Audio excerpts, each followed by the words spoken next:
It's bangin'! I love you.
It's bangin'!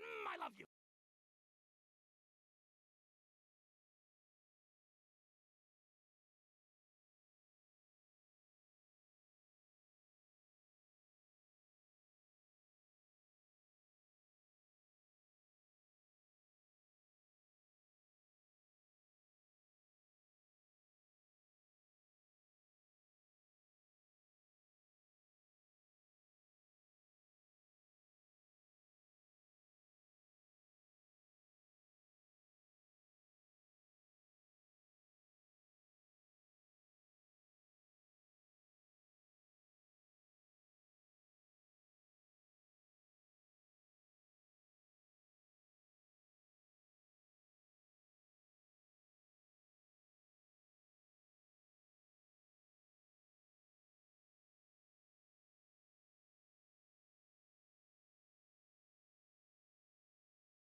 What's up, fuckers? What's up, fuckers? What's everybody doing? Oh god, as I try not to throw up everywhere all over myself. People ought not be so frightened of ghosts. It's okay, They promise. are merely talking shadows, chattering away I don't know if I want to try and the do past this of travelers. quest for Thank you for the 69 biddies. I don't know if I want to do this I don't know if I want to do this event first. By the way, comic. I found a Miliastra world that you might like.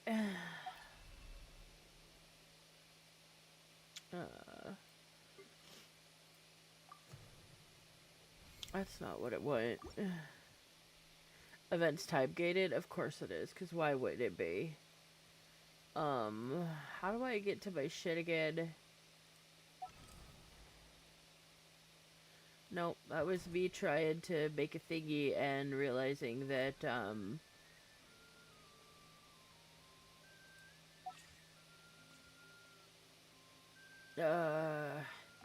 bruh!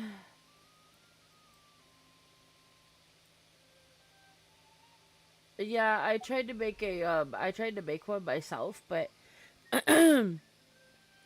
to be able to sign into it, you have to provide your government issue ID to Hoyo.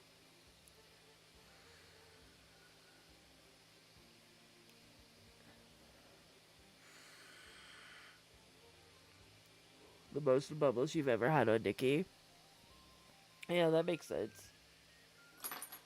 Yeah, no, I'm dying. Absolutely dying.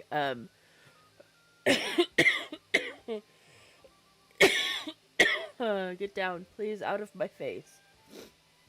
I'm trying to find, how do I go to my favorites? Again.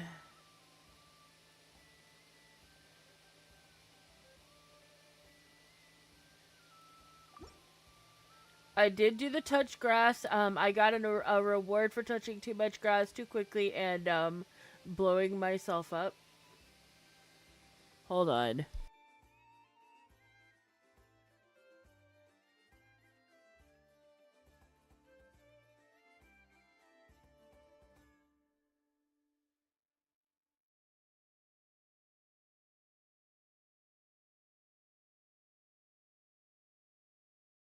Okay, guys, I will be right back.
Jeez!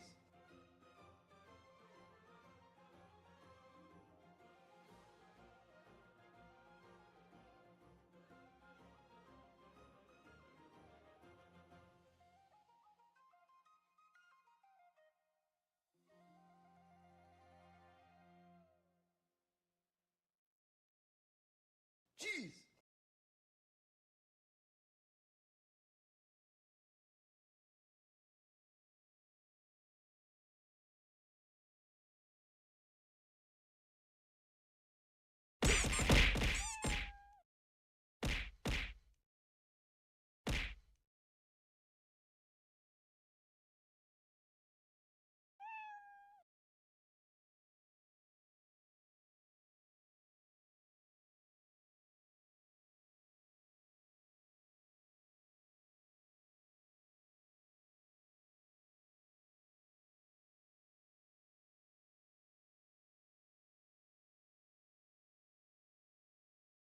Jeez!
Okay, I'm back. Because we all know that Dex could never start shit when he wants to, because the minute he fucking starts something... Bubbles? What do you mean string of bubbles? Who's scaring you? Wait, what?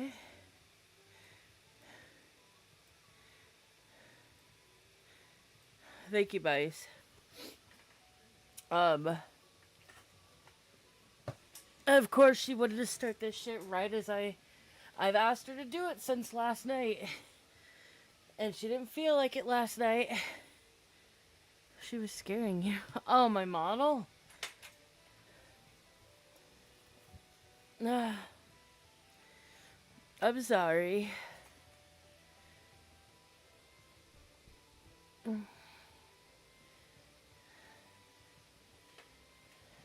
Smells like burning fucking rubber in here now. Which is so wonderful. Oh,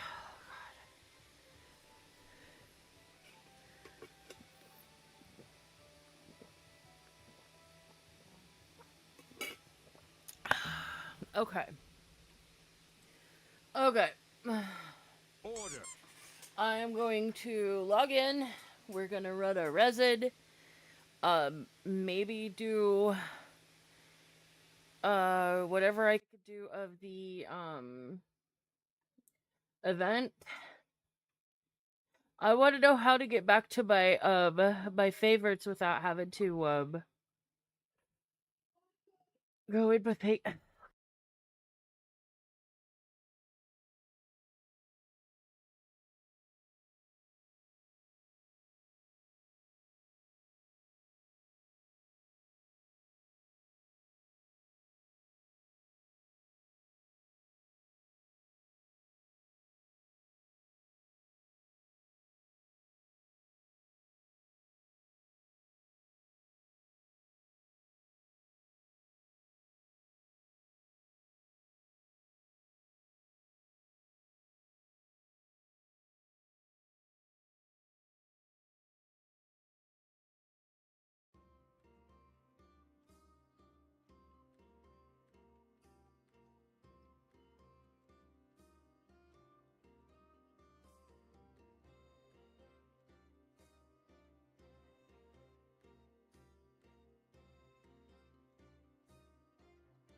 Okay, there we go. Go back to the Wonderland collection. Oh, wait a minute. Oh, this is okay. Okay, this is what I wanted. So this one here, comic, mining simulator. I think you could enjoy this one. This one's a solo person. Have you tried the Tycoon World? I want to play this with you, if possible. I would very much like to play it with you. If you would like to play this one with me at some point.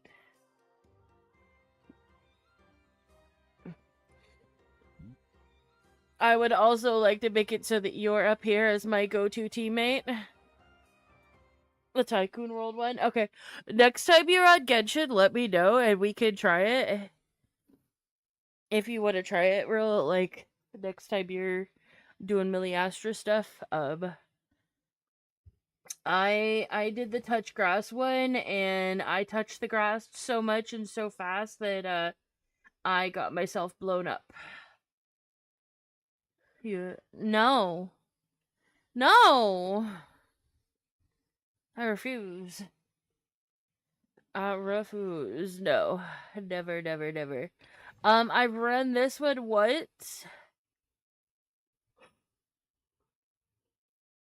I don't think it actually gave me much of anything. At all, but you know. I'm gonna check those off once I'm done with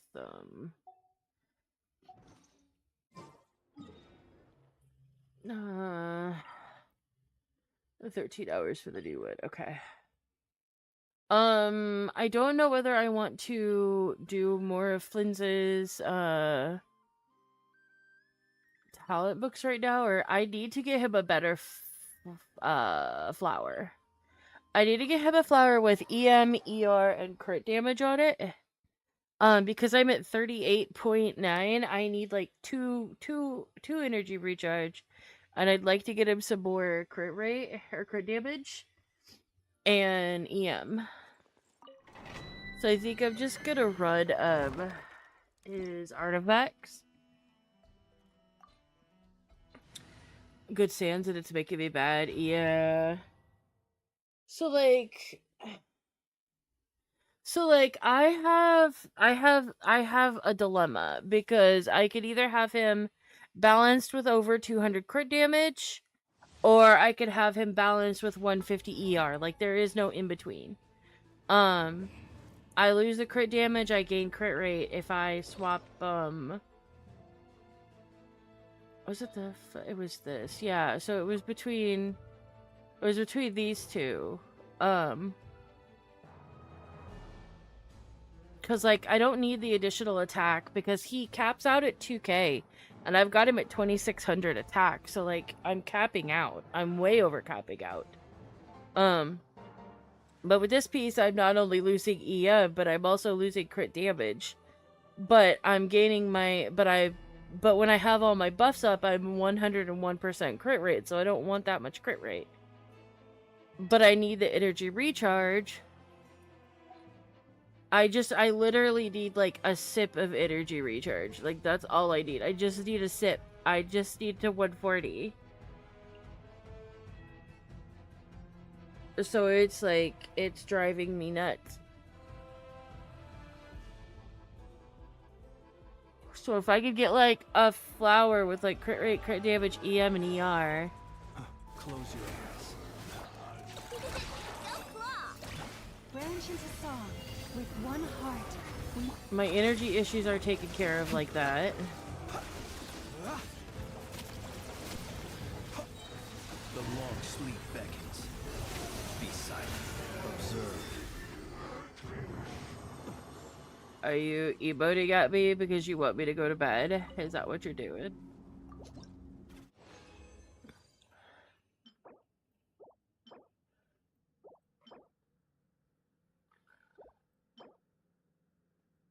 What if I swap him onto an EM goblin or an EM sands or something?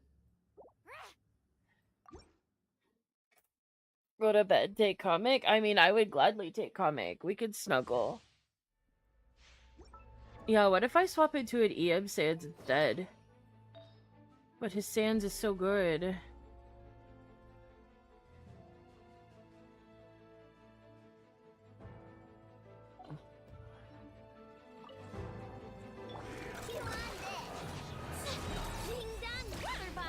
Receive my book. Cleanup sequence initiated. Annihilation mode.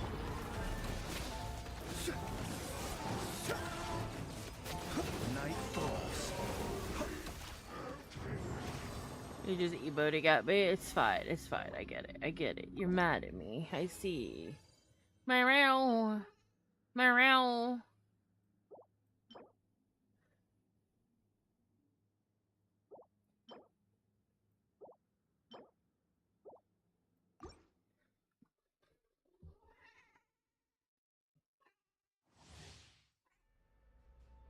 Yeah.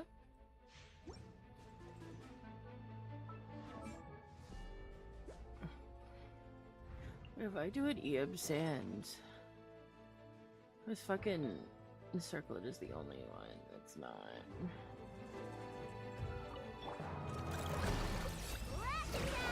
Branch into song by the frost moon of old.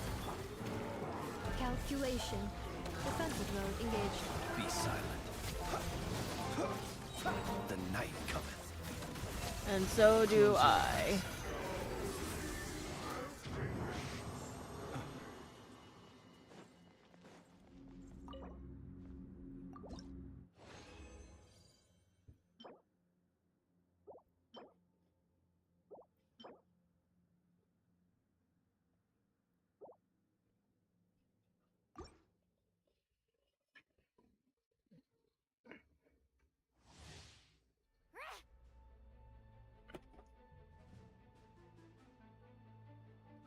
Good on living now. Go for the top 0.1%.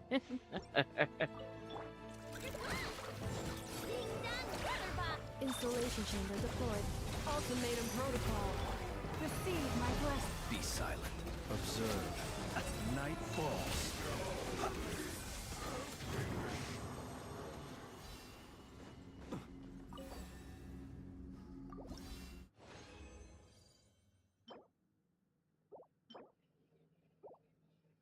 Bruh, fuck all these goddamn fucking fuckers. It's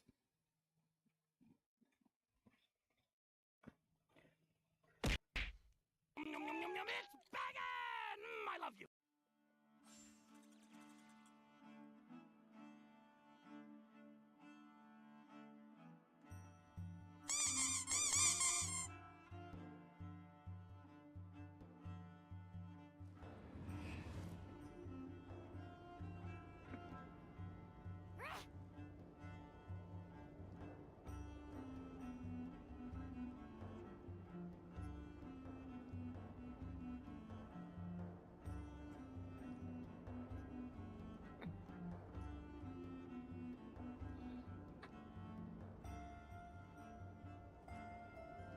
Hi, Shopcat.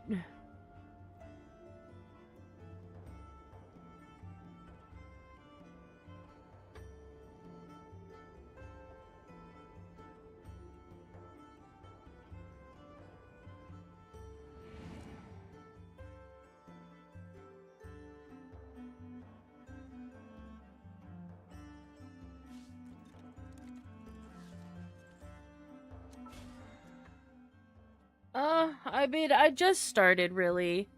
I already had to get up and go take care of her fucking bullshit. She waited until the minute I started stream to go downstairs and look at the furnace. This needs simply to wander. Okay. Let's do... Night. Let's see what this event wants.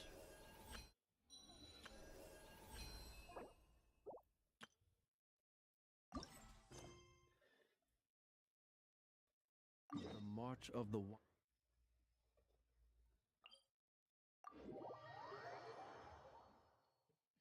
Indeed. Comic, thank you for the biddies. Your last spin.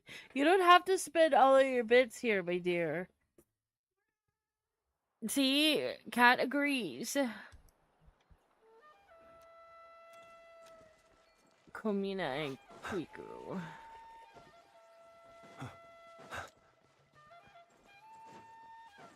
Miss Bagner, please stop. Please stop. Ow! You asshole.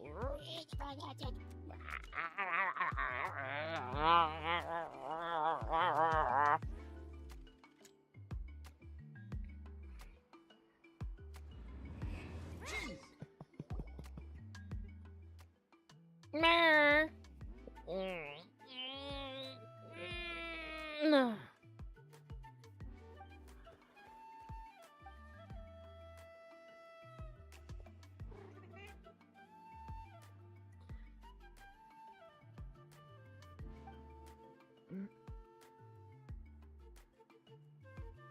Listen here, you little shit.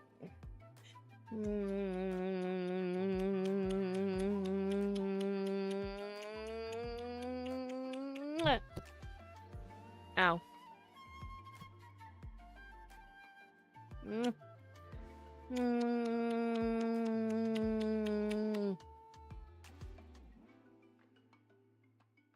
Are you done bugging me now?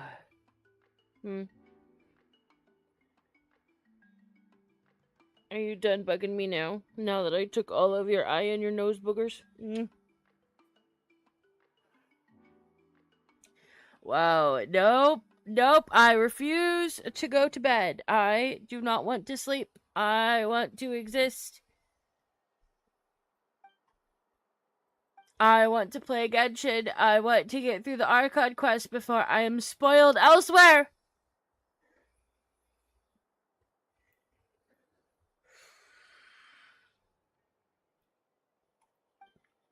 I am dying at the no music thing, though. Not being able to, have my music up is kind of killing me. I don't care what any of you guys have to say, just get me to this quest and let me do the fucking event.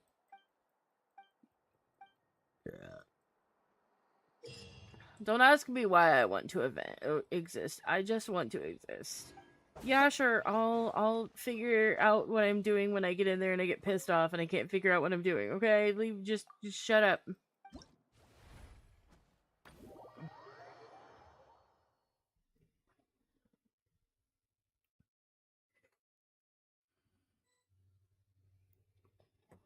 Also, I don't remember if I said it, but thank you for the welcome back.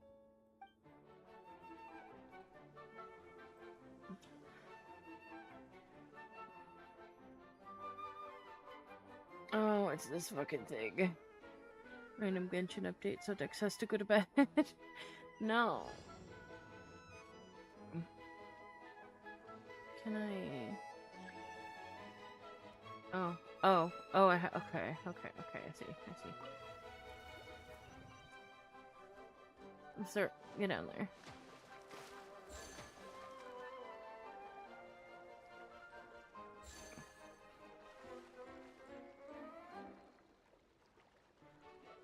Okay, do I have to lower the water level again?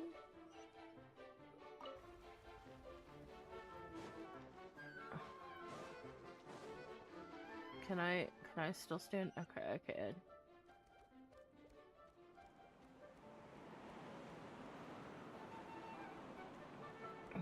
There's a quid over here.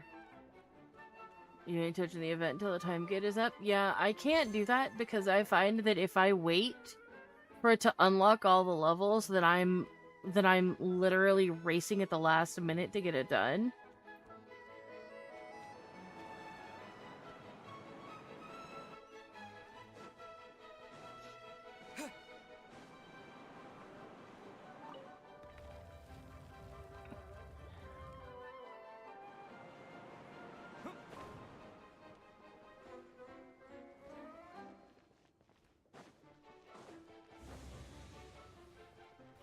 Oh, how do I get my dude man over here? Okay. Oh.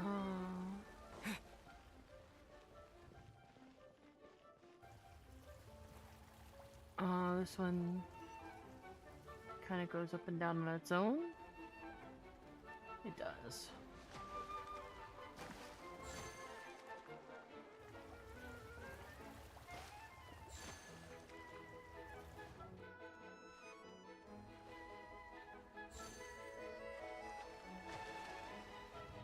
Cannot stop me. Wait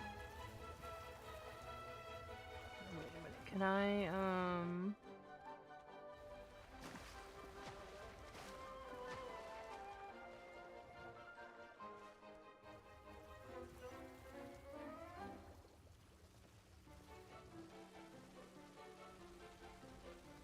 how do I...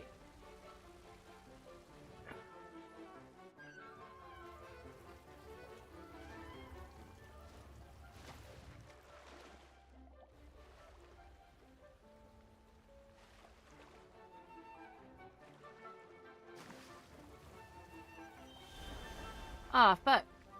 Can I swim? Can I swim? Can I swim a dip? No!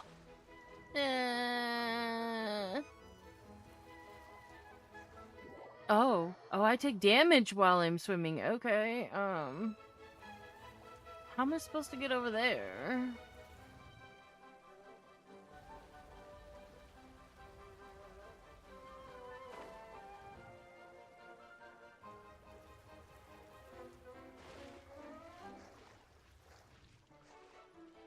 I can't climb! Okay, I can't climb. Okay. Well... I'm not sure how I'm supposed to get over there, but okay. I'm not so sure how I'm supposed to activate that, but okay.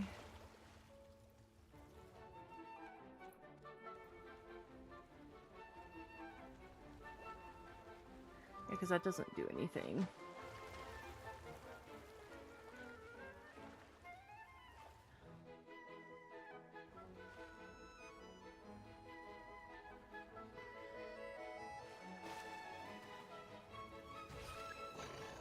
Oh, hey, I'm smart. I did the thing. Look at that. I'm not as dumb as I thought I was.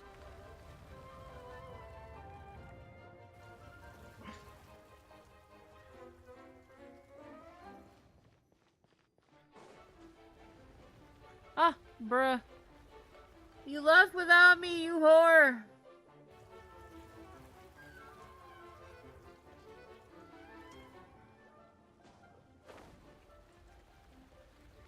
Get down off of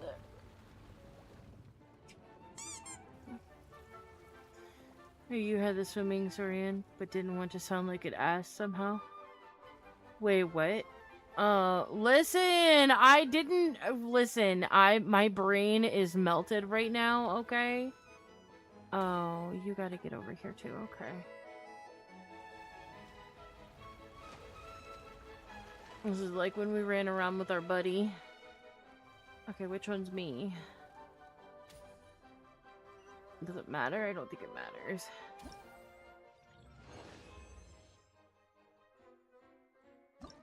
Okay, well, that's lovely.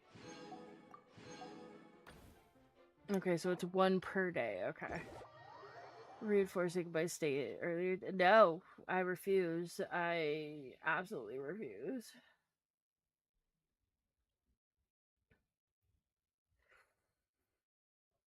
I will rest when I am dead.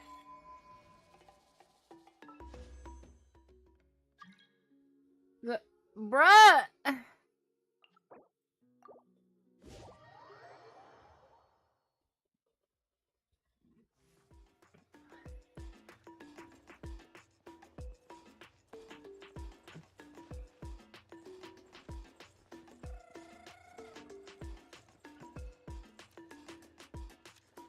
You have Saito on Deathmatch, don't you?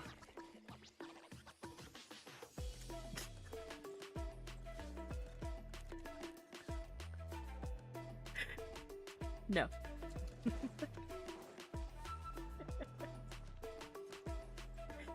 Wow! Why are you bullying me while I'm bruh? Now I'm definitely not going to bed. I refuse. I will not go to bed. Instead, I will do everything other than going to bed. If you bite me, I'm going to pop you.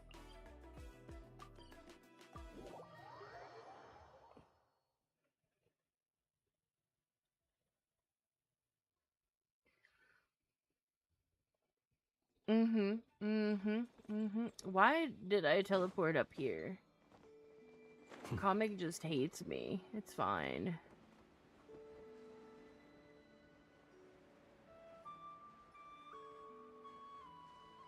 I get it. I understand.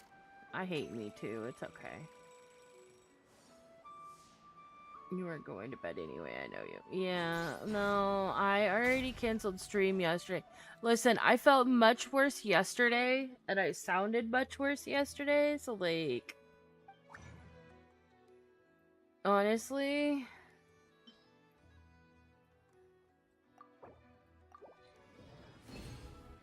Really, all flat.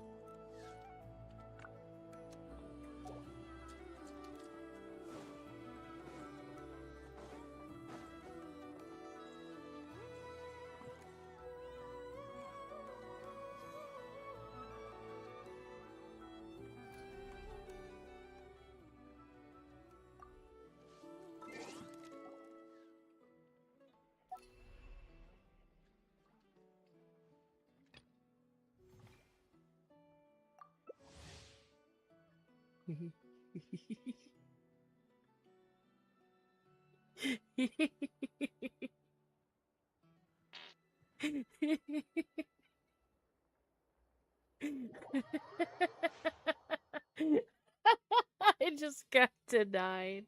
I just got absolutely denied. Comic doesn't want to play with me. Comic doesn't want to play with me. Comic hates me and they don't want to be my friend. Yeah, because you didn't accept the request. How do I go back?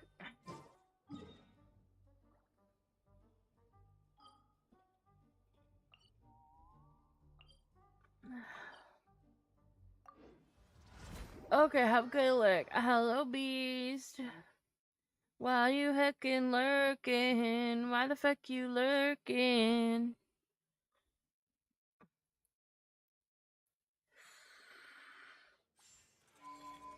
I figured you'd at least, wanna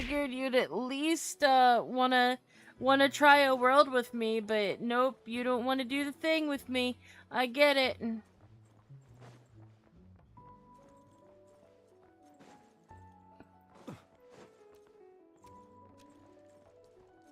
You don't have a collar on your shirt?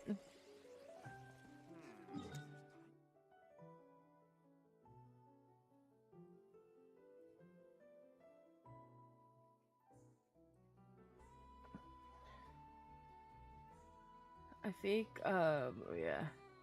Jeez. Alright. Jeez. Jeez.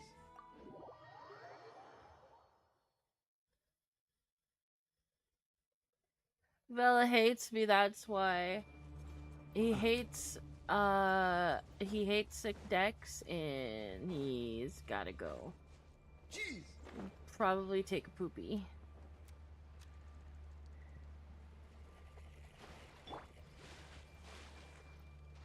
Jeez. Bella hates me more than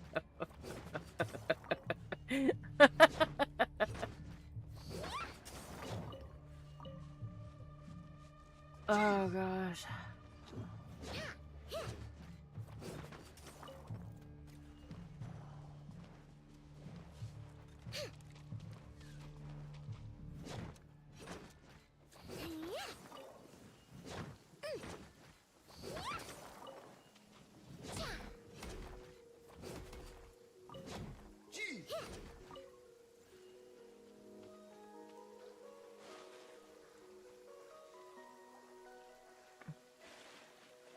Me, it was very nice to see you in chat, Bella.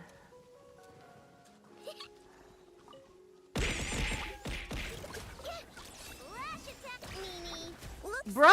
can you let me have a fucking turn? I'm so tired of all of these fucking monsters just being able to fucking wail on us. I swear to God.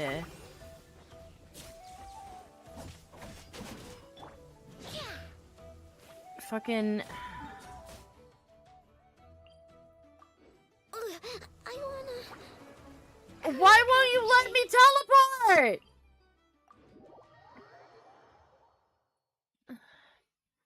Bruh. That is so stupid. That is so stupid. Fucking slimes, man. Fucking slimes.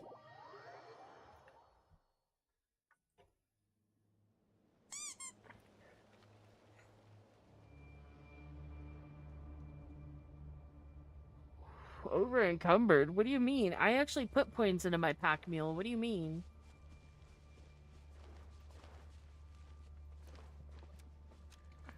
Wait, you know what? No. I'm going back for round 2 with those slimes. I mean, they are, but like they didn't give me a fucking chance to... They didn't give me a fucking chance to like even have a moment to do anything.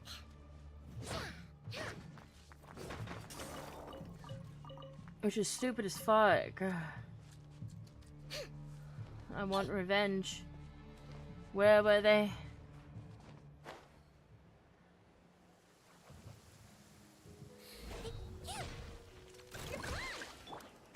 Leave this place. Yeah, how y'all bitches doing now? Huh? Bastards.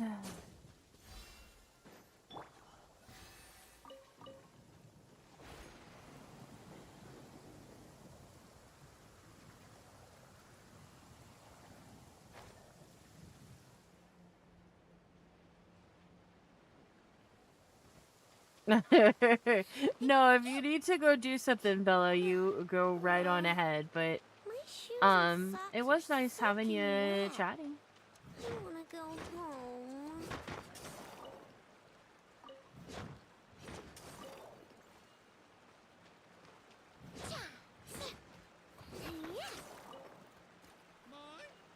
You would have tried to keep track, bruh. You could, Vela, you can look in this, in the party menu and you can see how many deaths everyone has. Mice took an extra fucking death so that it was 32, 16, and 8 for deaths. Because, you know, he fucking hates me. And he has to make fun of me. Because I die a lot.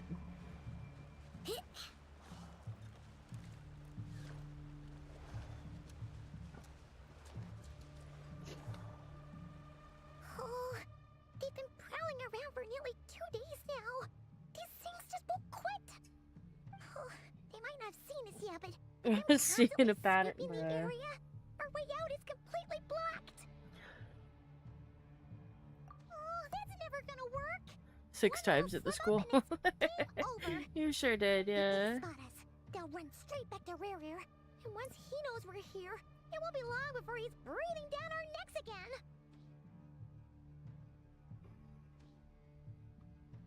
Oh, guess you're right. Guilt tripping, I don't know her. Time to No, if you, like, seriously, Vela, if you need to go do stuff, like, you're more than welcome to go do stuff. I'm never gonna actually get upset at you for just looking. How do I hide? What do I hide? Where do I hide? What do you mean? I can't even, bruh. I am so tired of hearing Paimon say this. If they spot us, they'll run straight.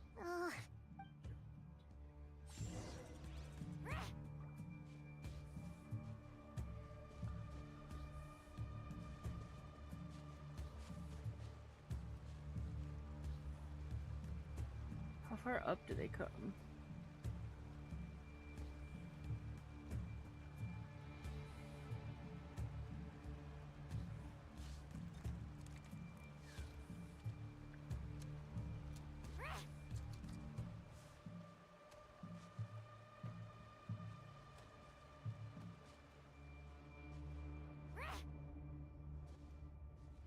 Brother, how am I supposed to get around him?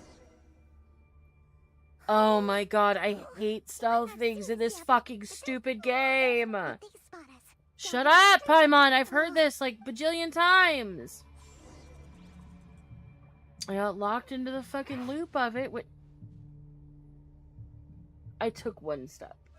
I took one fucking step. I took one fucking step. They might not have seen us yet, but if they Shut up, Paimon. Oh,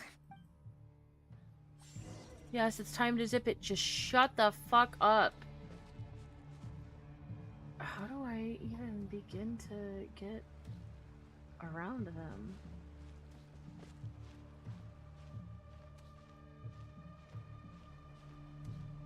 I can climb, but I can't jump. That's helpful. I suppose I can't glide either. Nope.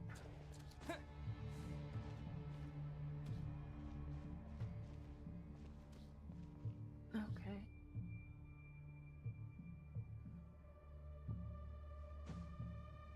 Can you let go, bro? Let go! Yo.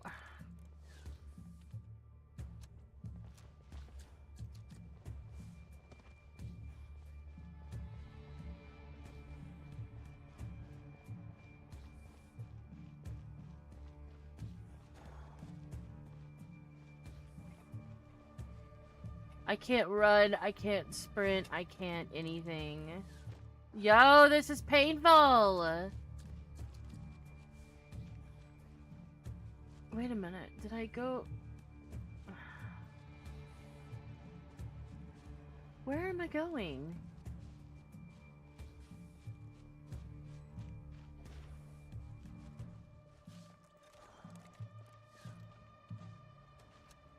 Am I going up?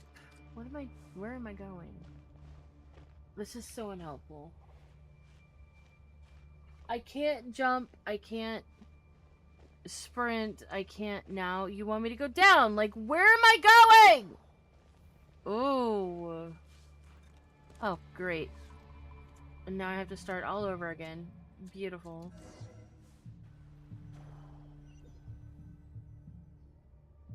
oh, they've been prowling around. Shut up, Paimon! Okay, you know what? Maybe I don't even do the Archon quest today. Maybe I just fuck off. Maybe I just go fuck myself. That's okay, that's fine. I fucking cannot tell you how much I fucking hate stealth missions! We almost got spotted. Shut up, Paimon. The only reason we're gonna get spotted is because you can't keep your fucking trap closed. I'm raging. I'm crashing out. I can't fucking climb anything. Watch out! He's coming this way. Bruh! Stop taking my fucking camera then! Oh my god, I'm gonna crash out. I'm gonna fucking crash out.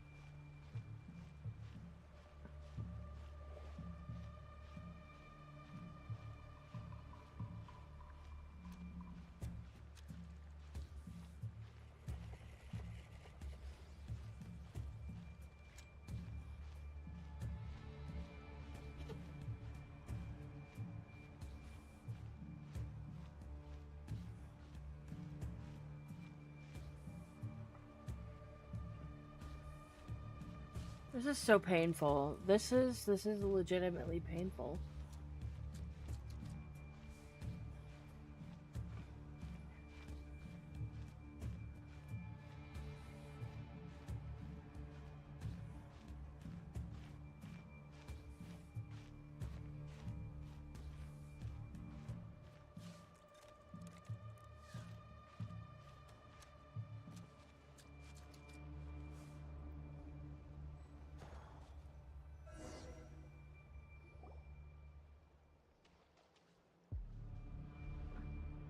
Oh, there's no end to these things. Just fucking fight him! Bruh.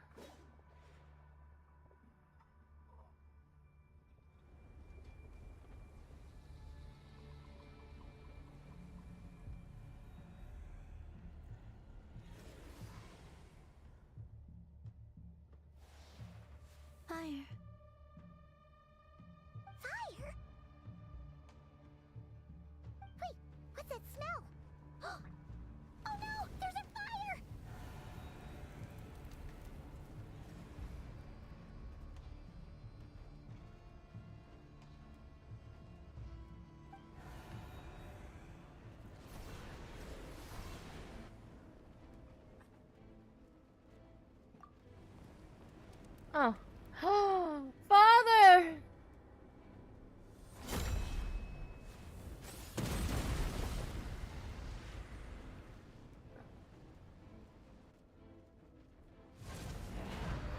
Sandrone was right.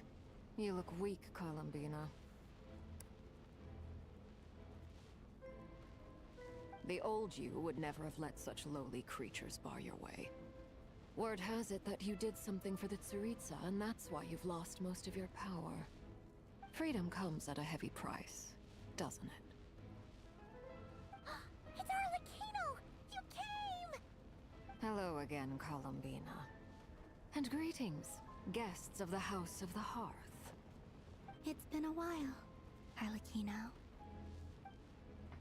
It sure do be had been.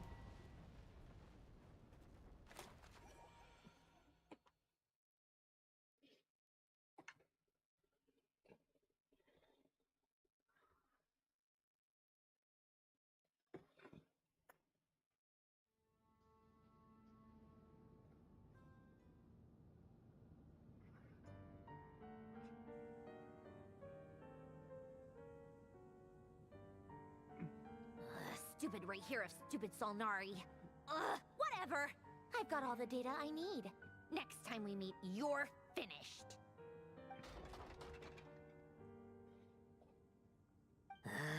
He sure doesn't pull his punches. Excuse me, do you need a hand? You can do me a favor by staying out of my way. Can't you see I'm busy? Wait a minute. I recognize that voice. Hello, Miss Sandrone. Father sent us over to help. Huh. How considerate of her. Hey, Fremine, get over here and help me fix this. Lenny, you do your thing. Just keep your sister away from my machines. Nearly every machine that cat girl touches ends up going haywire. I love how Go around Comic claiming to do left and Lenny's here now.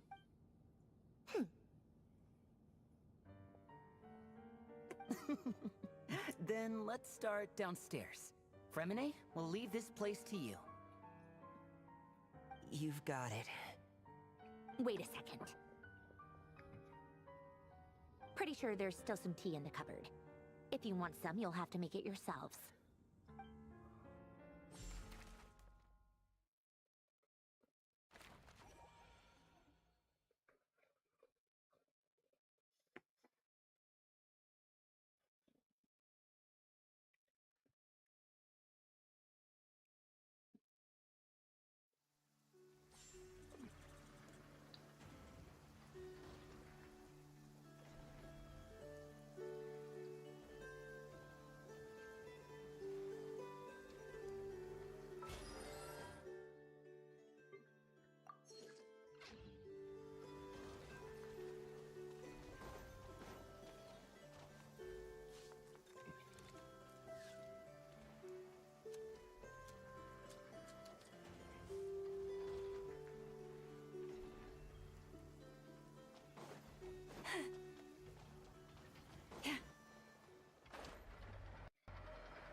I don't have time, sir.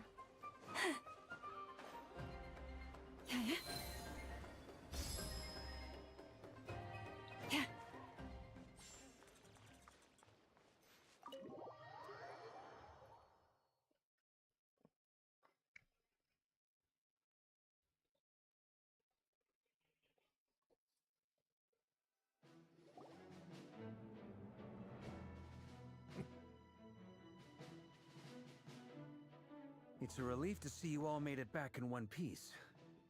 Huh? Feels like there's quite a few people missing. Where's Flint's and the others?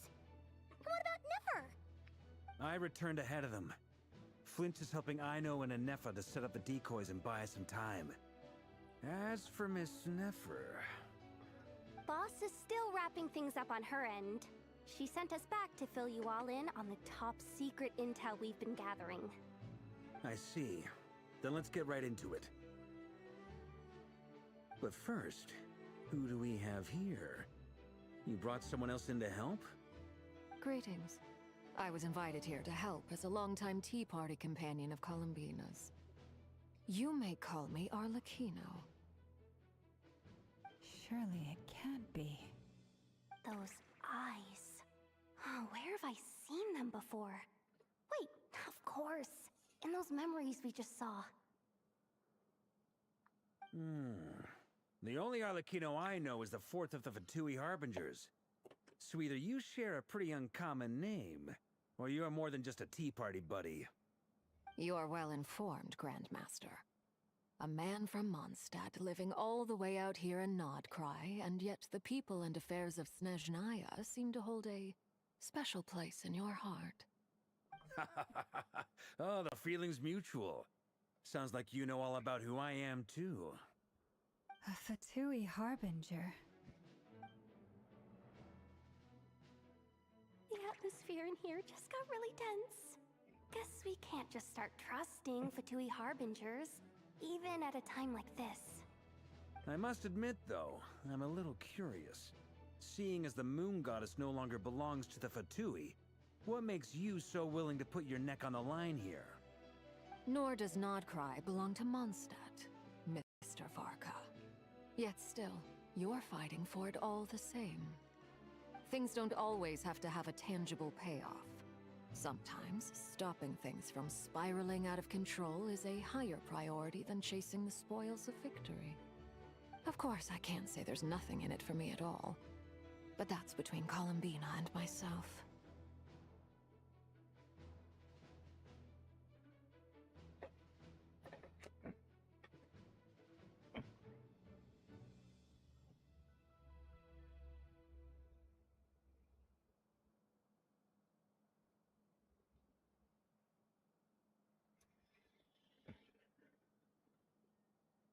Forgive me. I don't mean to doubt you. It's just that the Fatui really have been the source of many of our troubles. We have our own way of doing things here in Nodcry.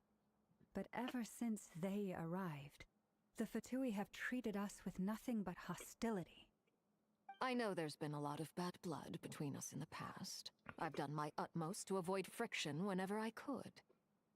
But sometimes fundamental conflicts of interest simply can't be settled amicably. That's why I'm here solely in a personal capacity. This has nothing to do with the Fatui. As a gesture of good faith, I'll be frank. I can help Columbina track down the iridescent moon's marrow, which will help her restore more of her power. Anyway, what else is on the agenda? Let's begin.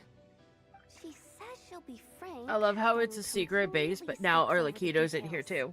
too. Looks like she doesn't want to give away too many secrets after all. But she clearly wants to change the subject. It'd be awkward if I tried to bring it up again now. I guess we'll just have to go along with it. She's the fourth of the Fatui Harbingers after all. One look and you can tell she's not someone you'd want to mess with.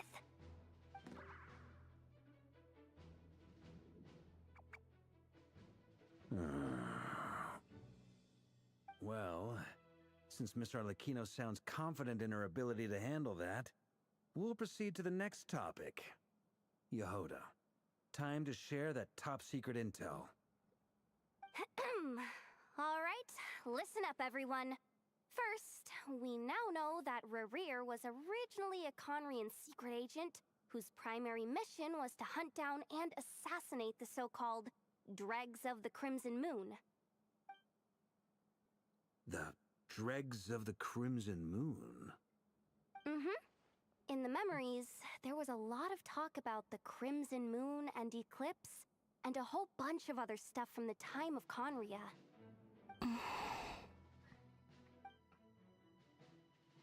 To my knowledge, those were the names of two different Conrian dynasties. Long, long ago, it is said that the people of Conria worshipped the Crimson Moon, drawing a mysterious power from its reflection. But one day, Aku saw the crimson moon eclipsed, hence the name of the new dynasty that replaced it, and how it became the new emblem of Conria. Still, long after the Crimson Moon dynasty had fallen, the last ruler of the Eclipse dynasty, the Vinster King, still coveted the secrets it left behind. So, he sent the Rehir of Solnari to secretly hunt down the Crimson Moon's few remaining followers. In those days, Rerir showed no signs of madness. In fact, Hello, he Fire. was as normal as Well, any thank you other for the person. lyric, and also thank you. Oh, Thank you. And he had a fiancé. Sorry, I was Or at typing least something a off would-be off fiancé, called off screen. Felindis. What's the matter?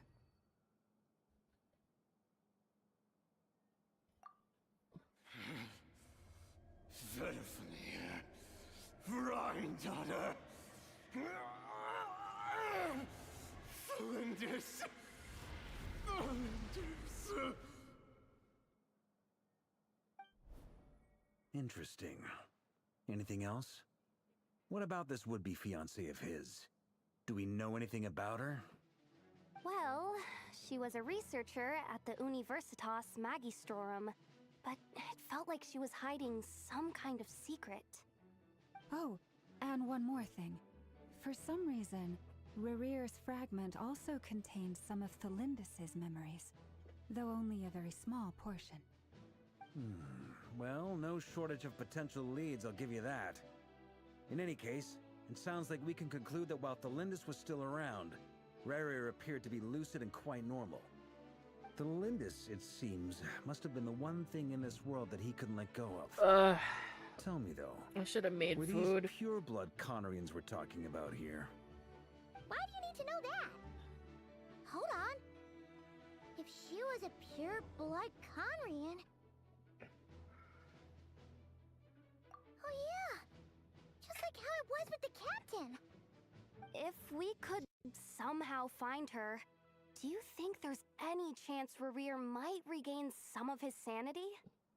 It's possible, but it would take a miracle. We can't pin all our hopes on that. That merchant who Nefer knows, Dori Sangama Bay. Maybe we could hire her to look into it. All right then. Let's keep working in our separate teams. Traveler, Paimon, Kutar, and Miss Arlecchino will go look for the iridescent moon's marrow. As for the others... On the way over here, I noticed that the Wild Hunt monsters had grown even more frenzied in their search for Kutar. At this rate, the people living here will be in grave danger too. So I'm thinking of gathering together some of our followers to go wipe them out. I'll head back to the curatorium and meet up with the boss.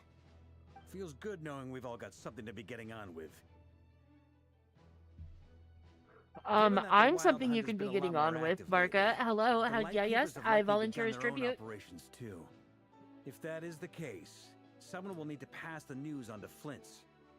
I'll hold the fort for now, then discuss our next move with Flint's, Ino, and Anefa when they get back. Alright then. Well, the clock's ticking. If that's everything, we'll be on our way. We'd better get moving too. We'll try to buy you as much time as we Ouch, can. god damn it. Get down. Relax. Just do your thing. Now, I decided to call in some backup since things are getting so hairy. Our reinforcements should be here any minute now. Stay safe, everyone. Dismissed. You could dismiss me to your bedroom, sir.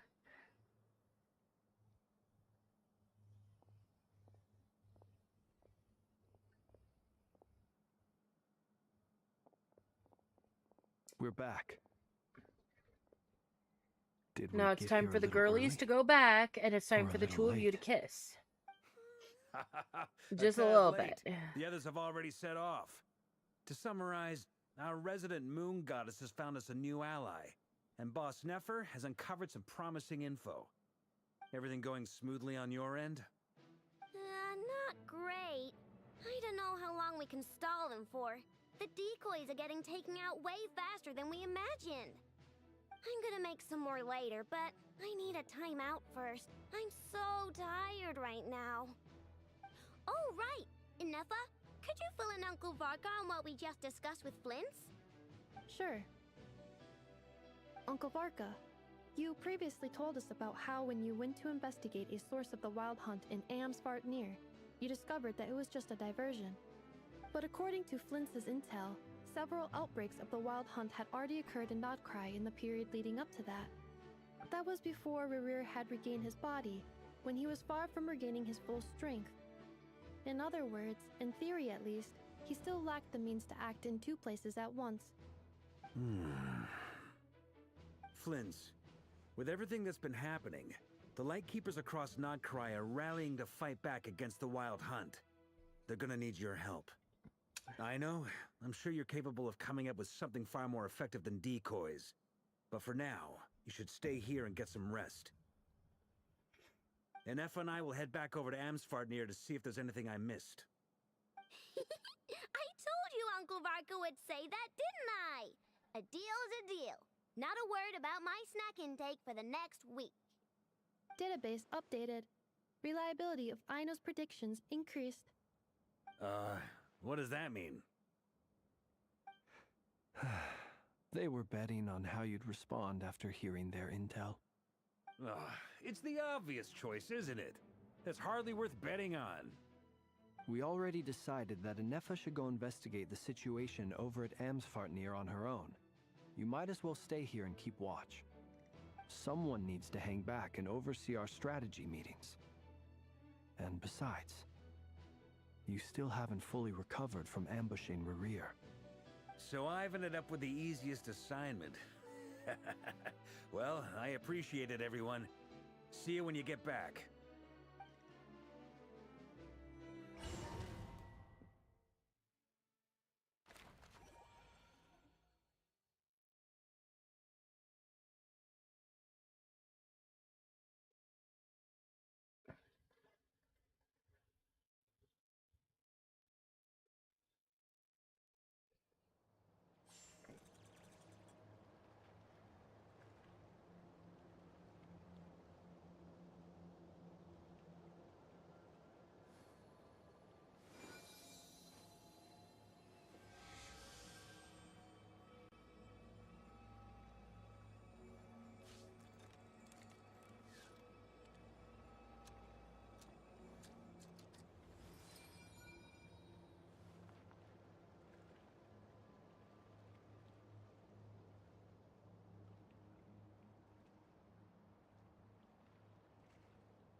Jeez!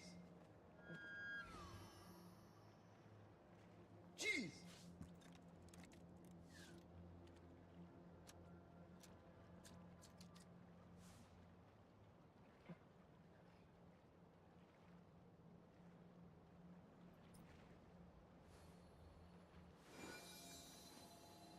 Jeez! Jeez!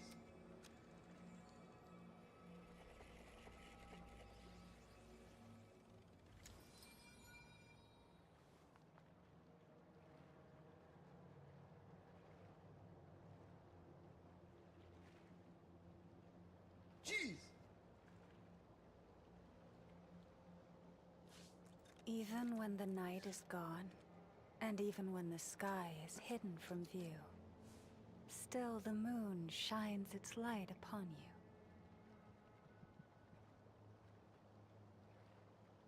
you. Silence! Jeez!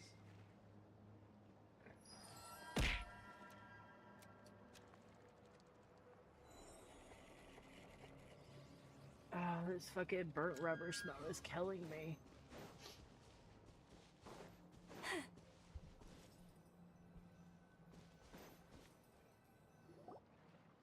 Here, this will serve as a good spot to cross over. Arlecchino, hold up a second. Since you brought us all this way, would you mind telling us what you got planned? We still haven't got the slightest idea what's going on here. And if even Columbina doesn't know where the iridescent moon's marrow is, how do you? Oh, Simple. I guess Because Villa lost I am all an of his inheritor of the cheese. royal bloodline of the Crimson Moon, and one of the last surviving embers of the Two Worlds' flames. Huh? Are you serious? As in, you're a descendant of that Crimson Moon dynasty we were just talking about? The one from ancient Conria? Your surprise is understandable. I was also taken aback when I first learned of it. But the more I thought about it, the more I realized the signs had been there all along. When I was young, I discovered I could wield a very special kind of fire. It coursed like blood through my veins and smoldered away inside my nerves. What's more, whenever I experienced strong bursts of emotion or drew too deeply on this power, it was like some kind of presence within the fire would begin to gnaw away at me, consuming me from the inside out. Exactly. That is why my hands are like this too. At first, I saw it only as a curse, but once I became a harbinger, the jester apprised me of the truth. Together with my own investigations over the past few years, there are several things that I have gradually come to understand. For instance, take the so-called Crimson Moon. In truth, it is nothing more than the shattered remnants of the iridescent moon, fused with the abyss to prolong its lifespan. Since this blood flame was bestowed upon me by the Crimson Moon, it is a fusion of the iridescent moon's former power and the corruption of the abyss. You all understand the nature of the abyss well enough. I draw upon its power, Actually, I and have to look in for a bit. return, Okay. it hungers for Have my good soul. luck. This strange blackness is the mark of corruption it has left behind. If I recall correctly, you once told me that if the corruption ever made it to your heart, you'd become a completely different person. Yes, and that's the reason I'm always careful not to push my power too far. It's essentially a never-ending tug-of-war. Oh, sounds intense. Anyway, the rest of my story can wait. Is there anything else about the Crimson Moon or the Iridescent Moon that you're unclear about? Paimon has a question. So, the Crimson Moon that the Carians used to worship was actually the Iridescent Moon, right? Which was one of the three Moon Sisters. Does that mean that the Carians were to the Crimson Moon as the Frost Moon Scions are to the Frost Moon? So much of that history has been lost. We have no way of knowing exactly what they were like. But I would suspect that the Conrians weren't as devout in their moon worship as it might appear. The iridescent moon's remains simply served as their link to the abyss. Later on, perhaps someone discovered a way to make direct contact with the abyss. Or maybe there was some kind of ideological divide. Either way, a dissenting faction staged a coup and drove out the royal heirs of the Crimson Moon dynasty.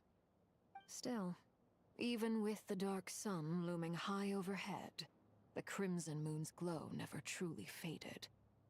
If you want living proof, it's standing right before you. The first time we met, I sensed something familiar in your presence.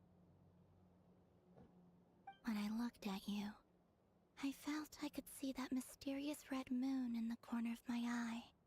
In your flames, I saw its broken image, surrounded by a strange black aura.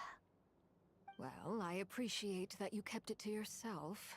Much about the Crimson Moon is still a mystery, and I'd prefer not to end up as the object of an insane research project. Anyway, time is against us here, so if there's any other questions, they'll have to wait.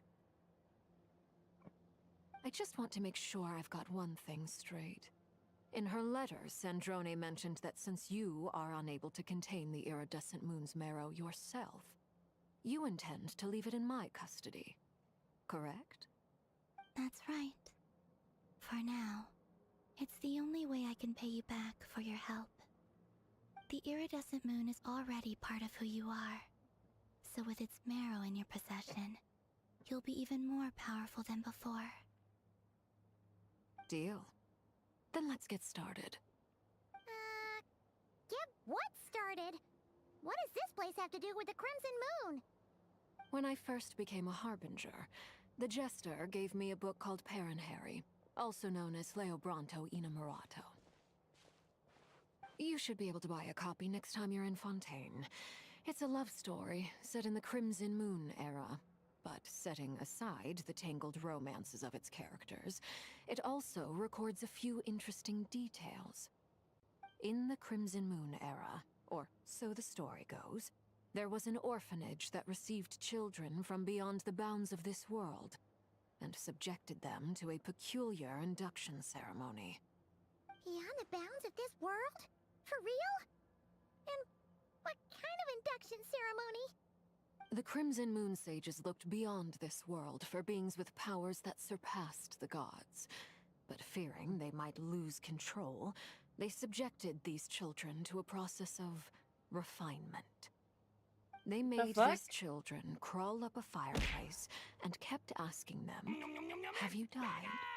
Did you see it?" Hello, Katana. Until they finally admitted to having died and seen a crimson moon. The adults embraced the children who passed the ritual, telling them, "Within the fireplace, you have traversed the flames between two worlds. Here and now, you are born anew." The book leaves much unsaid, but I suspect that this was their way of branding the children they had enrolled, leaving an indelible mark upon them so that they would forever live in the Crimson Moon's light. That explains why I can't sense the Crimson Moon's marrow in this world. It makes sense that it would be sealed in a special space that can only be accessed temporarily through some kind of ritual. There's no fireplace here. Do you see a chimney anywhere? Oh, are we supposed to build it ourselves? Okay, fine. Paimon will go find some bricks. That won't be necessary. The fireplace is purely symbolic. The key to the ritual is crossing the flames between two worlds. In other words, the flames that burn within me. Those burned away by such flames leave behind a kind of ghostly afterimage in the world. In the days of Conria, people believed they could be used to bridge the gap between the two worlds of life and death. In short, I can open a passage to that space for you. That's the easy part. The catch is I'll need to stay on this side to keep the passage open, so I won't be able to come with you. Once you're inside, you'll have to find your own way. Very well. Then I'll open it up. Traveler, spare me a little more moonlight if you would. I may need it.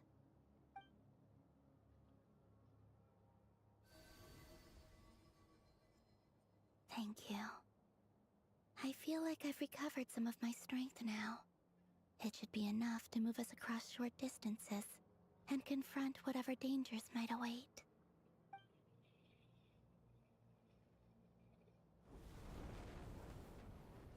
Mistress of the seven hues of ages past, great mother of the present, crimson-clad sovereign of the two realms, by fire severed, by fire renewed, I offer myself now and beseech your descent.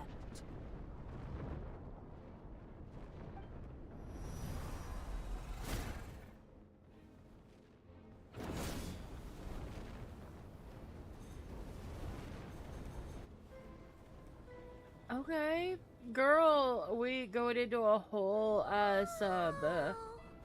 dimension of doom. One word of advice. As you're crossing over, no matter what voices you hear, do not answer. Got it! I sense a sinister gloom inside, but also the familiar light of the moon. I feel that I am about to meet an old friend who has changed beyond all recognition. All right, let's go. Bruh. Alright, let's do it.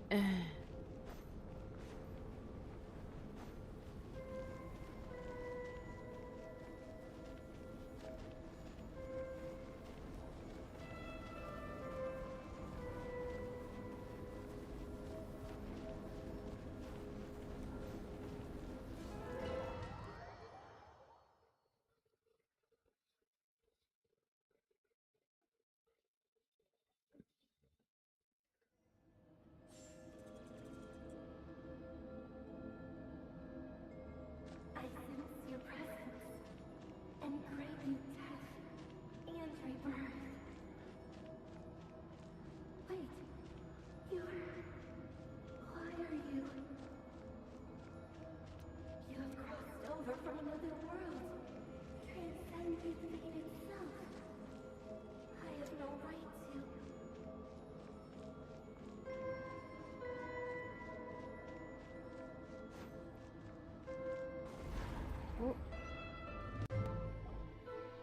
Hey! Look up at the sky! A red moon! This must be the spot, right? Is that the abyss? It's practically filled the entire place! What now? What a tragic sight. Fragments of your broken body, seized by the abyss, and hung up aloft like mummified remains. Iridescent moon, was this truly what you wished for? Careful! There's something spooky about this place. Feels like something is lurking in the fog. Haimon's right behind you. Whatever you do, don't run off without her.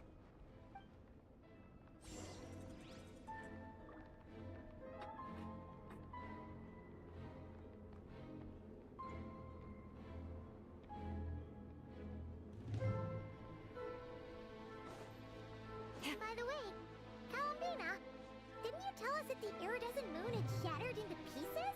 The moon up there looks pretty whole to Paimon. How is that possible?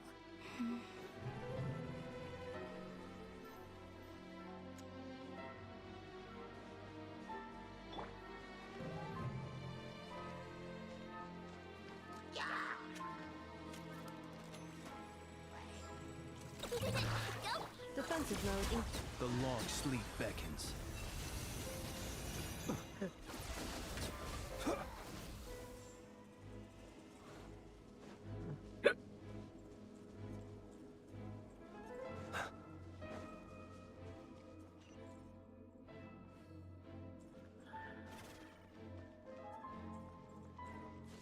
Just like I thought. It was only a facade.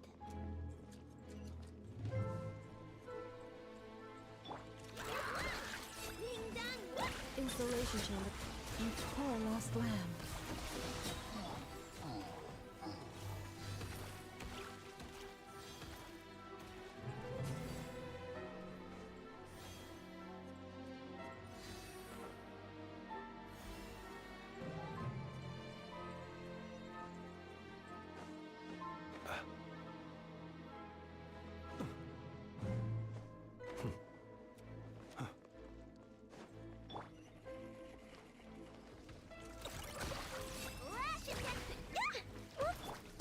Cleanup sequence initiated.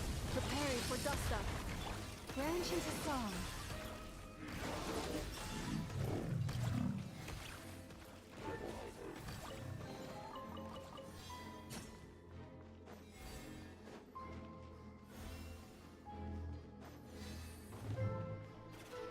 It is leaking. The moon is leaking.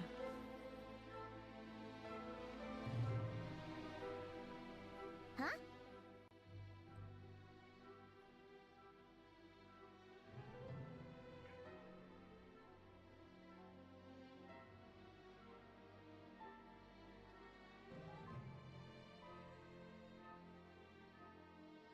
Huh? For real? That's way too high! There's no way we'll be able to reach it! No, I'm not sensing anything up there. It's coming from under the mountain. Let's see. Ah! There's some kind of weird shadow over the water. Wait, see that? Looks looks like a mechanism of some sort. Let's check it out.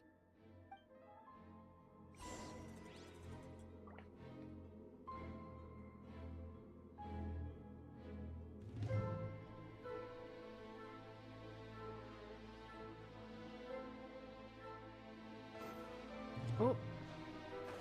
Bruh.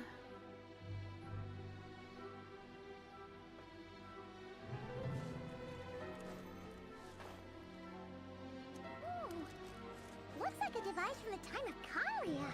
Maybe people once came here to study the Crimson Moon's domain, and they left this behind. Oh, if we can activate it, we might find some clues.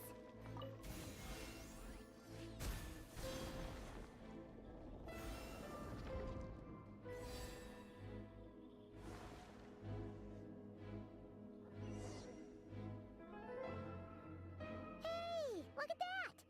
Now that the mechanism's running, the shadow in the water looks different. Do you think these mechanisms might be the key to unlocking the secret? Let's try to find more of them! Thalindus, we'll leave the rest of the research in your hands. We'll be heading back now. I hope this isn't ruining date night. Ugh. Mind your own business. Just leave me some snacks on the table. Thalindus? Is that Riru's girlfriend? How come we're hearing her voice here? Oh yeah! So, do you think she was studying this strange space all along? The Abyss has made this space extremely unstable. Maybe that's why some of the things she said and did were preserved here. Like echoes. Or after images. Whenever I see this view, it takes me back to a poem from my childhood. Waning moon, oh lifeless damsel, weeping on the mountain crest. Mourning still in wistful tone, her fragile soul now laid to rest. For me, of all people, to be here investigating the mysteries of the Crimson Moon space. Is it a coincidence? Or something more?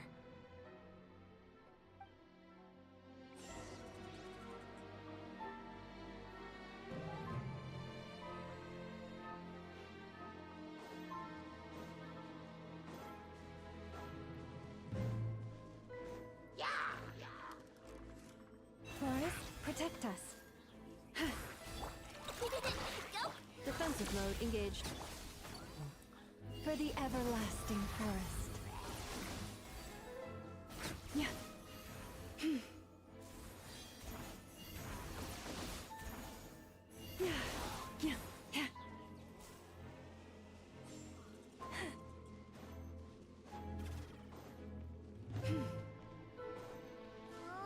Looks like the Abyss has messed up this mechanism.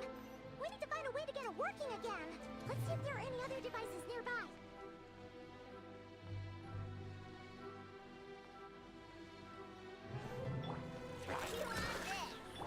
Receive my blessing.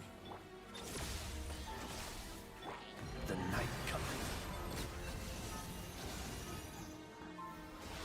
Close your eyes.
Let us have a modicum of patience for the richness and complexity of humanity.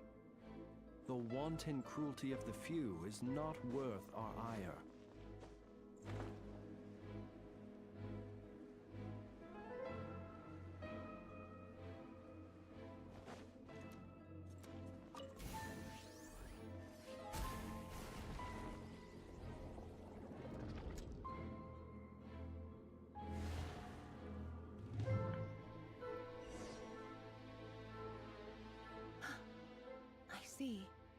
So the moon marrow, or rather the power of the 3 moons, is the key to unlocking.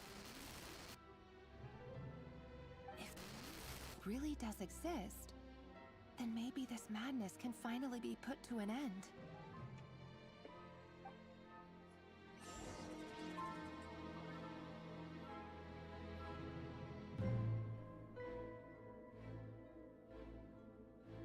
You know what? I also want to know what is too. So can I please know? Because I would really like to know.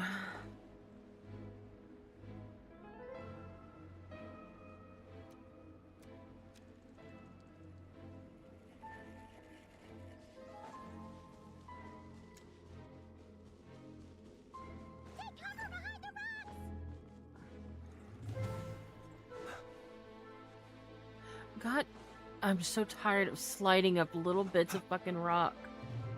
And now I can't climb on this. Okay, perfect. Lovely, wonderful. God damn it!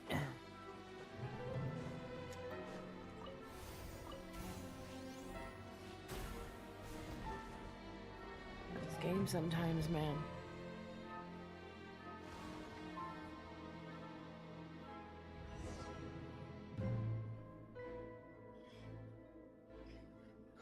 With the Abyss inhibitors in place, I should be able to access the chamber with the moon marrow.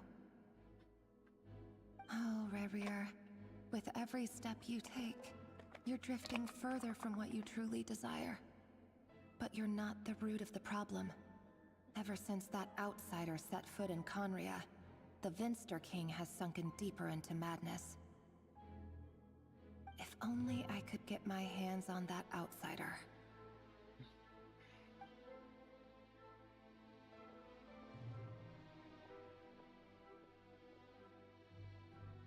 Hey, look!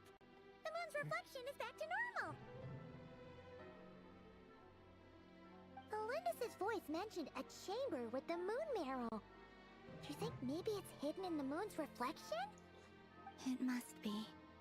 For within it, I sense the fragile aura of a dying soul. Then there's no time to lose! Let's go! What if there is time to lose and I don't want to go?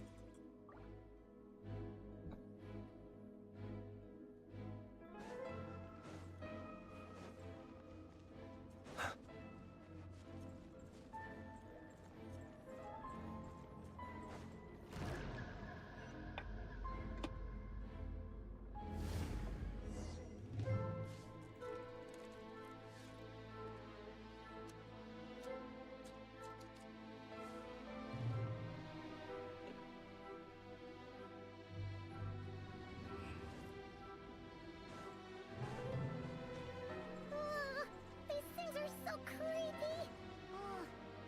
Looks like we'll have to destroy them if we want to get to the iridescent moon's marrow!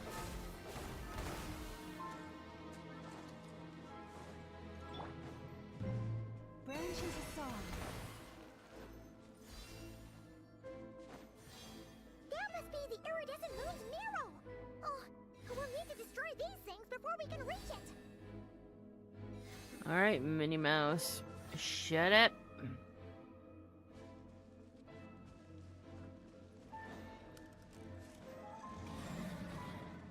Leave this place. Cleanup sequence initiated. Ultimatum protocol. Close your eyes. Observe.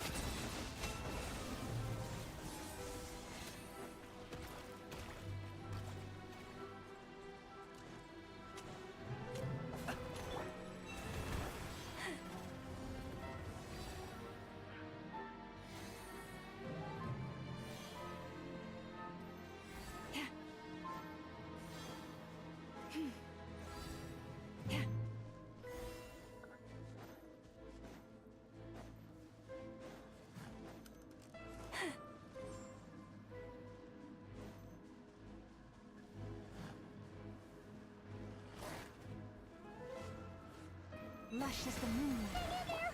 We're so close!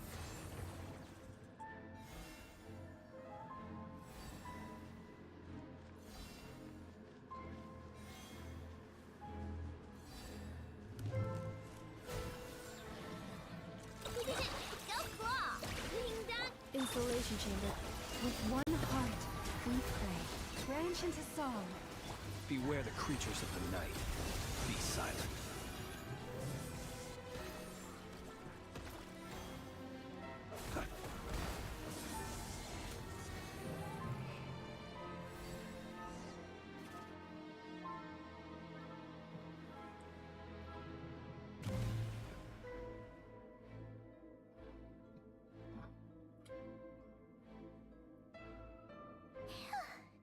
We finally did it! The iridescent moon's marrow. Still burning away like an undying flame, yet now contaminated by the abyss. It has taken on a new form entirely. If we can purify the abyssal power within, we should be able to obtain its untainted essence.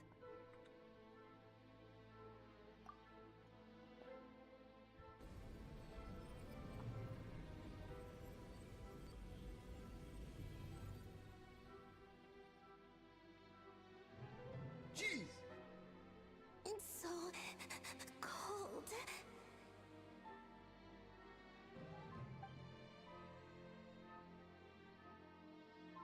Is it you? Are you here? Huh? Are you talking What to were us? you told before we came in here, Paimon? Don't respond to the voices. See you once more. Our fates have crossed, and I am finally free. I'm sorry. I lied to you. Even knowing what was to come, I still couldn't let go of the fear in my heart as death drew near. Jeez! The moment the moon shattered, my body began to split apart piece by piece. Like I was being cut into pieces by 1,000 blunt blades. My thoughts scattered as the cold crept in. But I could not bear to fade away like that. Jeez! Tell me, what was it that brought you to us all that time ago? If only I had possessed your courage, then I might have been spared this torment more painful than death. You look so puzzled. That's how I felt too when I first saw you. But trust me when I say that everything happens for a reason. Farewell, Hypo.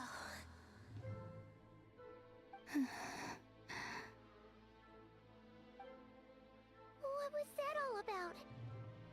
Was that the goddess of the iridescent moon? Oh, it sounded like she was speaking to a long-lost friend. But none of us have ever met her before, right? Perhaps. She took me for the goddess of the frost moon she once knew. For a fading soul like hers, our auras must be too similar to tell apart. But anyway, we've got the iridescent moon's marrow now. That should help you regain your strength, right? Alright, time to leave this place and meet back up with Arlecchino. Let's go!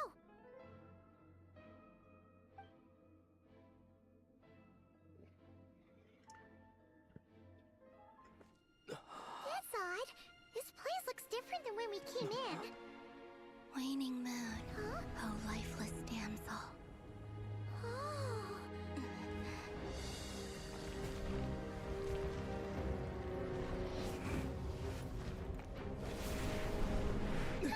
Hurry!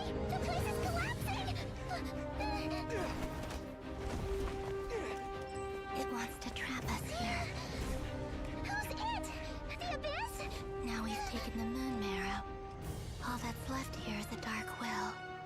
It will show us no mercy. Oh, look at her with her fucking Twilight run.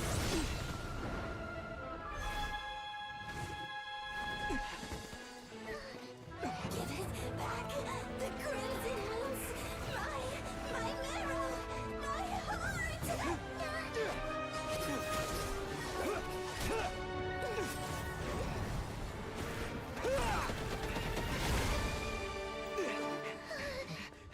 Finally! Huh?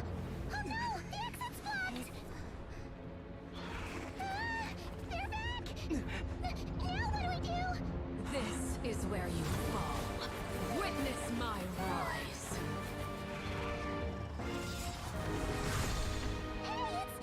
waiting for?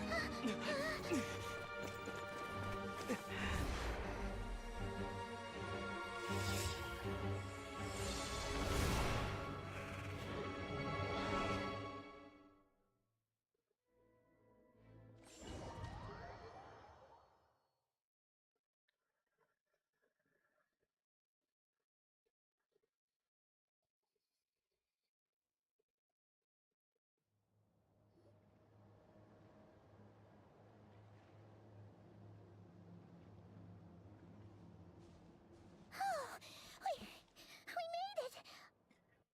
Is that you, Arlecchino? Did you save us? Wait, your hands! They're... Oh, this? Don't worry. It's a small price to pay. The Abyss wanted to trap you inside, and I defied its will by bringing you out. No wonder it's a little angry.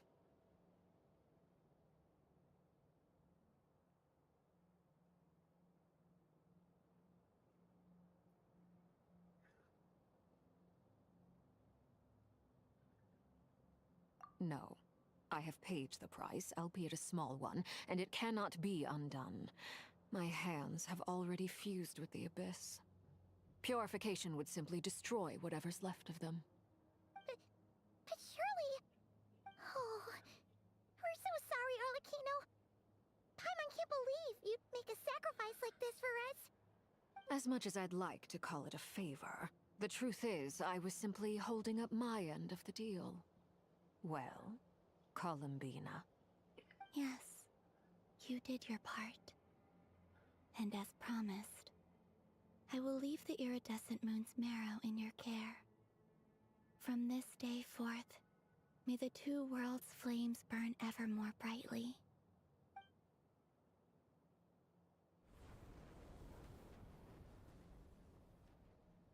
I'll take that as a blessing. Now, Columbina, give me your hand. Accept this moonlight I offer in return.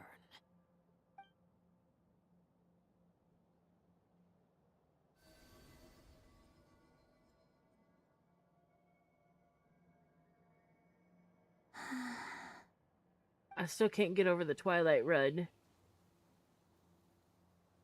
Feeling stronger? Hey, Columbina, are you okay? I'm fine. Our powers are a little at odds, that's all. By the Frost Moon's authority alone, wielding the power of the other moons was always going to be a stretch. Still, I think it's fair to say that your strength has returned, at least to the level it was at as Third Harbinger. It's still not enough. There's no way I can hope to challenge Rayrier like this. Just one more ray Hey, of Mice, if moonlight, you're here, could you if grab want. that? It's okay. I can take it.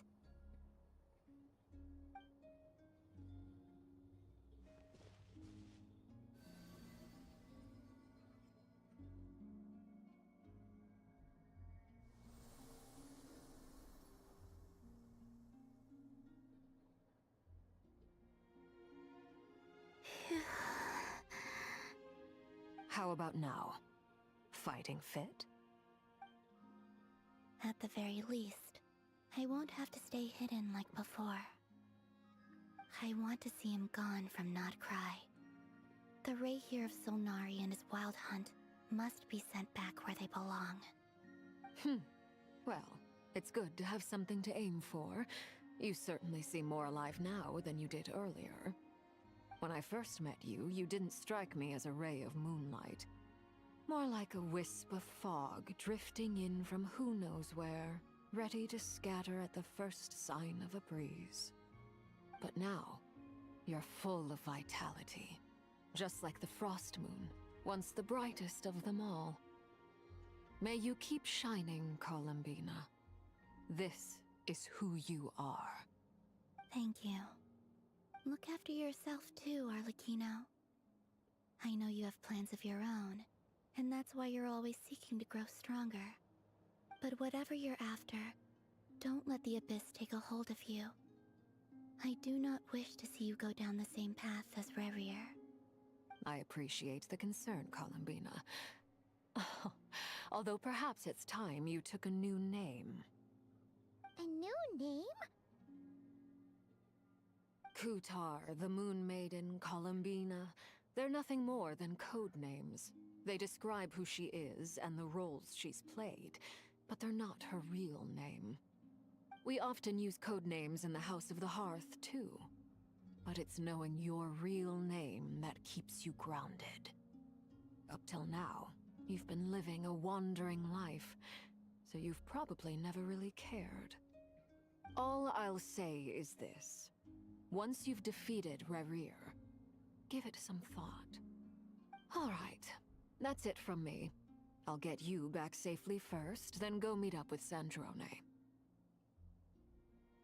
You're the best! I appreciate the gesture. It speaks to your good character.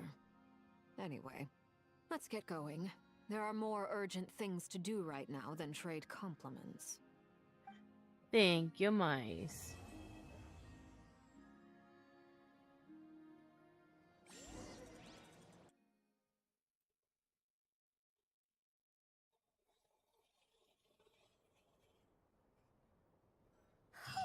It was a close call, but we Your got the eyes third feel as an weird iron now? Why do your and eyes feel restored weird? Columbina's strength, and that's all that matters. In other words, Why? What did you do to your eyes?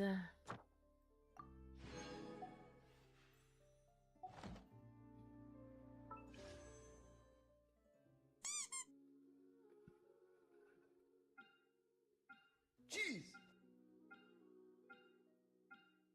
Jeez!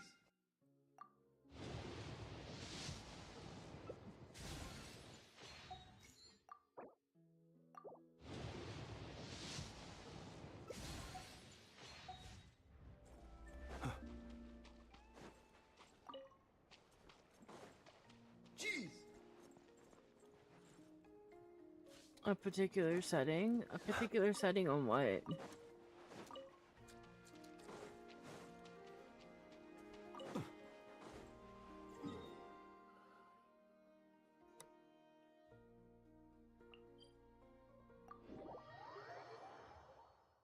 Jeez!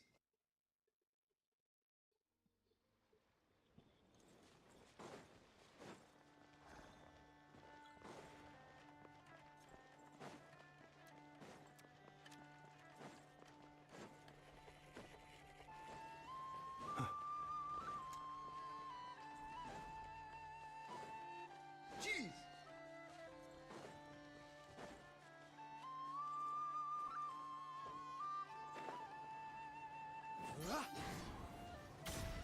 Bruh! Jeez! do you think the others are making good progress? Hope it's all going smoothly. Oh, hey look! They made it back as well! Jeez! Flint's! Llama! How did it all go? All is well, thank you. Nefer and Yehoda had to stay at the curatorium to wrap things up, so they won't be joining us for now. I ran into Miss Anefa and Miss Aino on the way back. Their work is still in progress, so I suspect they won't be back for a while either. You seem rather cheerful today, Mr. Flins. I certainly am. I achieved what I set out to do and came away with more than I bargained for.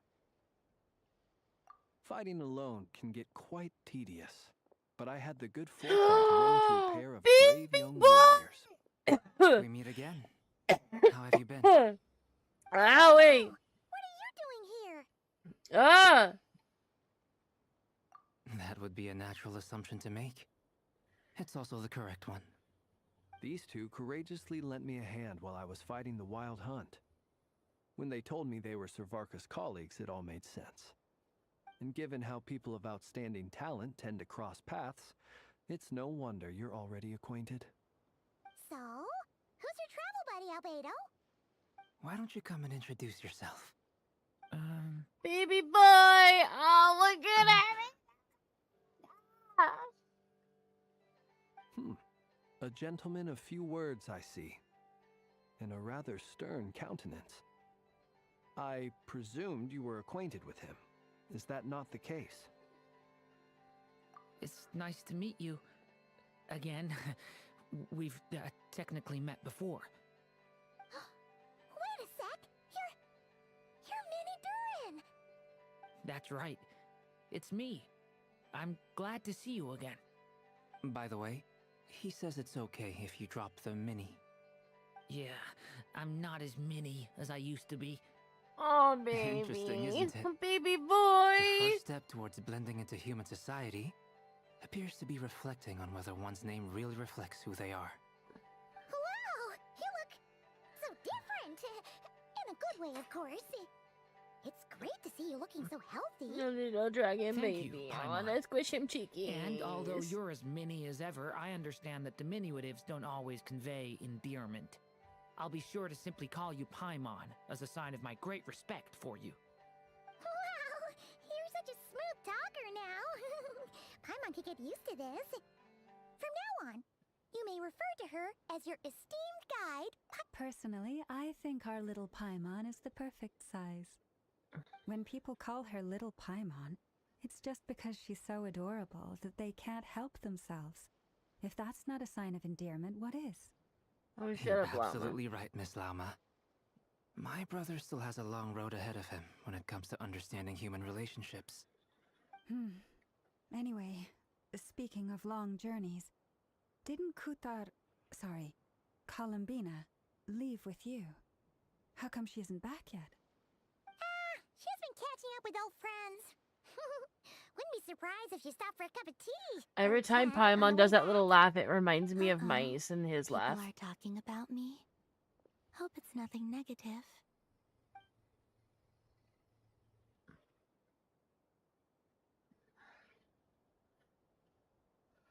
Judging from your expressions, I'm guessing it all went well? It's getting crowded here. I'll go grab some chairs. No need. This is a job for an alchemist.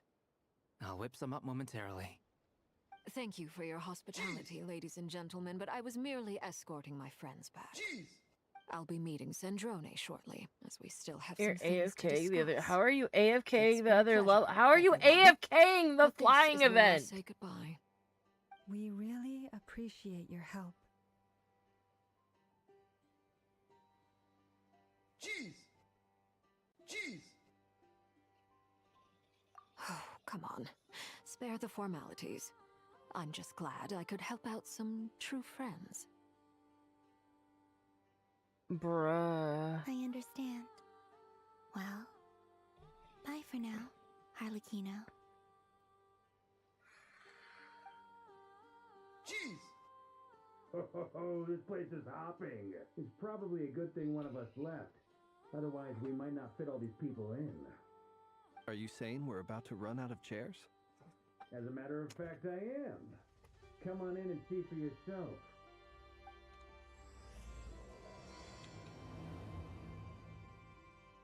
Jeez.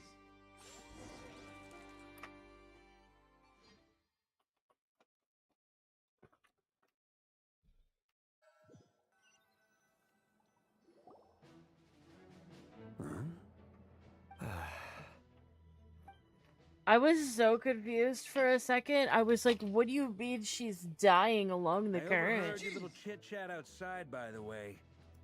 With Miss Columbina's Dade! colleague gone, we should be back to the original crew plus the other colleagues I brought in.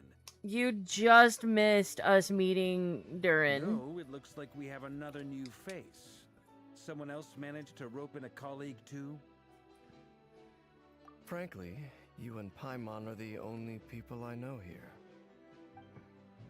This here is Deanslip, colleague of Tibet's greatest guide, Paimon, and greatest adventurer, the Traveler. Well, not exactly colleagues, more sort of friends. When someone else jumps in to do the announcing, you know you're speaking to someone important. Let's hear what he has to say. Note to self. Once Paimon knows your name, the rest of the world will soon follow. For us, it's usually something important. Paimon's guessing you've heard about the Wild Hunt, then. From the looks of it, you're about to hold a meeting. If I were to say that the Wild Hunt is our mutual enemy, would that earn me a seat at the table? As the saying goes, the enemy of my enemy is my friend.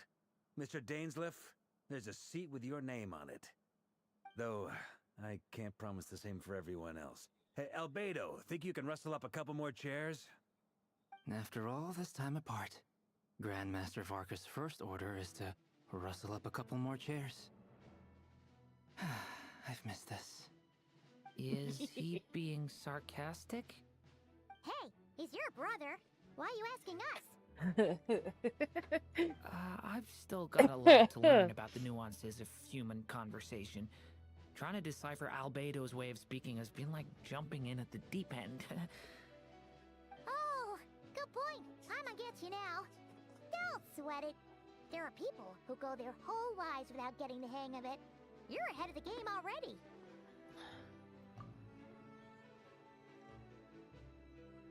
I wonder what's taking Nefer so long. Perhaps you should go and check in with her. If anyone can hurry her along, it's you. I just got back from the curatorium. Besides, aren't you curious to see what's taking her so long?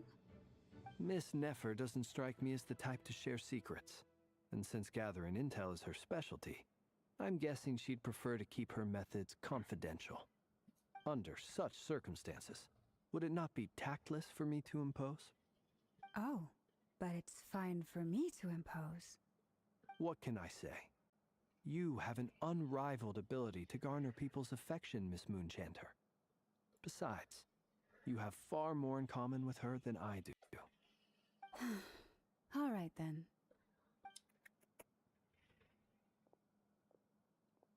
Impressive. She barely fought back at all. I admire your powers of persuasion, my friend. As I'm sure Miss Lauma will realize soon enough, the trick in life is to always pitch in with other people's responsibilities so that you can be selective with your own. Another trick is to simply hide in the background. Spoken like a true sage. Anyway, looks like we've got some time to kill before the meeting. Let's take a little breather, folks. And feel free to chat amongst yourselves. We'll get down to business once the other two arrive.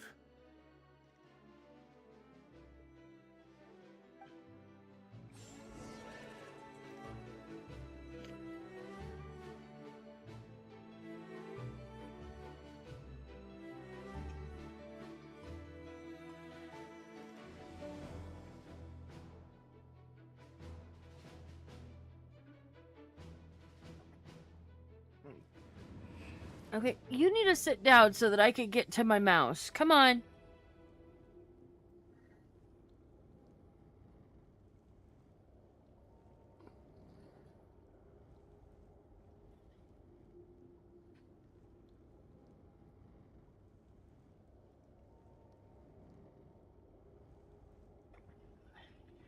I can't. You're both awfully quiet. Why don't I start us off with an icebreaker? Much obliged. Have either of you ever had your portrait painted? If not, I'd be glad to help. That sounds like a lovely idea. You know how to paint, then? I dabble occasionally. He's an excellent painter. Tables, chairs, people, dragons, you name it. He'll paint it for you. I'm flattered. If I ever get the chance, I'd like to give it a try myself. I'll bear that in mind. Anyway, how about you, Durin? What sort of portrait would you prefer? Oh, I'd be fine with anything. Whatever style feels best to you. Very well. Then I'll play it by ear. You can replicate any style I want? I can try. If you show me a sample, I'll do my best to match it. Thank you. In that case, I'll dig up some reference material for you. Oh, they're so cute. Durin, sweet baby boy. Sweet baby boy. You're both awfully quiet. Oh, it's just gonna get the same. Have Okay. either of you... That sounds like a Oh, that's upsetting. He's an...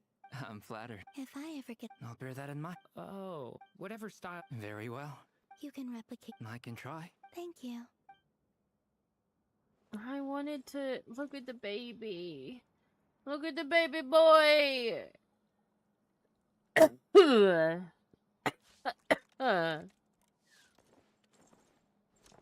Him little tail and him little wings.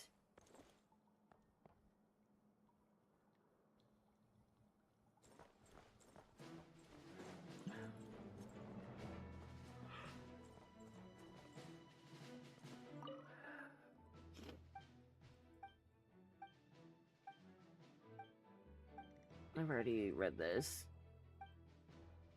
I've already read this.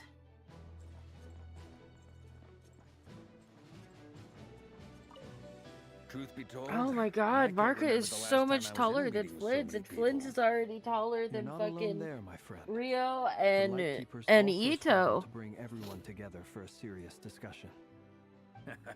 I don't doubt that. I've only ever met two Ratniki, one being you, and the other being that young guy, Itlua. Itlua is a good apple. I'll give him that. He's kind, honest, and regularly delivers supplies to my lighthouse. A true Ratnik to the core. In that sense, he puts me to shame. So you're what? A fake Ratnik? That's what it sounds like you're saying. But I get the feeling that's not quite what you meant.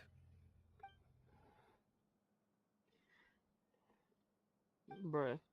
You just offended him. Why do you gotta make it awkward? Why the Now you awkward gotta kiss and silence? make up. Kiss and make up! Sorry. I'm not even gonna bother trying to hide it. You've known all along, haven't you, my friend?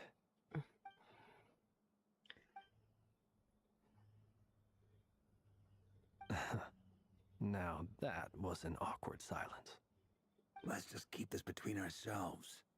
Probably best if Itlua doesn't know, huh? That goes without saying. Gotta be careful what you share with youngsters, after all. Anyone else in the know? Let me guess. The Traveler and Paimon?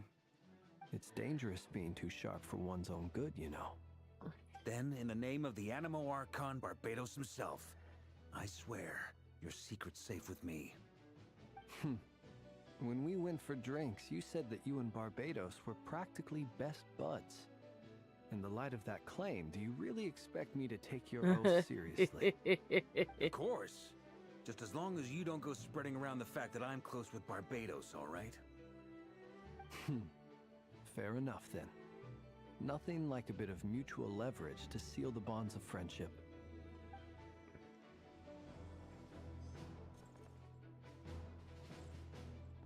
I need to...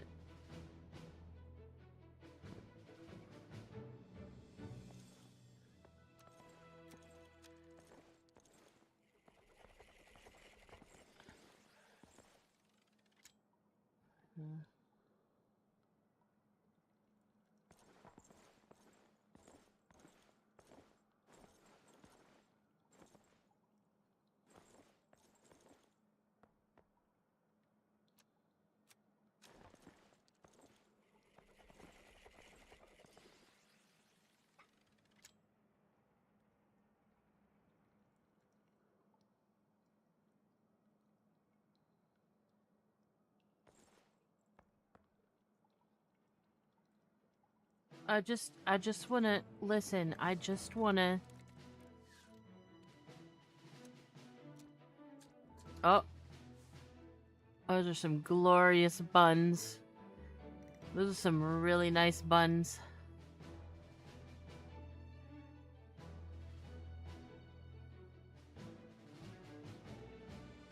Those are really nice buns. What the hell?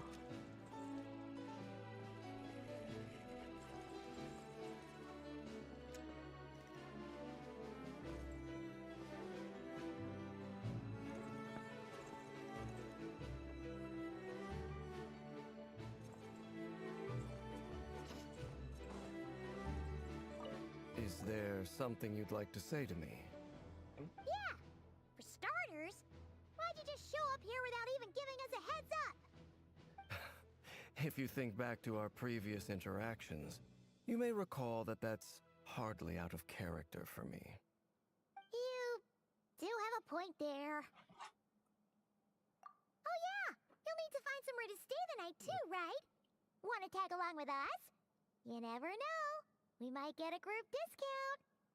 Sure, let's do that. Great! Paimon will handle it. And in return, we can get Dainslift to be our very own personal bodyguard.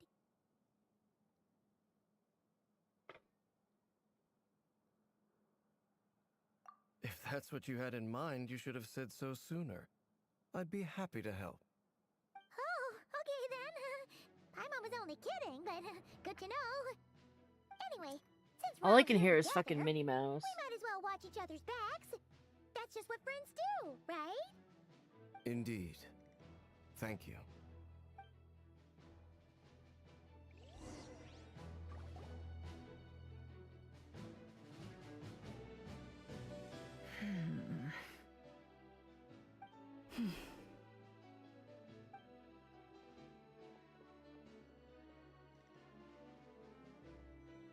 Ah, Miss Nefer.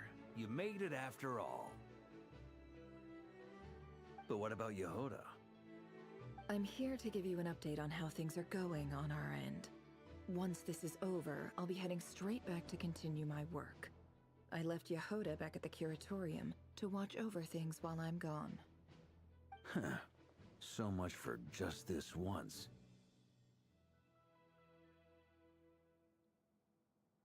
Shh! Not so loud! We're on a roll here. What if she remembers and suddenly decides to back out?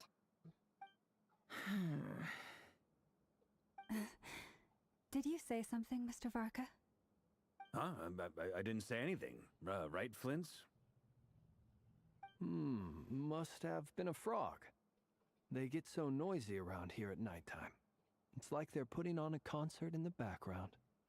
Anyway, before we begin, there's a few introductions to make. Let me start by saying that it's an honor to be speaking before so many distinguished colleagues and collaborators. First up, we have Miss Lauma. As Moon Chanter, she's the leader of the Frost Moon Scions, a local religious community in Nodcry. Then there's Miss Nefer, boss of the Curatorium of Secrets, an intel gatherer extraordinaire. Nefer is leading the investigation into Rerer's background, assisted by Yehoda and Lauma. From the little I've heard, they're making some great progress. Over here, we have Mr. Flint's, a ratnik and guardian of the abandoned lighthouse. In our last operation, he courageously distracted the Wild Hunt to buy time for the rest of us. For those of you who've never met, this is Mr. Albedo, a renowned alchemist and captain of the Knights of Favonius investigation team. By his side is a new face for us all, myself included, Mr. Durin, who's come to lend his aid. Next up, we have the Moon Maiden and former Fatui Harbinger, Miss Columbina. Then we have the Traveler, who's earned more titles than I could possibly hope to list out, so I'll spare you the rundown. And Paimon, the ultimate travel companion and quite possibly the best guide in all of Tevat. That's a lot of people. Great turnout. Miss Nefer, it looks like you might have another job coming your way, so, congratulations on the booming business, I guess. You think I haven't got enough on my hands as it is? Who's looking for me now? That would be me, Miss Nefer. I have a commission for you. And you are? Who I am doesn't matter right now. What does matter is that I'd like you to gather more intelligence about the Recher of Solnari. Well, it's not as if we never take on anonymous commissions, but in your case, I'll have to decline. I'm gonna take a wild guess and say your job's probably more hassle than it's worth. Something about you seems like bad news. It's my eyes, isn't it? Conrian, I assume. And what's with the mask? Are you trying to hide your identity? In any case, the fact that you're even still alive raises an awful lot of questions for me. My name is Dainsliff. And yes, I am from Conria. As I'm sure you're aware, the Recher of Solnari's real name is Rerir. He was once an acquaintance of mine. Really? Then you must have been quite an influential figure yourself. You flatter me, but none of that matters anymore. My point was simply to clarify why I have asked Miss Nefer to investigate Rerir's background. So you're both from Conria, and it sounds like you used to be friends. What am I missing here? Surely you already know how he became one of the Five Sinners. I'll tell you everything I know. The history of Conria, the names and identities of the Five Sinners. I remember it all like it was yesterday. I have never spoken openly of this before. But the truth was exactly as people say. The Five Sinners were each driven by their own desires, and it was by playing upon these that the Abyss tempted them to their fall, tearing Conria apart in the process. The visionary, Vedifenir, who wished to foretell the future. The wise, Haroptatir, who sought limitless knowledge. Gold, Rhindaughter, who desired to create life. The foul, Surtologi, who pursued supreme strength. And last, but not least, Raker of Solnari, Rerir, Ravager of the Moon. Of the five, Rerir is the only one who remains a mystery to me. He never harbored grand ambitions. So what changed in the space of a single night? How did he come to fall like the others? In other words, you're saying that his change came as a shock to you, and you have no idea what actually happened? That's right. You mentioned how the Abyss tempted them, which led to their fall. But what did that look like in practice? And what other context can you give me about the events of that time? The more detail you can give me, the better. Strangely, now that it comes to it, I hardly know where to begin. The fateful night took place during the era of the Eclipse Dynasty. One day, my elder brother, the visionary, Vedifenir, was summoned to the palace by the Vinster King, only for the king to gouge out his eyes and cast him into the dungeons. When I came to hear of this, my fury knew no bounds. I gathered together every ally I thought I had, and together, we set a night to storm the palace and free Ved. Centuries on, the memories of that night still haunt me like a never-ending nightmare. We broke through the palace gates, just like we had planned, each striking towards our separate targets. But then, I was betrayed. Even Vedifenir, the very person I had come to rescue, abandoned me and partook of the Abyss's power. So, it's personal after all. Then tell me, Mr. Dainsleif, what price are you willing to pay? You, of all people, must know that nothing comes for free. I cannot say what price would be worthy of such a commission. But know this. Rerir was not always a madman. Believe it or not, there was a time when he was just an ordinary man, working for the Conrian Intelligence Service. Uncovering the truth of Rerir's past is the only way to unravel this mystery. But before you decide if you will accept my commission, I will tell you more about him. Enough, I hope, to help you plan your next move. Sounds pretty good to me. Feels like we just flagged down a random passerby, only to discover he's actually a master strategist who has a score to settle with our enemy.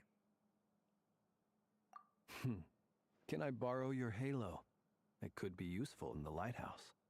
Hey, enough with the wisecracks! Besides, isn't that lamp of yours bright enough already? Relax. It was meant to be a compliment. If that was a little over the top for your liking, I'll make sure to tone it down next time. I'll give your proposal some serious thought, Mr. Dainsleif. Let's speak in private once the meeting is over. Before that, there's a few things I'd Oh, like we to share. speak!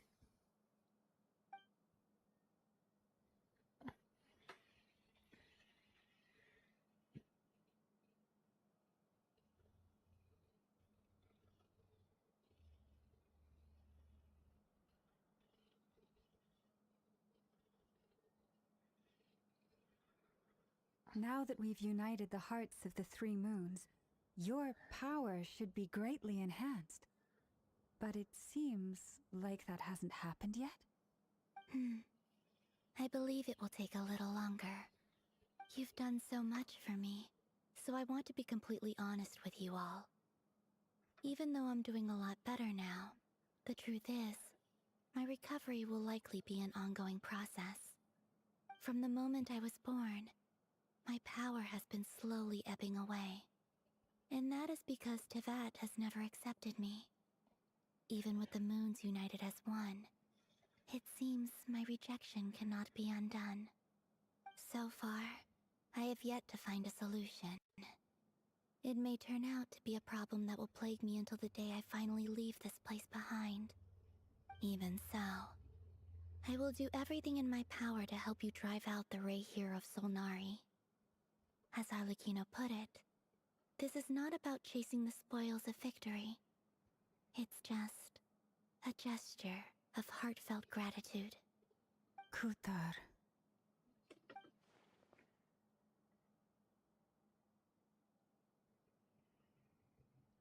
I might have to go pee in a minute. Defeating the Ray here of Solnari will be no easy task. While my strength slowly recovers, we'll also need to gather more intel. Naturally. We should take all the help we can get if we hope to defeat him. We've considered several viable plans now, but our choice hinges on the answers to a few key questions. Is it even possible to kill Rerir? What experiences shaped the person or monster he became? And what's he really after? Given Albedo's expertise in alchemy, I think we should leave him to try and answer the first of these questions. Understood. As for the other two, I'm afraid we'll have to count on you again, Miss Nefer. Believe me when I say it's not my wish to burden you. But right now, relying on your skills is our only option. So you're placing all your hopes on me, huh? We can't thank you enough for agreeing to help us. Honestly, I can hardly believe how lucky we are. You sure have a talent for changing your tune, Miss Moonjanter. Timid like Yehoda one moment, then flinces insincere flattery the next. Ladies, please. I must object to your portrayal of me. That's all. Feel free to keep bickering. Just pretend I'm not here. I almost don't want to leave this room. I'm curious to see how this plays out.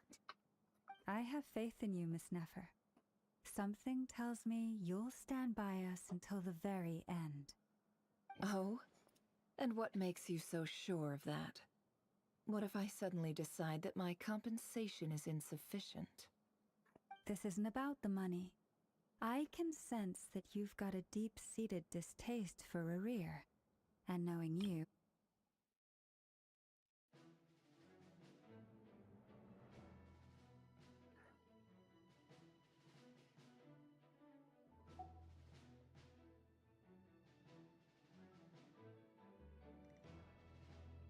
Look at them getting along so well.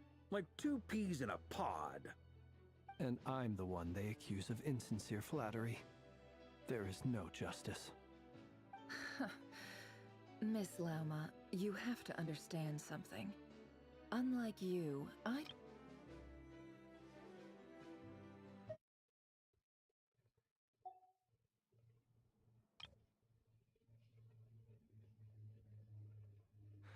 Ladies, please.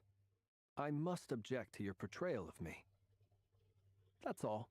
Feel free to keep bickering. Just pretend I'm not here.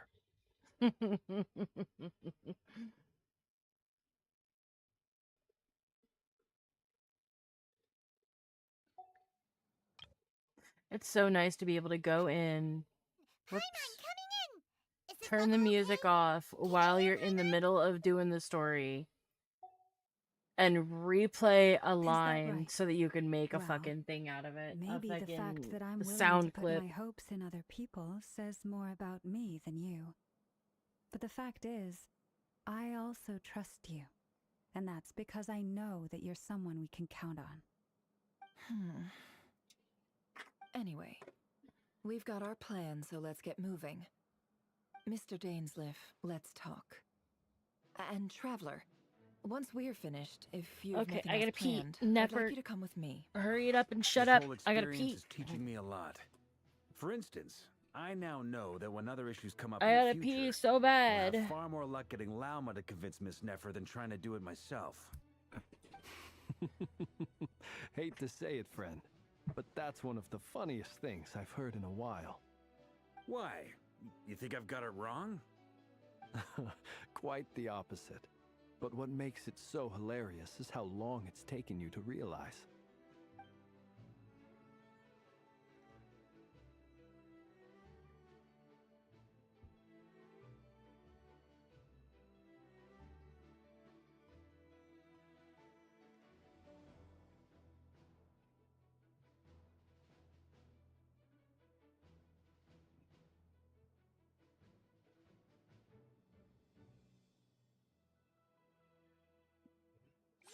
Okay, I gotta go pee. I'll be right back, guys.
Okay, I'm back. I went to the potty and I also made some noms, so we're gonna try and see about getting some noms down me. Oh.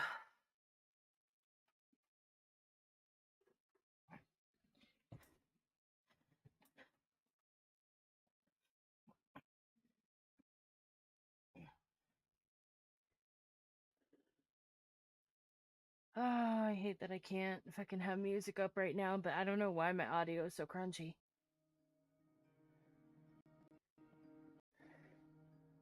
Let us have a modicum of patience for the richness and complexity of humanity. The wanton cruelty of the few is not worth our ire.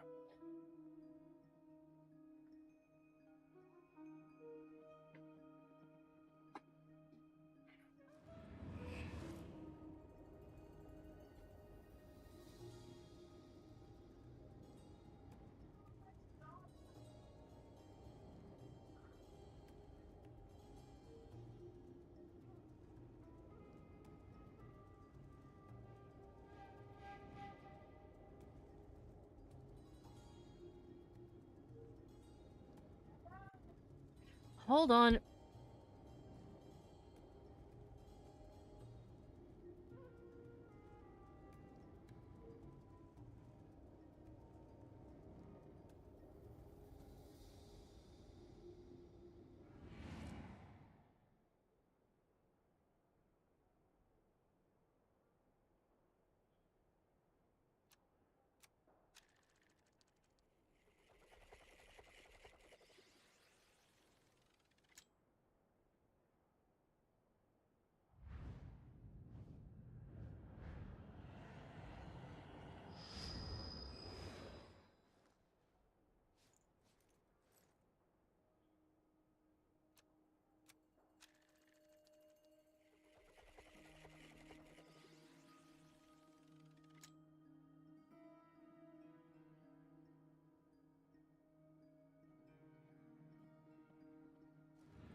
Okay, yes, I am back. The quest is still happening. I am kind of nomming a little bit.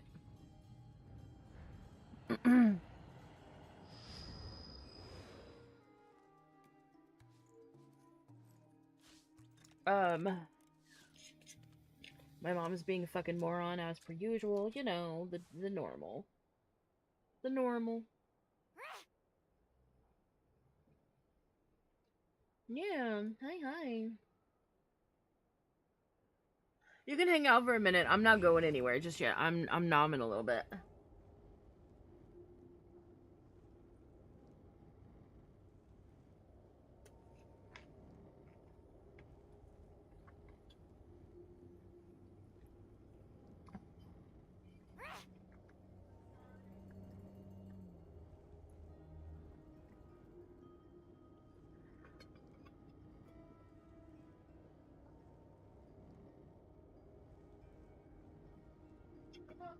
We vibing. Oh, like 55 pulls ready for Kian? I have like 10.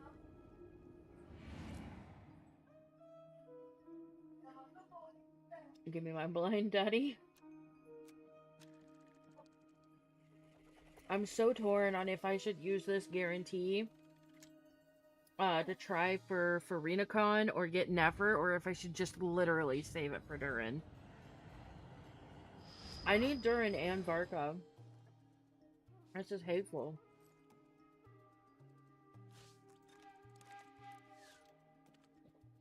Save it.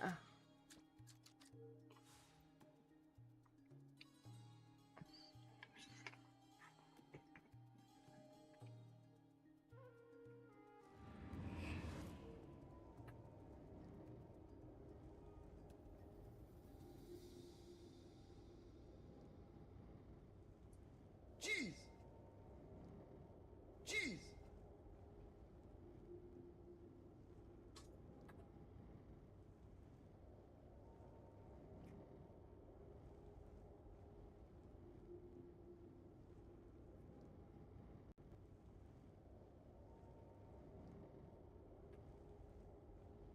Jeez!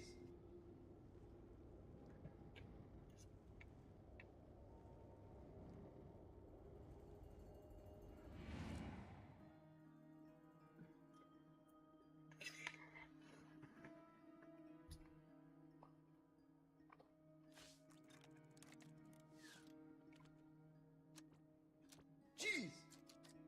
He who wishes to peer into the abyss needs simply to wander through Nodcry on a misty night. The march of the Wild Hunt will be sure to drag him into the darkness.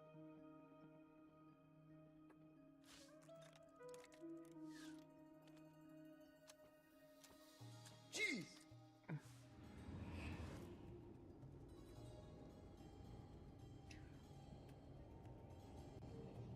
So what you doing, comic? I know you're vibing, but like, what else are you doing?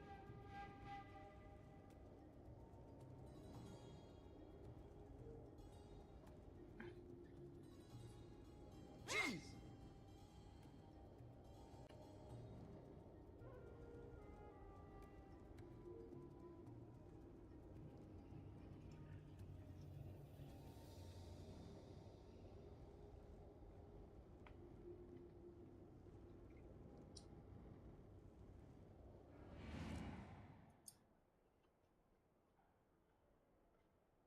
No, mom.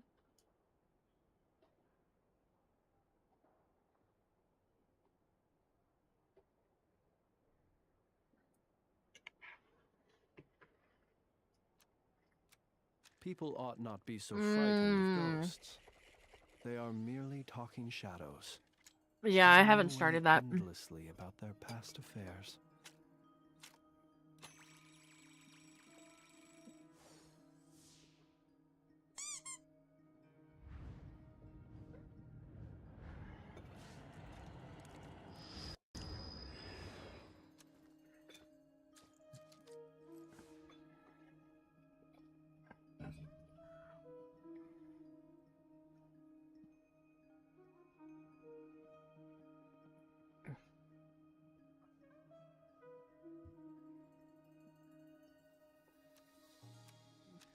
I haven't done that other one. The one that you were doing, the shooty pew pew one, I need to finish that one. It's fun, kind of annoying at the start of each stage, but fun. Of the few is not worth Yeah. our ire. Or did I already miss the shooty one? Did I not do that in time? I don't know.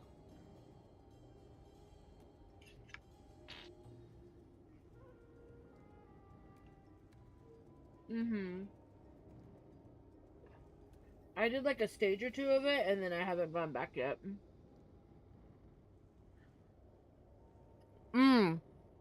Okay, okay.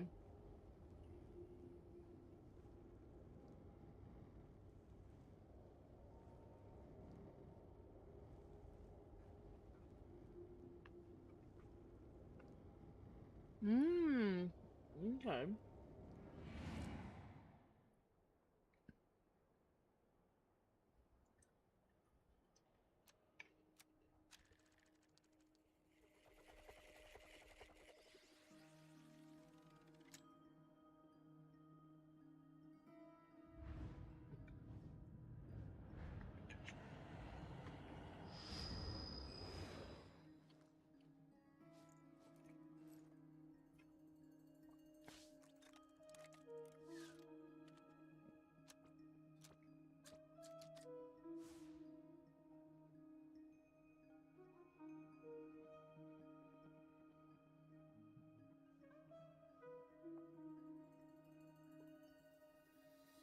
People ought not be so frightened of ghosts.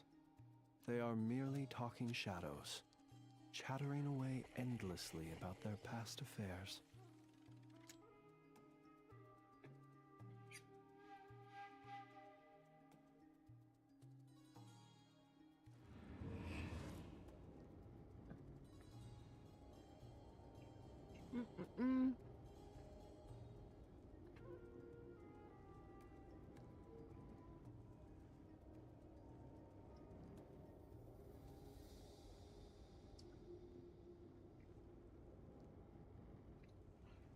Yuna's ability is definitely good. She's towards the end of the event, though. Aw, man.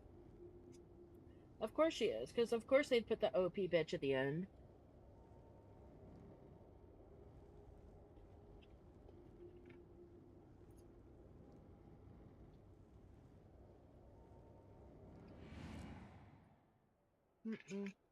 Okay.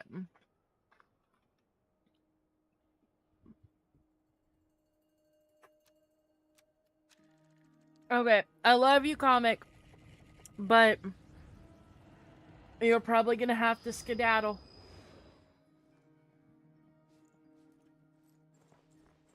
Unless you don't care about me talking to Nefer.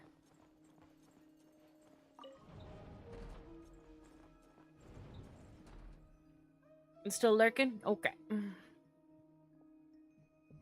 Thank you for waiting. Yehoda! It's okay. We actually use the time to help Nefer a Dainsleif bitch and ass shirt bag. That's very considerate of you. Now, I trust you share my curiosity about Rarier's past, and you seem fairly familiar with Mr. Dainsleif already. We spoke at some length after the meeting. He was the one who suggested I should invite you to join this operation. He feels confident that these secrets will be safe with you. Dane has a lot of faith in us, that's for sure.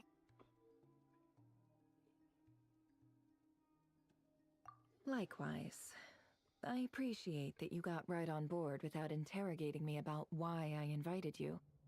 It shows that you trust me to explain everything in due course. That's because we know what you're capable of. We appreciate you too, Nefer. You might have been forced to help in the beginning, but this time, it was your choice. That's one way to put it. Another is this, that once a decision's been made, it's set in stone. After that, my only goal is to see it through. Alright, so here's how it is. I'm going to access Rarier's thoughts again using my confidential method. Now, I'm sure you've seen things like this before on your travels, so you're surely well aware of how dangerous it can be. The reason I've gathered you all here is to ensure my safety during the proceedings.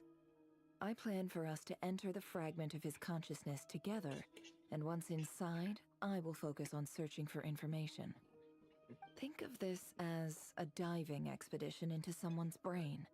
If I'm the diver, you are my safety equipment, tasked with keeping me alive while I'm under the surface. Once the ceremony begins, we will all be spying on privileged information. But in the interests of safety, you must remain absolutely silent at all times. We will discuss our observations after the ceremony Paimon's has gonna fuck concluded. us up. Paimon's gonna Lastly, fuck it up and we're gonna any end up individuals banished to the of a Shadow Realm or some weaker shit. constitution are advised not to partake in the ceremony. In any case, Paimon has her own job to do, which requires staying in the room, but not Never joining the knew. ceremony.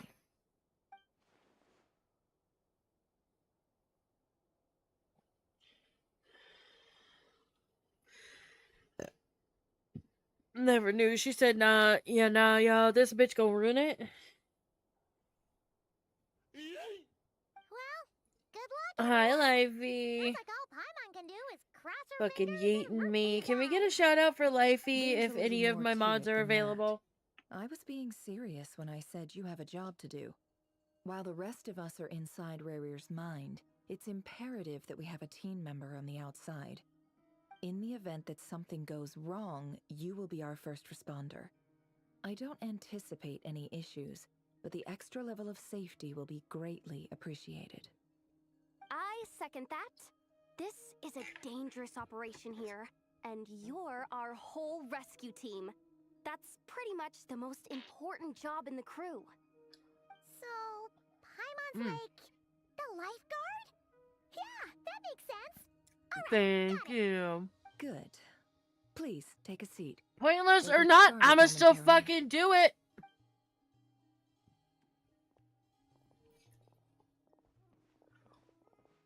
So, did Mr. Dainsliff tell you anything else? He told me that he believes Rarir kept some big secrets in his life. I support He's in not this sure that house. they were the cause of his eventual downfall, but he's asked me to uncover what those secrets were all the same. But surely you're not planning to go through with this, no matter the cost. If you think that, you'd be overestimating me. I'm a businesswoman, not a mercenary. But I do have my own professional reasons for taking this job. You think I'd turn down the opportunity to get a first-hand Exactly. glimpse into Conrian history? No chance. Well, as long as you don't let morbid curiosity get in the way of safety concerns, we're good. We'll do whatever we can to help you. You're such a killjoy.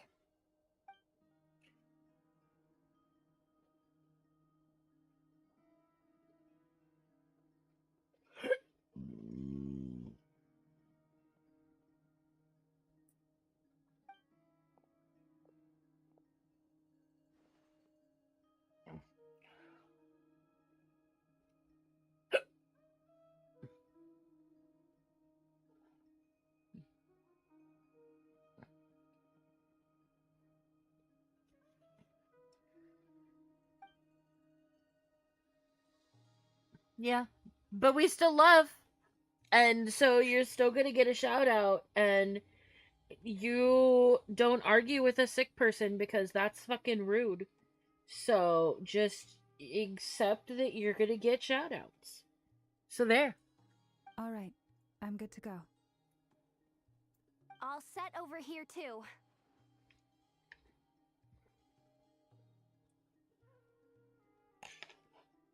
Promise, Paimon, you'll be extra careful. You sure can. All right. Let your whole body relax. I go. Got a We're bit of about to begin. time. Close your eyes. Sorry if I cough on you, though. It's not intentional.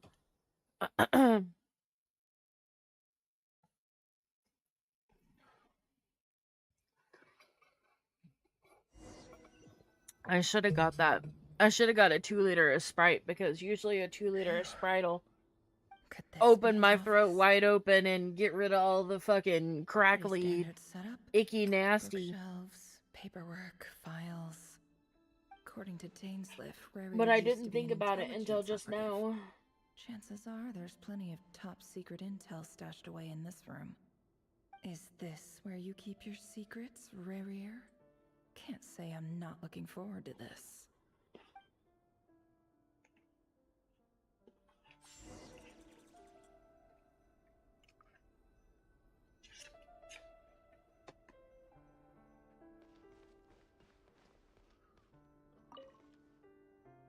A file took...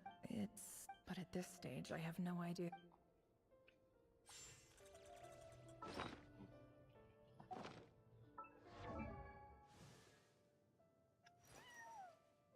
Oh, maybe she does build attack. And not just EM. Obviously she builds EM. But she's got 1400 attack.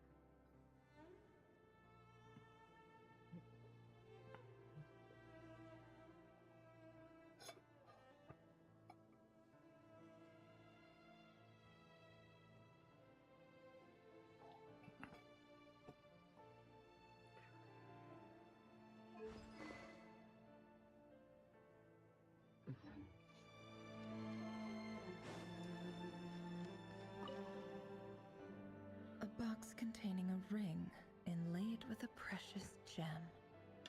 Must be for his girlfriend.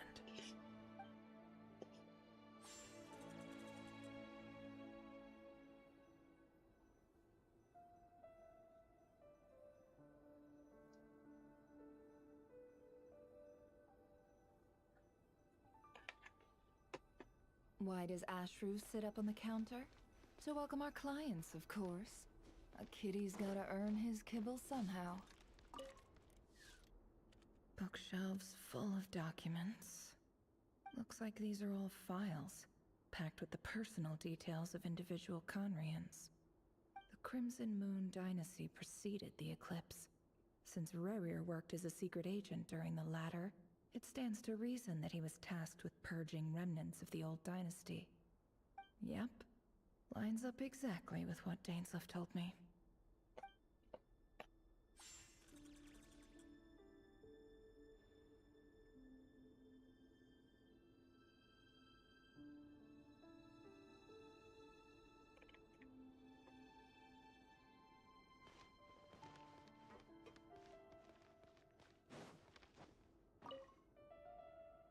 Wonder what kind of encryption technique this is. Seems like it has to be inserted into that camouflage device nearby. Aha! Jeez! It's an audio recording. Please, hear me out. I can't shake this feeling that someone's been spying on our house. No, I'm not being paranoid. It's true. I saw someone dressed in all black. It was a couple of days back, but that was on another street, not near my house. I swear, I know what I saw! There's a note in the margin. Surveillance of the run for their residence has concluded. We apprehended the target and filed the mission report last night. Could the voice in the recording belong to one of Rarier's targets?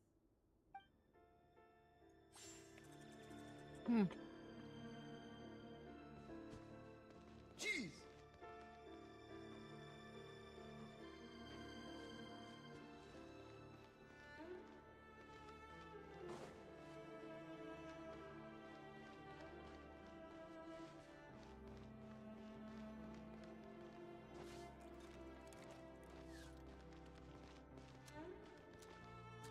Jeez!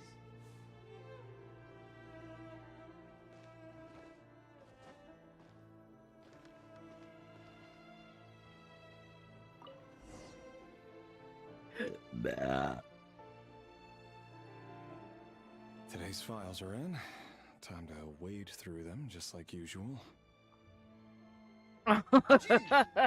Yeah, pretty much. Male, 51. Occupation, cook. confirmed Crimson Moon descendant. Has maintained frequent contact with other descendants over the past year. Poses a threat to the dynasty.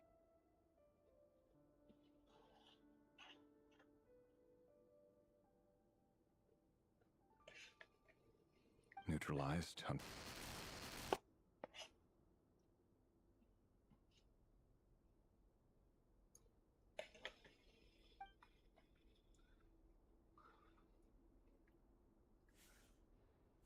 This one should be archived under purged targets.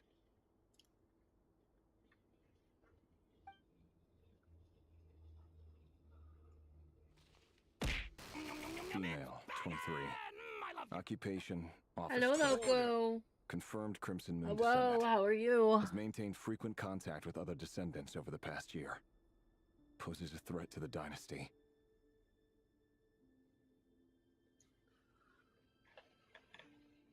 Neutralized.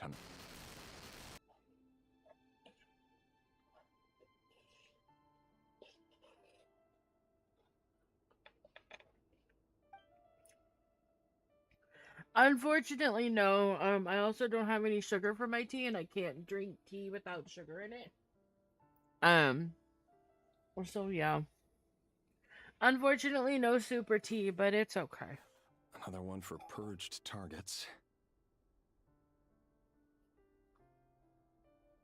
Sounds like she was that other man's daughter. Never mind. What's it got to do with me? It's okay. I'm more interested in seeing if I can manage to get a bottle of Sprite, because that's usually really good for my throat and my congestion and everything. Male, 40. Occupation, teacher. Confirmed Crimson Moon descendant. Has been observed making contact with other descendants during the past year. Poses a threat to the dynasty. Yeah. Yeah.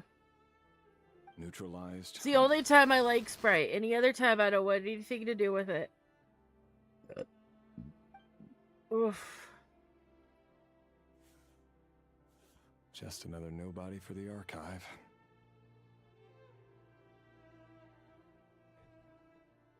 Come to think of it, I remember surveilling this man.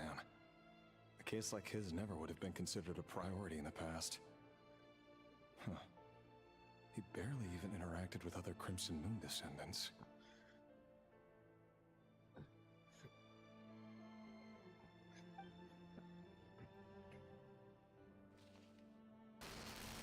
Female, 16. Occupation, none. Orphan and confirmed Crimson Moon descendant. Has been observed making contact with other descendants during the past year. Poses a threat to the dynasty. Bruh. It'd be like that with ginger ale sometimes. I don't like the taste of ginger ale. Neutralized on...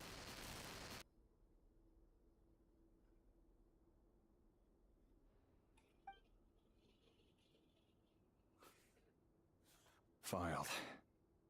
I have no recollection of this girl. None whatsoever. She doesn't seem to be anyone important, but then again, how many of them really are?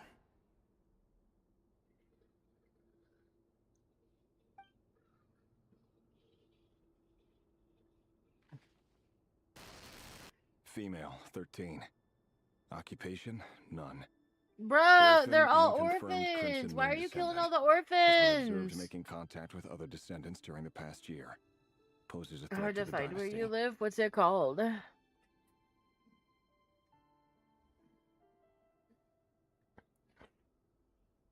Neutralized and... Filed.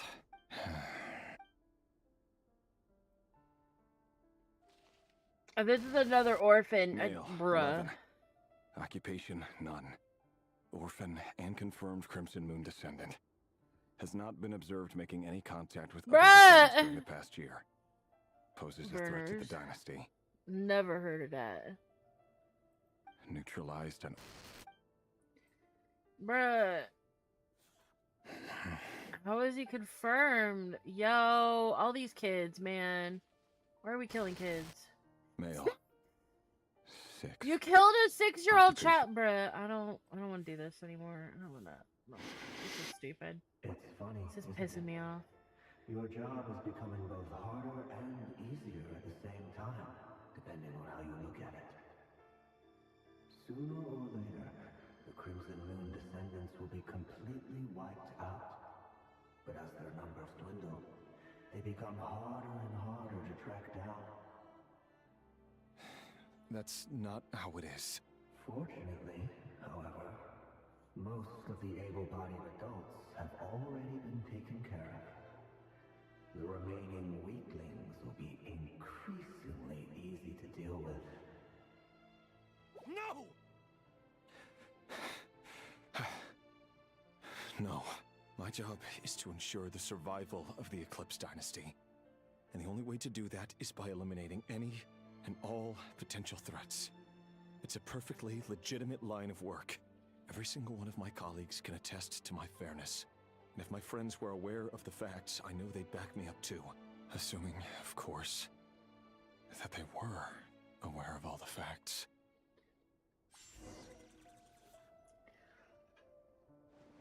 Velophanier. Velophanier! Velophanier, where are you? Do I get to see your pretty face, sir? Where are you? Take a bath. I'm all clean. I'm ready. Mr. Vedifalnir? Ah! It's been quite some time since we last met.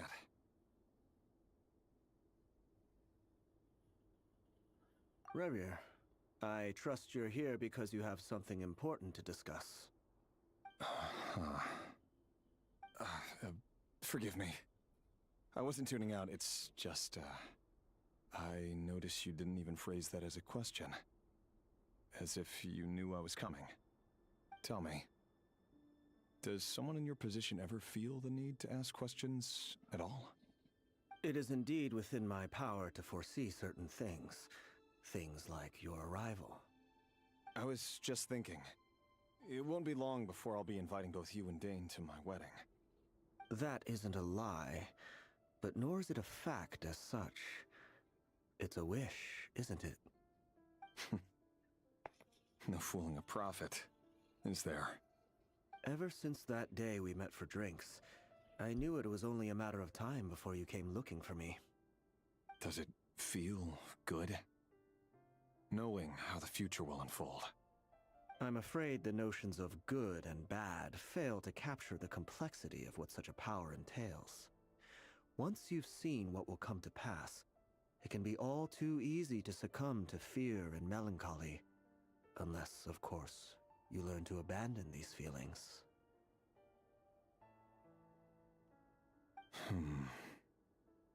You fear my silence, and long to hear the words I left unspoken that day. That's right. You must have noticed my reluctance to broach the subject, and the reason is simple. Because the truth could never have lived up to your hopes. For both our sakes, such words are better left unsaid. The burden of prophecy was never meant for your shoulders.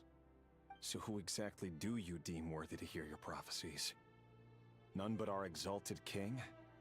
Or rather, our king as he once was. You're closer to his majesty than I am. You must know better than anyone how much he's changed. You say that as though it is to my benefit. Yet precisely because of that, I dare not speak rashly. A king can turn out to be the most virtuous of rulers, or a tyrant more terrible than the most vicious of dragons. You are so wise and far-sighted, yet still you would have me live in fear of the unknown? You make a fair point. Especially given my silence alone was all it took to send you spiraling downwards. Very well then. Let me offer you some advice. And I say this not as a prophet or a visionary, but simply as the brother of your friend. For many reasons, there is very little chance of your marriage ending in happiness. If happiness is what you seek, you should find another fiancé.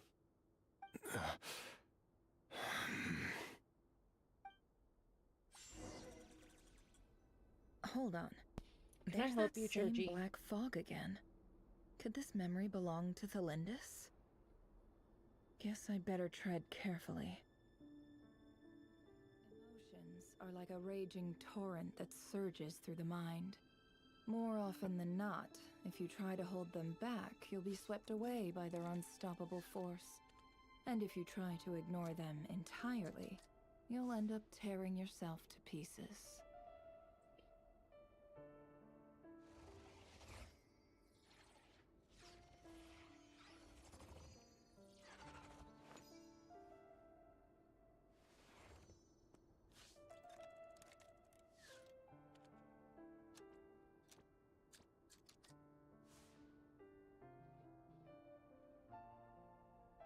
Why does Ashru sit up on the counter? To welcome our clients, of course. A kitty's gotta earn his kibble somehow.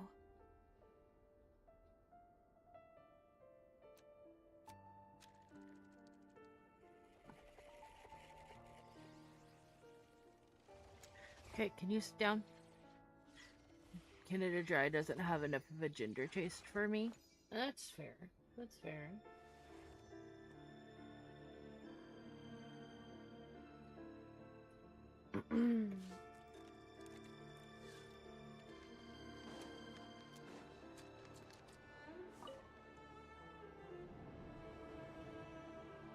Wait. Hear me out. This time we finally got a clear look at his face and learned his true identity. His name is Rayrir, and he claims to be one of the king's guards. Oh. What did you say? They little X's in their eyes like, The man you're set to marry leads a double life as a brutal executioner. Why are you telling me all of this now? The eyes. It's because I want you to kill him. You are the only person he would never suspect. No, absolutely not. I would never dream of doing such a despicable thing. So you'll just stand by and watch him slaughter us to the last? Do not forget that the blood of the Crimson Moon flows in your veins too. The blood of the Crimson Moon? What does that matter now? The dynasty has long been dead and gone. You think that alone is reason enough for me to throw away everything I have? Why wouldn't it be? You two were once a child of the Crimson Moon, just like me. Don't tell me you've never felt so much as a flicker of fury for the way we were trampled into the dust. Why does she got normal eyes then? She don't got Conrian eyes or Crimson Moon eyes. I can try to persuade him. Or have him persuade the Vinster King. Persuade the Vinster King? Do you even know why he's so obsessed with hunting us down? Why he keeps trying to force us to hand over our secrets over and over again? Or why we refuse to give up on restoring the dynasty? The Vinster King. A blind fool. His eyes clouded by powers from beyond this world. A petty little man with a miser's heart. And he dares to sit upon the throne? Mark my words. Sooner or later, Conria will fall. And it will be his doing. If you can't bring yourself to do it, so be it. Just you watch. It won't be long before calamity descends upon us all. The Rayhir of Solnari. That really is quite a secret you've been keeping from me, Rayhir. But who am I to talk? Am I really any better? I've kept my own past a secret this whole time too. Love should be built on honesty. But ours was born from lies. And yet, is it really so wrong to hide things that would only make life harder? If we don't cover up the parts that no one else should see, how can we go on pretending to be normal? Vedifulnir must have known all this. And that's why he made his prophecy. In the end, nothing stays hidden forever.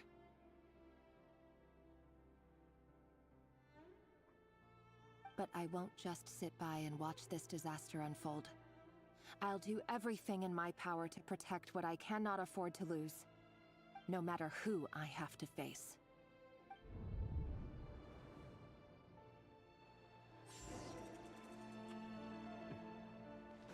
I thought we were in Rerear's memories, Was not... that Rerear who just walked past the window?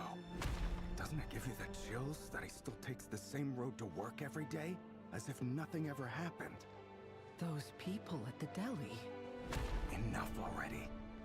They're clearly pretty taken by their own disguises, so just smile and play along. Pull the rug from under beasts like that, and you'll risk having your throat torn out. Deli? Oh. They're talking about those people from the opposition. Right. I'd almost forgotten they used to run a deli. People of no consequence always vanish so easily. And no one even remembers them. Okay, but the creepy, like, windows closing is, a little crazy. But surely you can see he's not the man he pretends to be. So many have died already, and they say that the king's madness grows with each passing day. We're not going to survive this, are we? But why does it have to be this way? Do we really deserve to die just because of the blood that runs through our veins? Felindis, are you even listening? Sorry, Freether. My mind was off wandering. I heard you, though. You're talking about what Rerear said. He's just following the king's orders.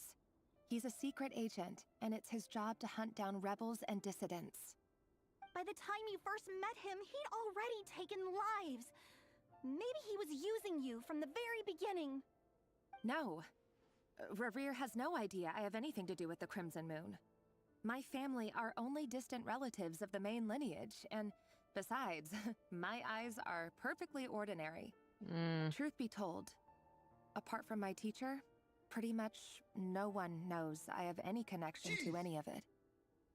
It's been a long time since my family severed ties. But as Orlog said, who could possibly talk sense into that raving lunatic of a king? No one. I'll work something out. Trust me, I'm with you all. But for now, you need to keep yourselves hidden. Don't let anyone find you, anyone at all. Don't forget that Rerear is an Eclipse operative. You need to be extra careful when he's around. And when I am too. For now, don't come looking for me. And if anything happens to me, just act like we've never met. If even you can't escape this, what hope do the rest of us have? But after all this time together, surely he wouldn't lay a hand on you. I won't speak in his defense, nor can I give you a clear answer to that question. But I'll do everything I can to put an end to this. Here, hold on to this. If an opportunity to escape presents itself, take it. You'll be glad you took some spare change. You call that change? But what about you? I've got a job, and there's still money coming in. But you can't go anywhere right now. Please think about yourself for once.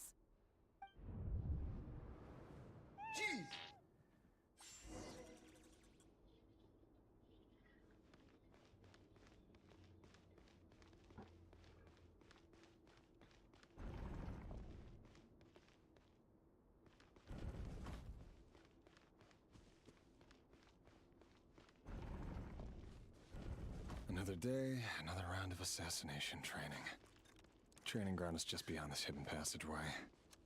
When you kill a person, doesn't it bother you when you end up covered in their blood? Why would it? Aren't we all just walking blood bags? But not everyone is accustomed to hunting down others like prey. You've been a hunter for so long now, you seem to have forgotten that most people don't just go around killing one another. Leave me alone. Yeah. Yeah, leave me alone.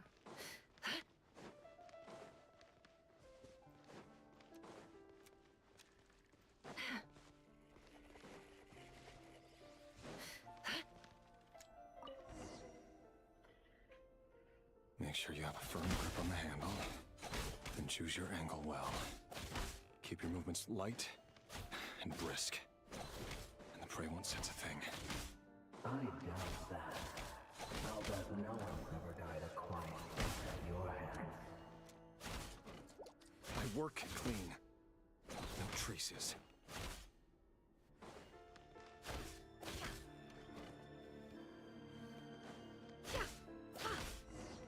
That doesn't make it open and above board, though.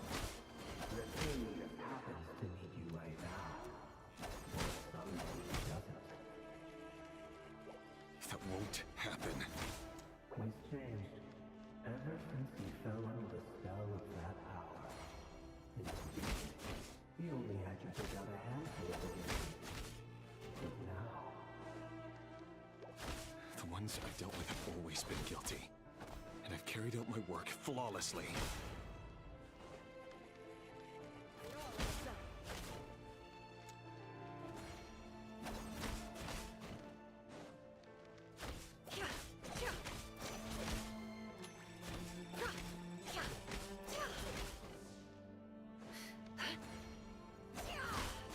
You know why Olympus didn't accept your proposal, don't you? Bruh!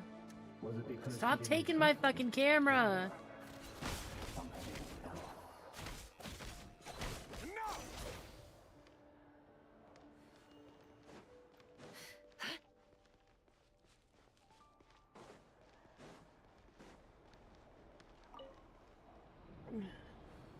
Delindis, do you still remember Orlog?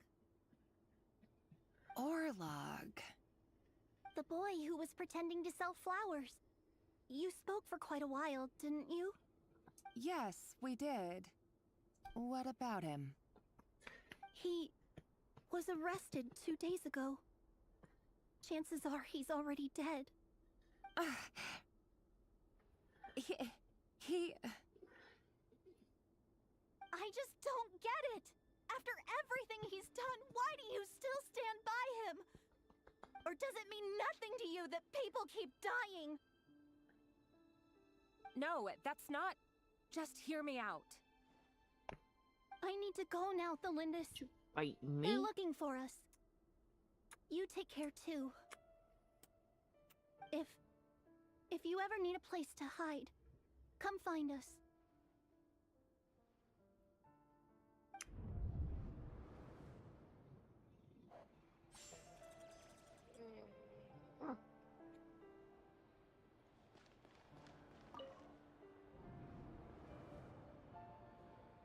Author Thelindis. Over the course of this week, the research object was subjected to interference for a total of 47 hours for experimental purposes. The results are as follows. All subjects of observation that were sent inside have now... The situation within is proving more problematic than anticipated. No progress whatsoever. What now? Won't you give me even a glimmer of hope? Things are getting worse by the day. I have to find a way or we'll all be in danger.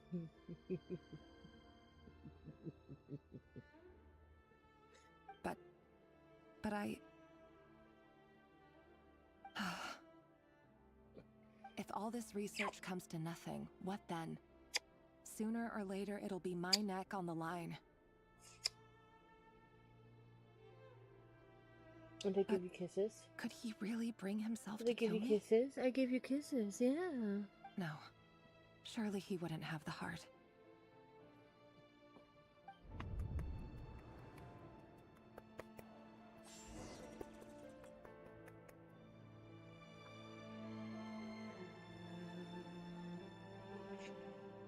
Maria. I can't. Cat. Is this how I have to walk forward?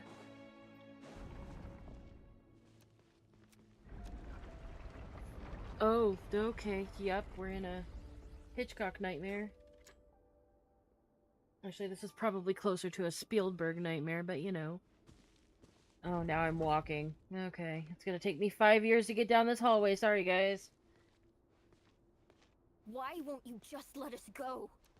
We don't even know each other. All we want is to live ordinary, peaceful lives. You want to live?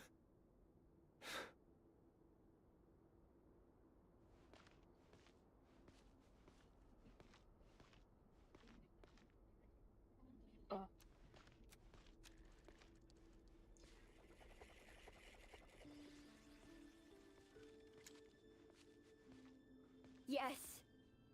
I just want to go on living.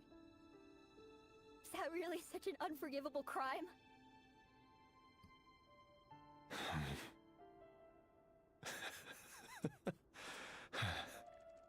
You want to go on living. I want to keep living too. To keep living forever. That's why I have no choice but to continue on the path I'm on. If only some savior would suddenly swoop down and change the way the world is. Too bad that's not going to happen.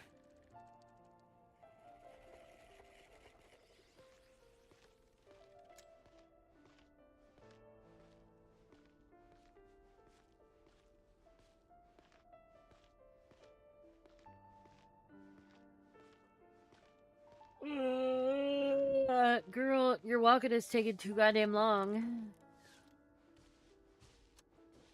Imagine that. If there really were such a person, you and I wouldn't be standing here like this, would we? Nope. Creepy ass children? No thanks. No, thank you. Today's files are in. Time to wade through them just like usual. No, I don't get tired of it. It's my job. And not only am I lucky to have it, I'm good at it too.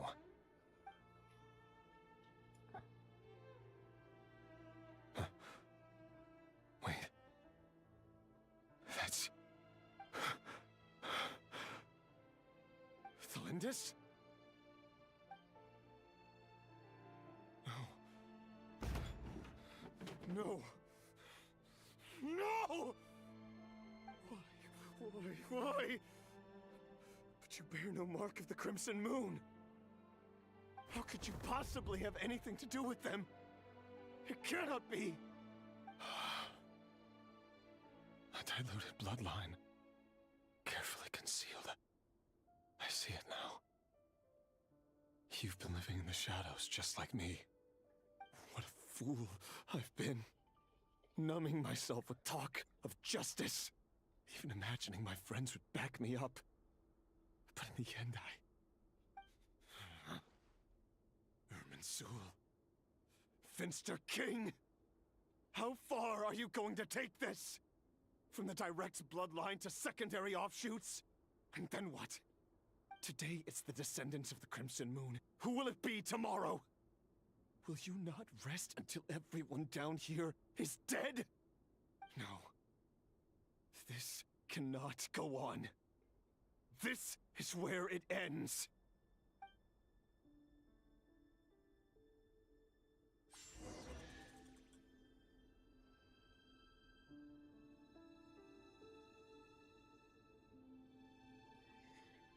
Okay, well, I guess we're gonna be murdering our fiancé.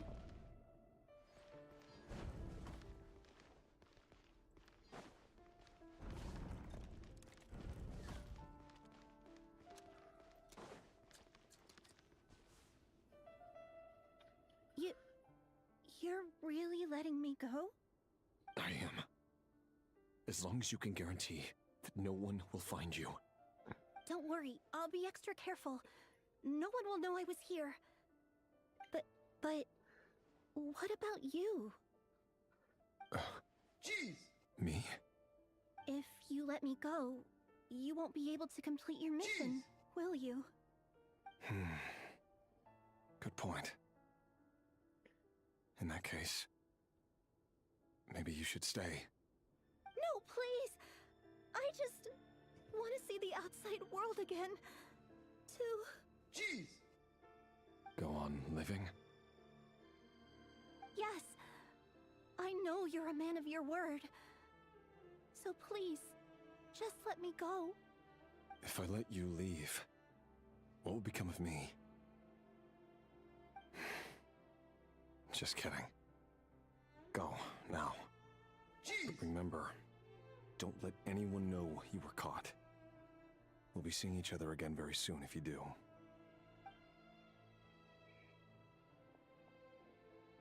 Even shadows in the dark must live by a code. But you can't save everyone. You've been whispering in my ear for days now, Vedifilnir. Jeez! What are you trying to do? Break me down? I only say this because you long for an answer to your problems. Let her go, Rerir, or you risk losing everything. I will not abandon Thelindis. Then you'll need a little more vigilance and a lot more power. Jeez! The world is changing, Rerir. Keep your eyes peeled for your moment of opportunity. That voice used to be so unclear. But now I know exactly whose it is. It's Vedifilnir. He won't tell me how to actually resolve any of this, but he keeps trying to manipulate me like a puppet. What's his game here? Tell me then. What will this moment of opportunity look like? And no answer. He's like a ghost. Always disturbing me when I'm on edge, but never answering when I need him most. So, the Eclipse Dynasty was purging, well, massacring the descendants of the Crimson Moon. And it seems like it was all connected to the Vinster King's research. The King's obsession with abyssal power left the future of Conria hanging in the balance. No wonder every aspect of Rerir's life was so unstable. And it looks like this Thelindis, Rerir's would-be fiancée, herself belonged to a sub-branch of the Crimson Moon Dynasty's descendants. It almost defies belief that a couple like them could hide the truth from each other for so long. If the Vinster King hadn't intervened in such a drastic way, they might have gone on deceiving each other for the rest of their lives. And why does Vedifilnir, Dainslif's older brother, keep talking in Rerir's head? This guy kept more secrets than I ever imagined. The human mind is like a vast desert of shifting sands.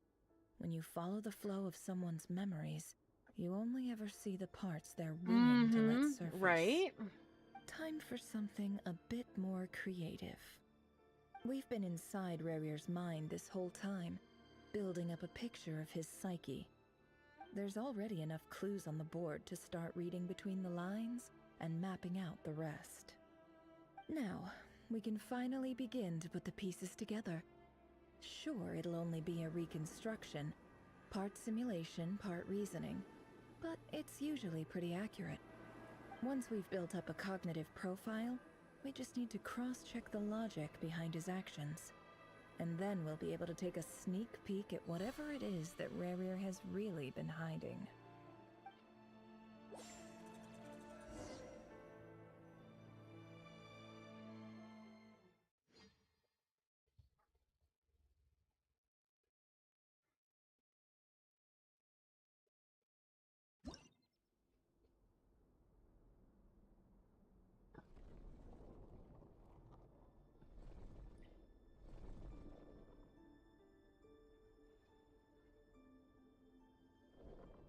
Rerir, are you there?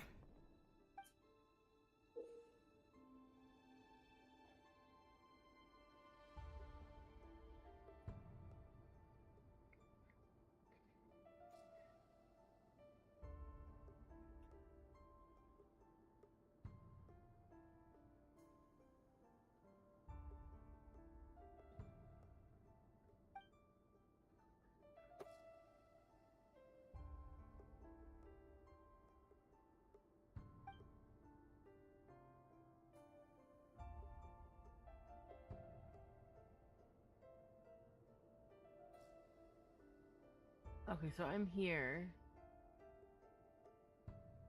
Wait, what? Okay, oh, move piece.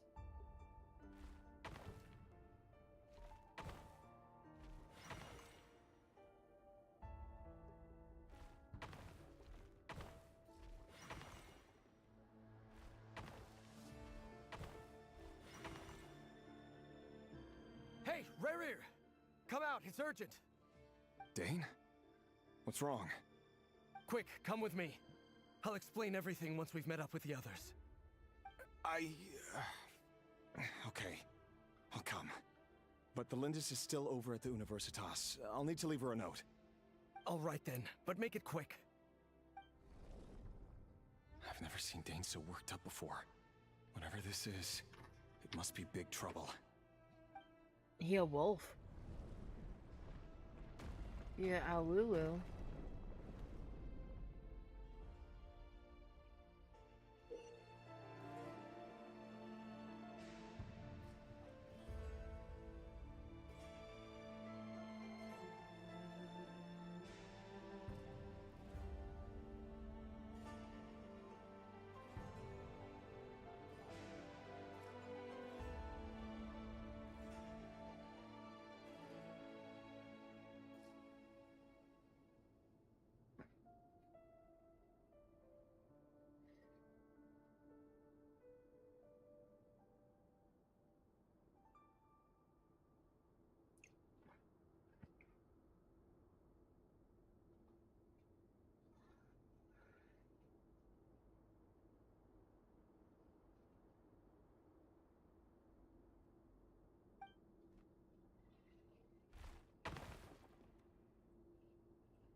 This literally just looks like Enkonomia. Well, this is a nice change, meeting Hi, you all daughter. at this hour. When men and women of ambition can speak face to face in broad daylight, I say that's a big step forward for our dear Conria. Don't be ridiculous. We do not fear the day. Why would we seek refuge in the night? You might ask your blade that same question. I'm told it prefers the cover of darkness. The word on the street is that Sertologi only strikes when he has an unfair advantage. But that is patently false. I see you're missing an arm and a leg. Surely only a fair fight could explain that. If this is your way of offering me replacement limbs, believe me, I'll take them. Oh, we can certainly discuss that. With bioalchemy, anything is possible. Assuming I have your full support in my research. Lunatic. Roptatir, what brings you here? Why, Dainsliff, of course. He invited me. Please, cast aside your apprehensions, Miss Rhindaughter. Whatever the rumors may say, I am but a humble servant of the king, and I can assure you he affords me no greater convenience than he does you. Well, the Universitas Magistrorum won't stop fawning over you, so at least some of the rumors must be true. You're clearly doing well for yourself, so drop the humble servant act. It endears you to no one. You're president of the Universitas Magistrorum, the chief royal mage known as the Wise by royal appointment, and by far the most favored among the 4 pillars of Conria. Vice President Veit doesn't even try to hide his envy when he sees you. My success is the product of hard work and good luck. It's as simple as that. Were the king not such an extremist, I hardly think I would have received a senior post at my age. Of course, no job is without its gripes. Serving a king like ours can be a challenging task, as I'm sure you can imagine. And as for Efterveit, in missing out on the presidency, he's dodged a mountain of stress. Like everything else in life, it comes with pros and cons. You're all here. I apologize for the short notice, but it was an emergency.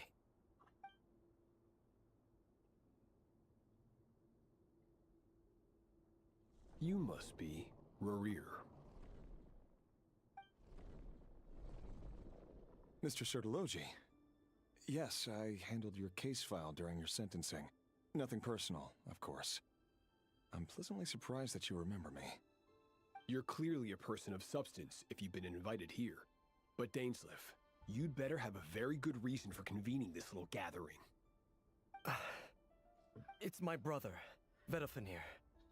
After he spoke at the court this morning, the king was so infuriated by his words that he had him blinded in both eyes and thrown in prison. Vedafenir in prison? Strange. I thought the king trusted him and Heroptatir more than anyone else in the world. Does this mean the king's circle of trust just got even smaller? It has nothing to do with trust. It's about what the king wants, which is as clear as day to anyone paying attention. I simply appease him, because it's in the best interests of the Universitas Magistrorum. And also because you're slimy. Vedafenir, perhaps less so. But still, a visionless visionary? It rather inclines me to think that qualifications are not what get you ahead in Conria. I would like to see what they all look like. This is bullshit. Dane, what are you planning to do? Rescue Vedafenir, I assume. Correct. It will mean storming the palace by force. Tonight. I need all of you on my side. That's far too dangerous. And don't forget, Dainsleif, you're captain of the Royal Guard. You swore an oath to the throne. Hmm? You've been planning this for a while, haven't you? I have no desire to commit treason. But whatever critique the king may have of Vedafenir, disfiguring your most loyal subject for putting the best interests of his court and nation first, this is not the conduct of a wise ruler. My blade will force the king to see the error of his ways. So, Vedafenir's prophecy enraged the king. I'm sure it wasn't what he wanted to hear, but if he won't take counsel even from the visionary, that is deeply troubling news. The extent of His Majesty's madness is now all too clear. The question is, how does a man like me get out of this situation unscathed? You have noble ambitions, Dane, but I'm afraid they don't do much for a guy like me. I'm not interested in saving the world. All I want is a letter of pardon. A letter of pardon? For whom? Thelindis? The chances of the Vinster King issuing a pardon for anyone connected to the Crimson Moon seem vanishingly slim.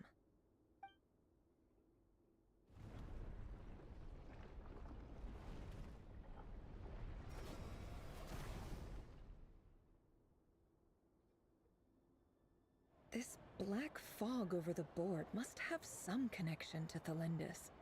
But why is it taking this form? Does it have something to do with Rarir's past? Another mystery I'll need to unravel.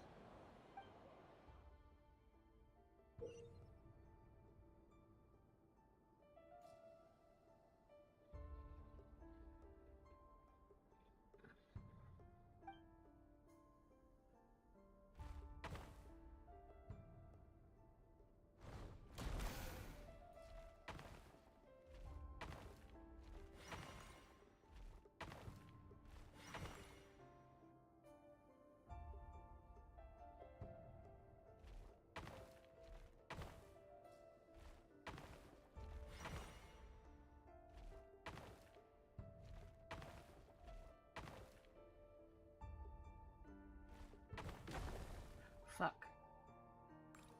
Thought I could get there in time.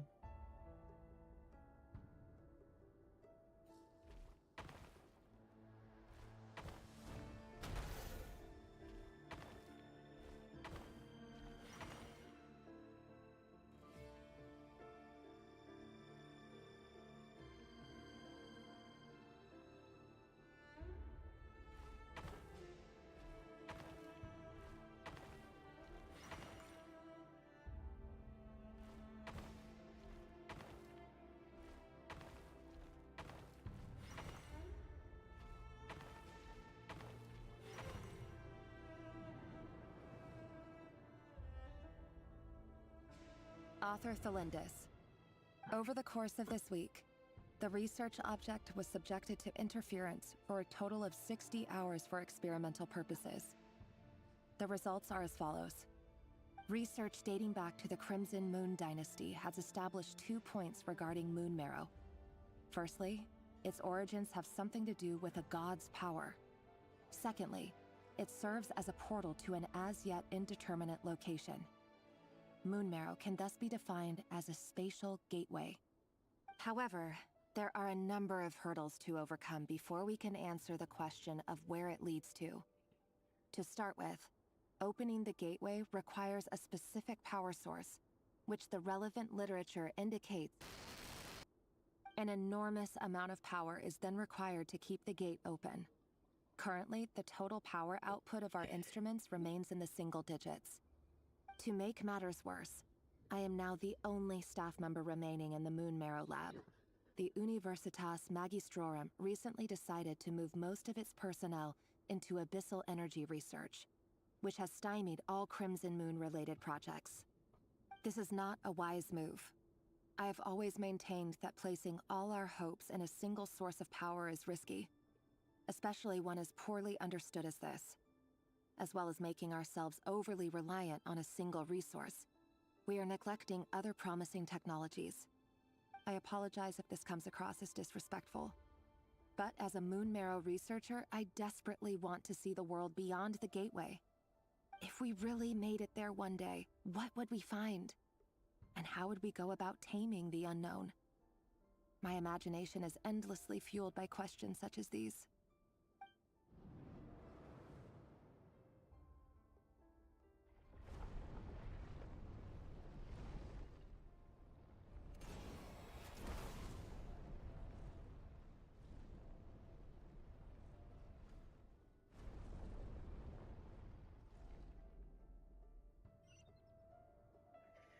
Okay,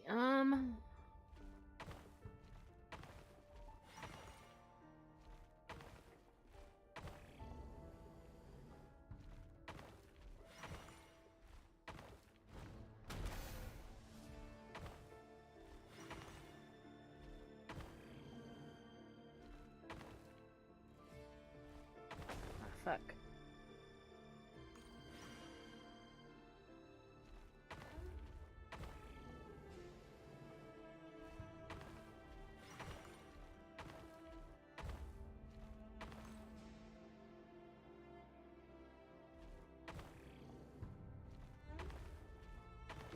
Okay, nope, I can't get over there. Okay.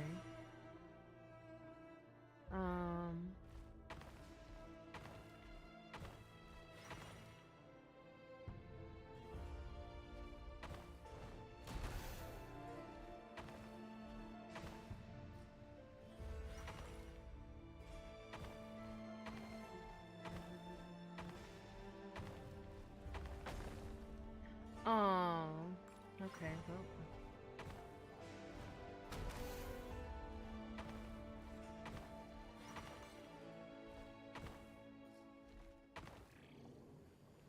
Jeez. Nice chest, Gabe. Yeah, This is for something you. like that. I heard you're gonna leave the city with your parents. Thelindis, did you hear about what happened? I've heard nothing. Rerir got back very late last Friday, and he was acting a little unusual, but he slept pretty well, so I'm guessing whatever he did was a good deed.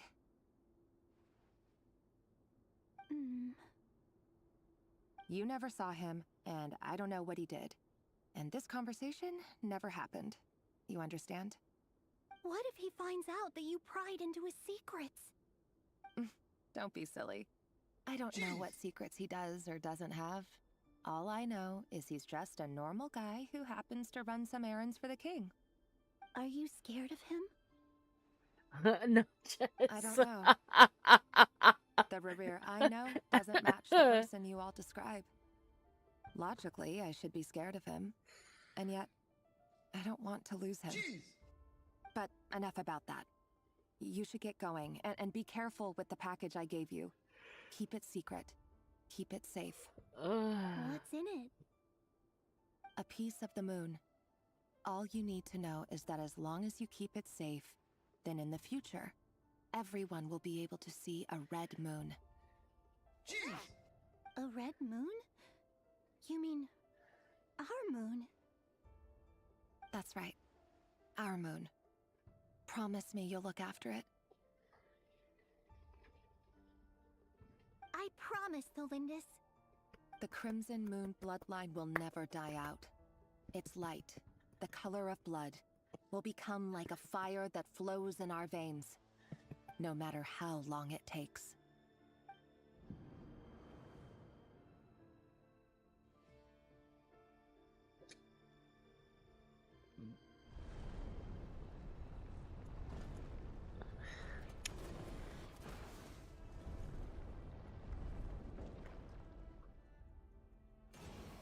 See, this is what happens when you bug me so much. This is how it feels. Sucks, doesn't it? Doesn't it? Yeah? You having fun? You not having fun?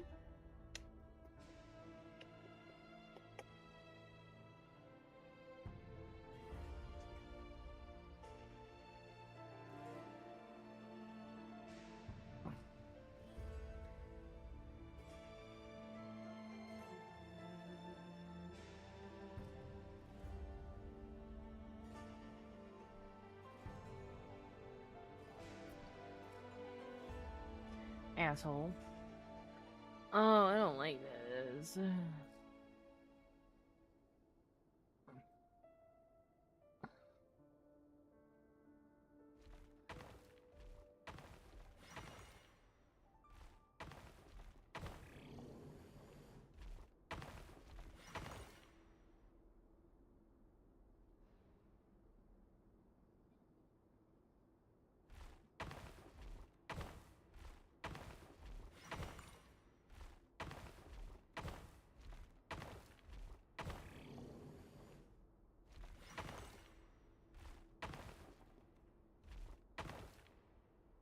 Fuck.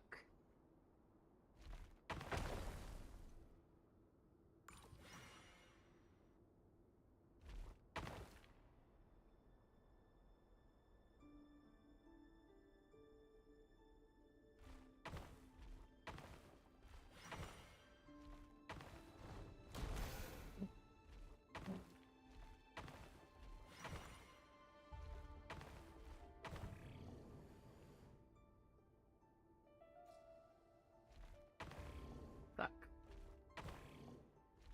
God, I'm trying to go up, not over, bruh. Nope.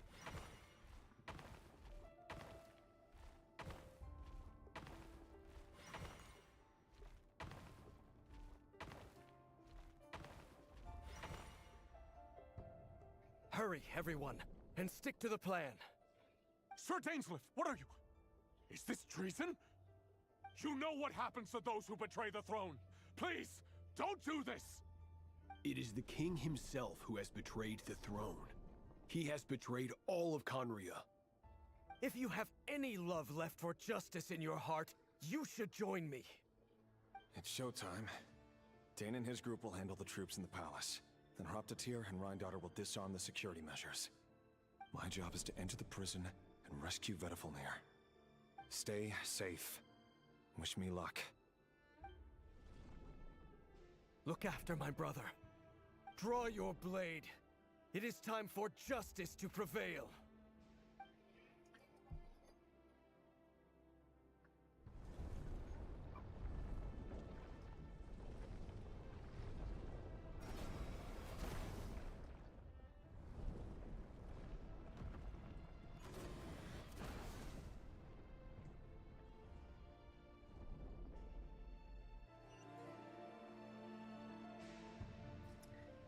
Move.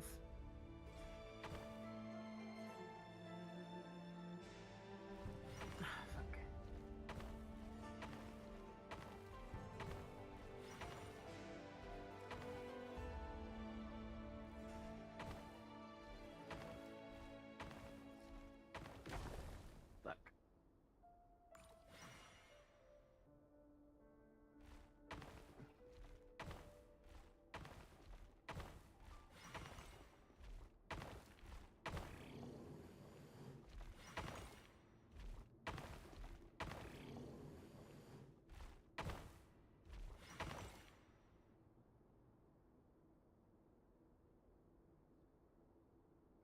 No, I need the 6.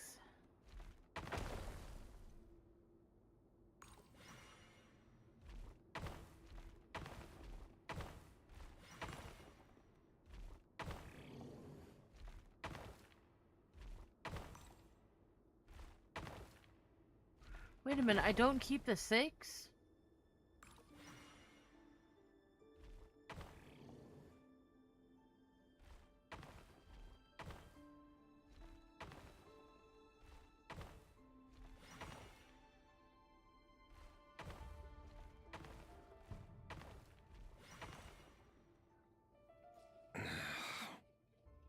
This place is filthy. And the smell is abominable. Clearly, the king doesn't allow his prisoners a single shred of dignity. This is dire. Found you. Hello, Mr. Vedafilnir. Ah, it's you. Surprised? Oh, wait. I guess surprise isn't an emotion that prophets feel very often. I certainly felt some surprise in the moment when I was blinded. Surprise at the king's sheer ignorance. Surprise at just how unfairly this world responds to words of earnest remonstration. I'm curious. What did you prophesize this time? It wasn't a prophecy. It was a word of warning. Someone had to say it. The king has forsaken all reason in pursuit of his obsessions. I simply told him that if he continues on this path, Conria will surely fall. But he didn't listen. Worse still, he stabbed you in both eyes and locked you away. Dane asked for my help. The court is in complete chaos now, but I'm sure you predicted that. Everything is transpiring as I foresaw, yet I am powerless to change it. Fate is an immutable force. I can but lament as the inevitable unfolds. I do wonder whether giving a man the power to see the future does nothing more for him than slowly crush his spirit. Forgive my curtness, Vedafilnir, but the king did not suddenly turn on you today. His suspicions have been brewing for a long time. You can't have wisdom beyond the reach of your fellow man without attracting his fear and suspicion. There are things the king does not want to see. So, he doesn't want you having visions of them either. He blinded you because he thought this would make the visions stop. He wasn't entirely wrong. I did indeed lose my power to see the future. Right up until... Until what? Just now. I believe I saw something new. Well, tonight could go a lot of different ways. 5 of us banded together to storm the palace, also we could rescue you.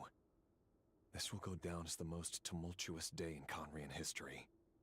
I sense hatred in you. But also hope. A desperate hope that with the tyrant deposed, that will be the end of the story. But this is not the end. It is the beginning of a new chapter, in a whole new story. There are many men of honor and courage in this world, Rerir. But you are not one of them. You're not here for justice, are you? You're here for yourself. Is that a dagger? Interesting. Why not the polearm? It was always your weapon of choice. With your abilities, I don't doubt that you were able to recover some of your sight. But I also doubt that you want to make an enemy of me right now. Of course not. We're on the same side, aren't we? We could be. But I need you to be honest with me, Vedafilnir.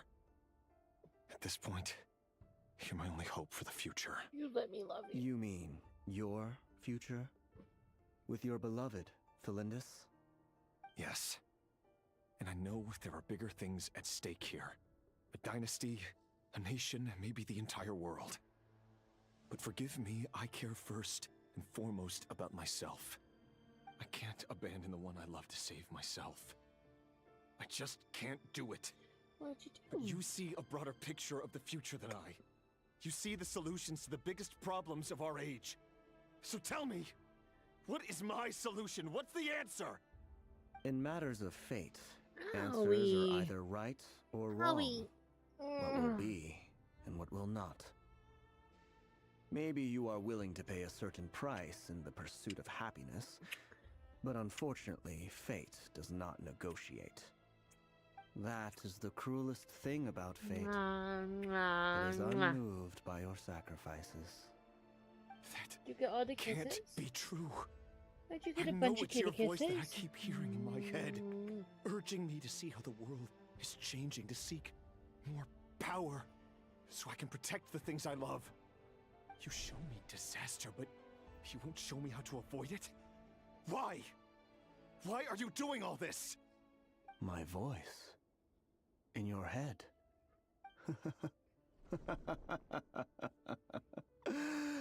So, you hear it too. The voice that steals your mind, gains your trust, and drives you crazy. It turns out that we are not so different, you and I. Vedifalnir just broke into the strangest smile I've ever seen in my life, as if he'd discovered some monumental secret. But then he suddenly switched to looking extremely weary. Very well then. My advice to you is as follows. You must persevere. Whatever trials and tribulations you may face, be steadfast in the belief that they are your path to the future. For as long as you live, your story with Thelindis shall not come to an end. That is the only chance you have of fighting back against fate. It is up to you whether you believe my words. Regardless, that is all I will say on the matter. I have no right to intervene any further. I will hold you to your word. Thank you for setting me free. In return, I will tell you one more thing that you cannot afford to ignore. Just then, a strange wave of energy rippled through the city. We had no idea what it could mean. If I were you, I would head to the Universitas Magistrorum. The Universitas? Oh no! I'm sure we'll be seeing each other again very soon, Rerir. Whatever Vedifalnir said, I didn't catch it. I didn't even help him out of the prison. There was no time to lose. He had to go get his main mamma jamma.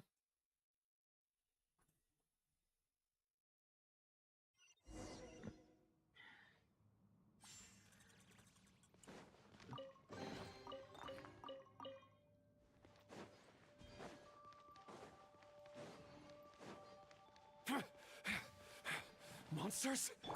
Is this Rheindarter's doing? The Universitas Magistrorum. Out of my way! Oh, they're already dead. The Universitas. That reminds me of a rumor I once heard. Allegedly, the king installed secret mechanisms in the palace and around the city.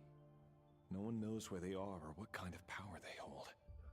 But if they were ever going to activate, it would probably be on a night like tonight. Help! Help! Hold on! Don't let them anywhere near you! Save me! I can't! Ah! That sounded like an explosion. So, the rumor is true? The king really went through with it. What other means does the king have at his disposal? They must run on power from the Abyss. And given it's a major center of Abyss research, anyone over at the Universitas will be in grave danger. I have to hurry!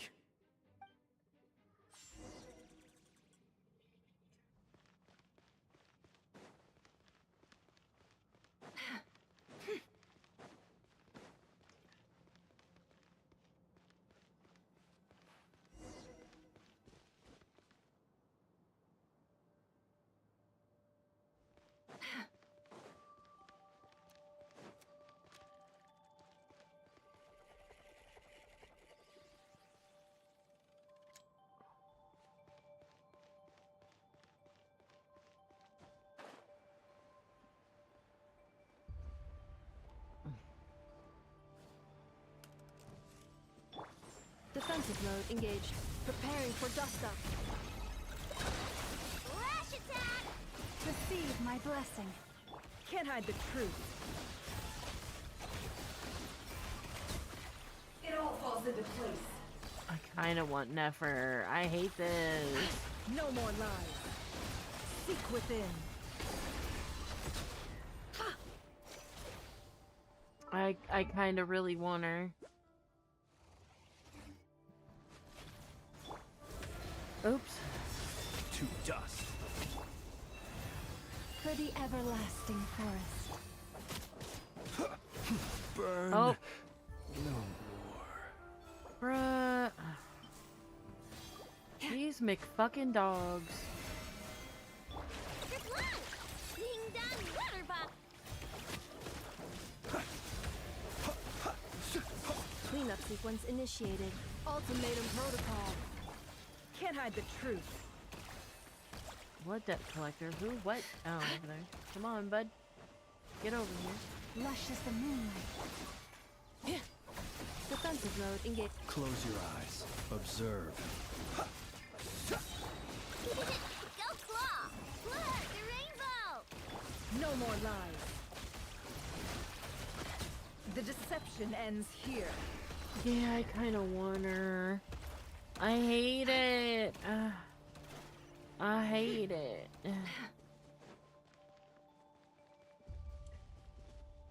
Wait, what we got going on down here, huh?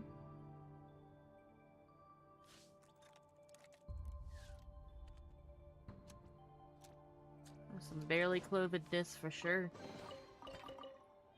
I kind of really want her, but I really want Durin and Varka and ugh! Monsters! At the Universitas Magistrorum? Why now? Oh no! They're coming! It's no use. The table won't hold out much longer. The weapons. Where are the weapons? Sit down.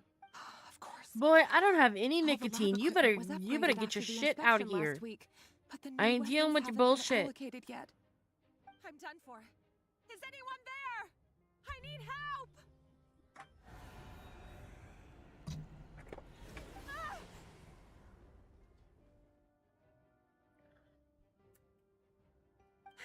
Stay back! Please stay back!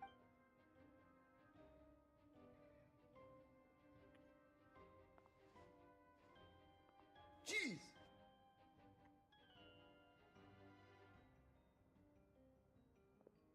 Jeez!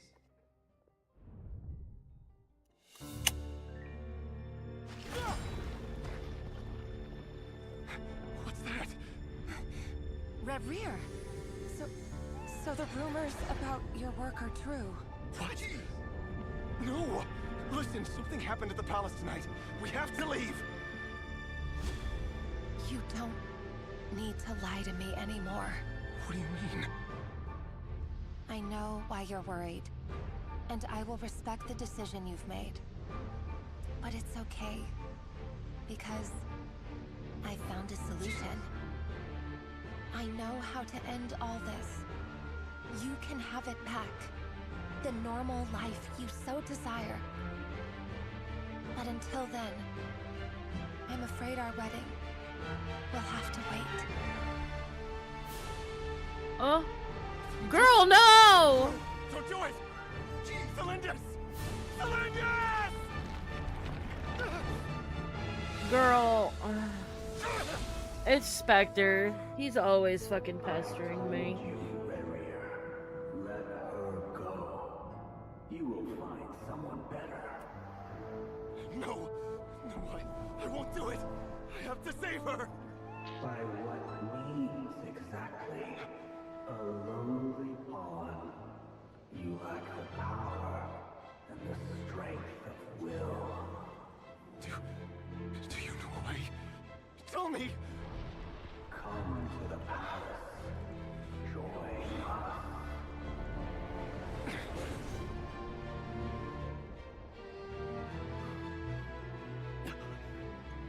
Rare, thank goodness we... Step forth and take your share. You made it.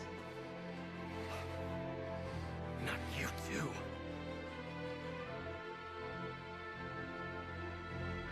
Hatred or grief, despair, desire. We all have our own.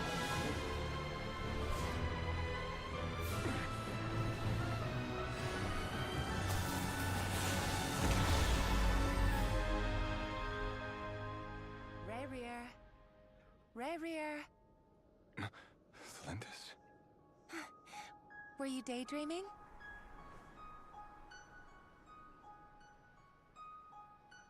You still remember, Rayrear? That question you asked me a couple of weeks ago? Oh. You mean the proposal? Yeah. I'm wondering, where do you think would be a good place to discuss it? Maybe in the garden? Or were you thinking a fancy restaurant? It's your choice.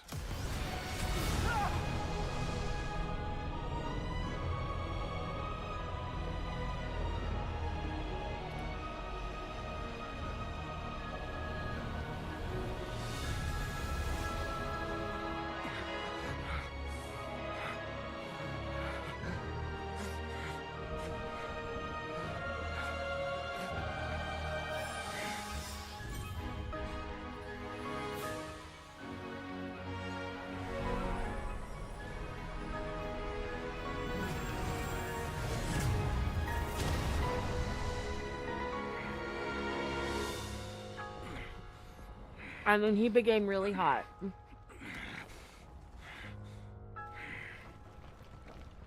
I will find you. And then you can give me your answer.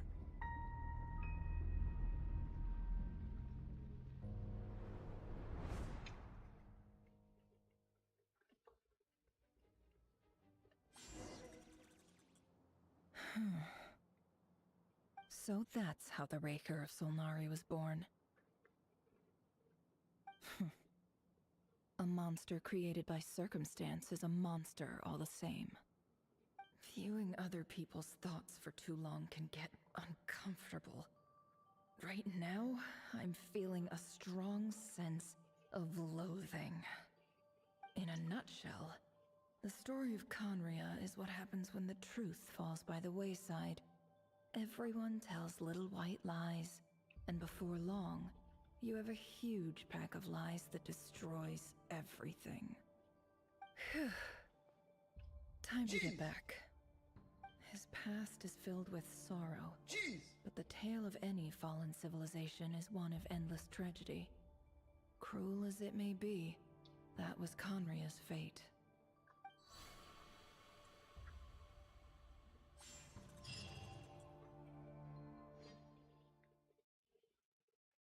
Jeez!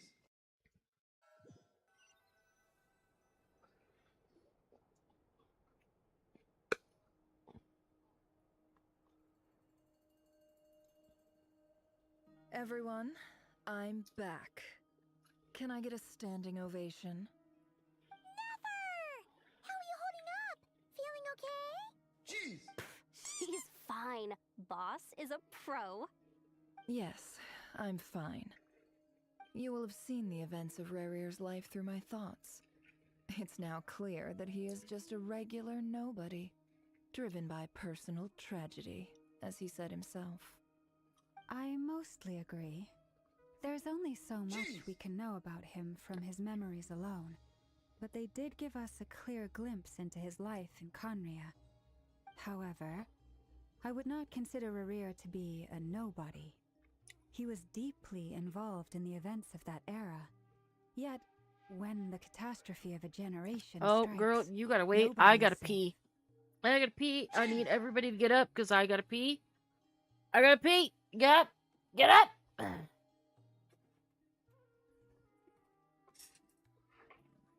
I'll be right back.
Okay, I am back. I am the returned.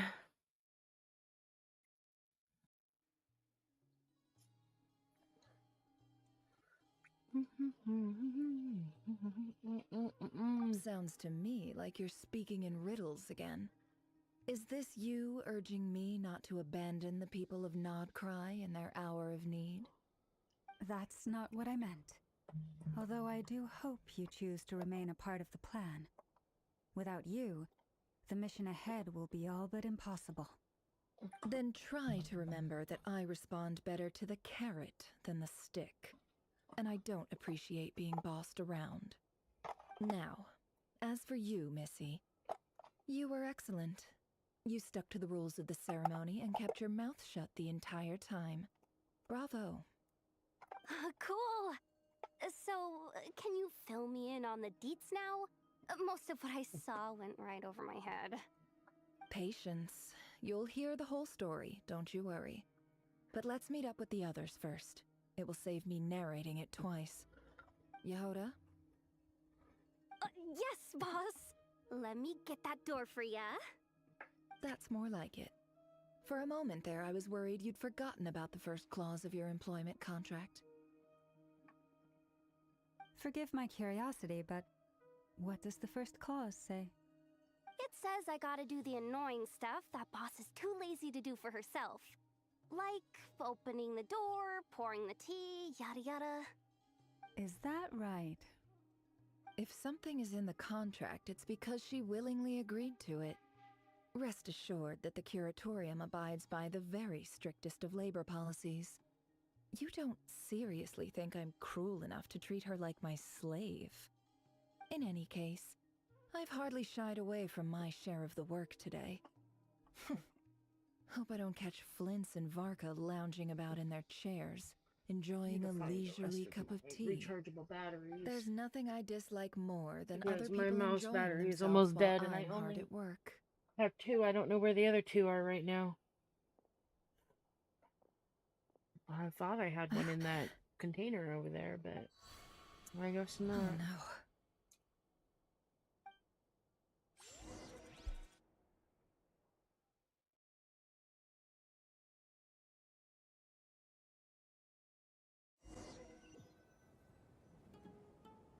Sorry to disturb you, but we seem to have run into some trouble. Evidently so. Don't worry, I'm not about to leave you to fend for yourselves. I'm not that kind of boss. And it would go against the Curatorium's labor policy. I'm sorry? What did you hear me say? I wasn't talking about labor policy. Wait. How long have I been standing here? Not long. You just appeared by the door a moment ago.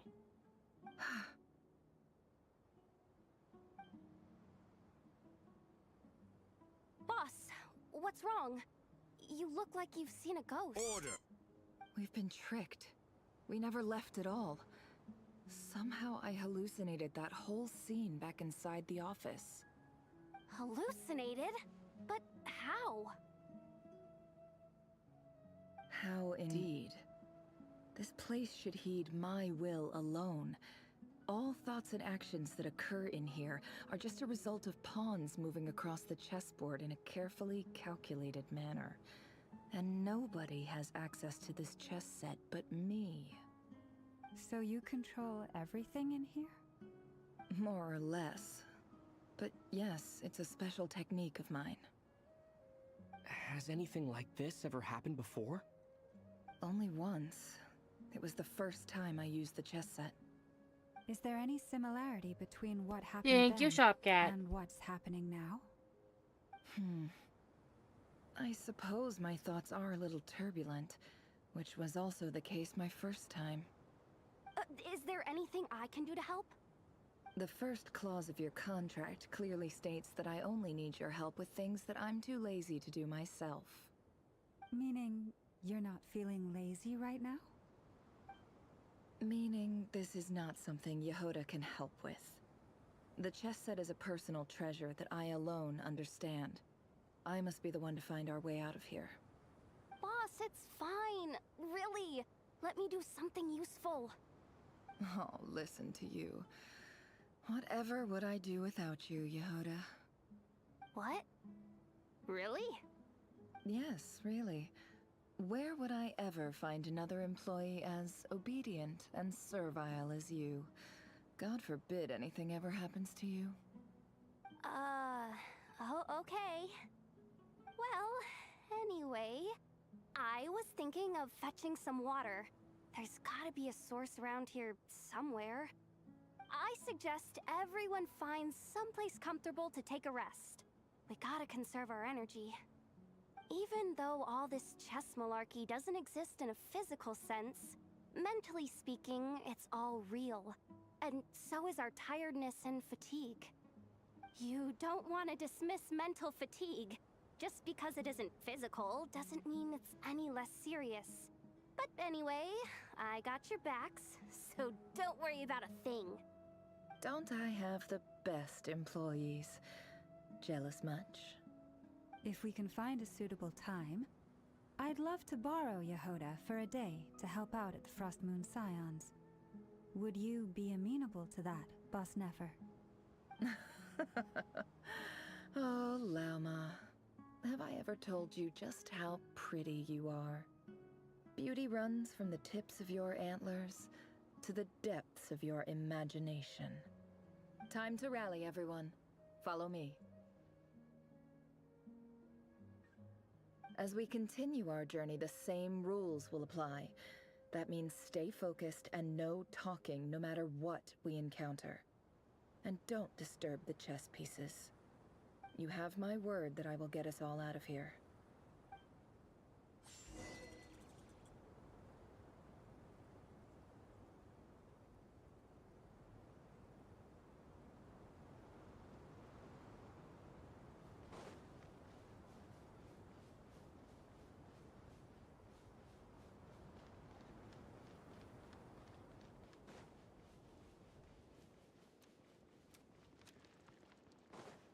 This place looks familiar.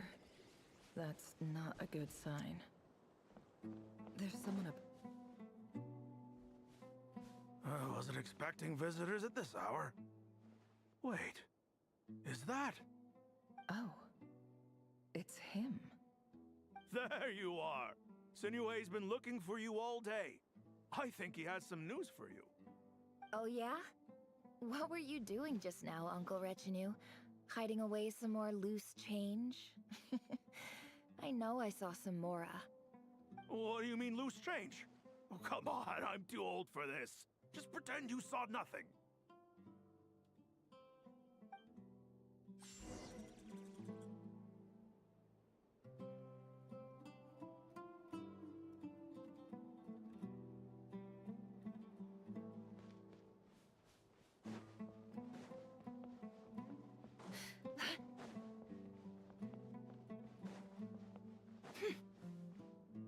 Hey, kid.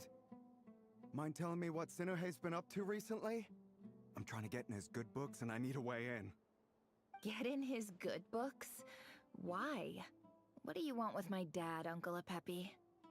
I've written a new song. I was hoping to showcase it at the next festival, but I'll need his approval. A new song, huh? I'd love to stay and listen, but unfortunately, Uncle Retinue says my dad's looking for me. Well, there's plenty of time and I'm not going anywhere. See that pile of stones? I'll be sitting there warming up my vocal cords. Come find me when you're done. Pile of stones. Got it.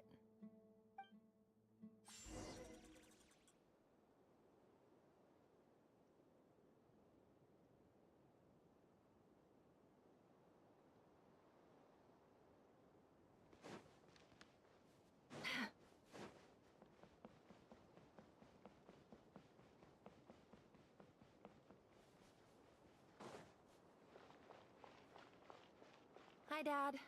Uncle Retinue said you were looking for me. Ah, there's my little princess. If you'd gotten back just a little sooner, you could have shared the spoils of war with me. Spoils of war? Who were you fighting against, Dad? It was just a figure of speech. The aftermath of a sandstorm is no time to be waging war. I was talking about our war against thirst.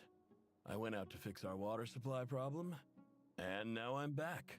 Which means... We have a well again. That's right. I found a new one and brought back as much water as I could carry. It should last us for a good while. If it wasn't for these blasted sandstorms, our wells wouldn't be caving in. You wouldn't be spending all your time out searching for new water sources. As the chief of our tribe, I'm supposed to be leading us out of hardship and poverty, onto better things. You know how prosperous our ancestors were. I've told you all the stories. And look at us now, squeezed into these hovels. No one would choose this, if it wasn't for the endless wars over the years. But things are looking up. I started working with some folks from the academia a few months back. They gave me some contacts in return for my assistance in the desert. So you're the academia's helper now? Special ambassador, they call it. Think of it as a partnership. It's nothing bad, okay? We've been isolated here in the desert for too long. Seeking opportunities elsewhere is the best thing for us, and the fastest way to progress. So, do you get anything good out of being a special ambassador? Of course. My luck's improving all the time. One day, I swear I'm gonna lead us out of this place. We'll find somewhere new. Somewhere better.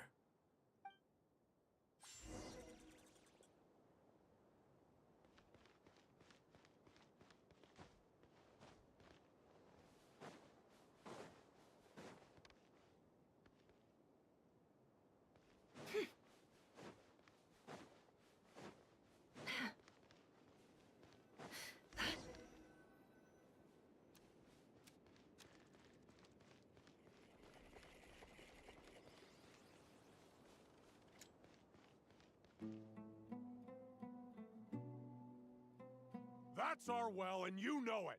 You stole from us. Well, you've gone from chief to thief, and now you have to face the consequences. Did you really think you could take our water without permission and get away with it? You're either brave, stupid, or both. And that special ambassador act? Yeah, nice try. We spoke to the academia. They said it was all news to them. You're a liar and a cheat.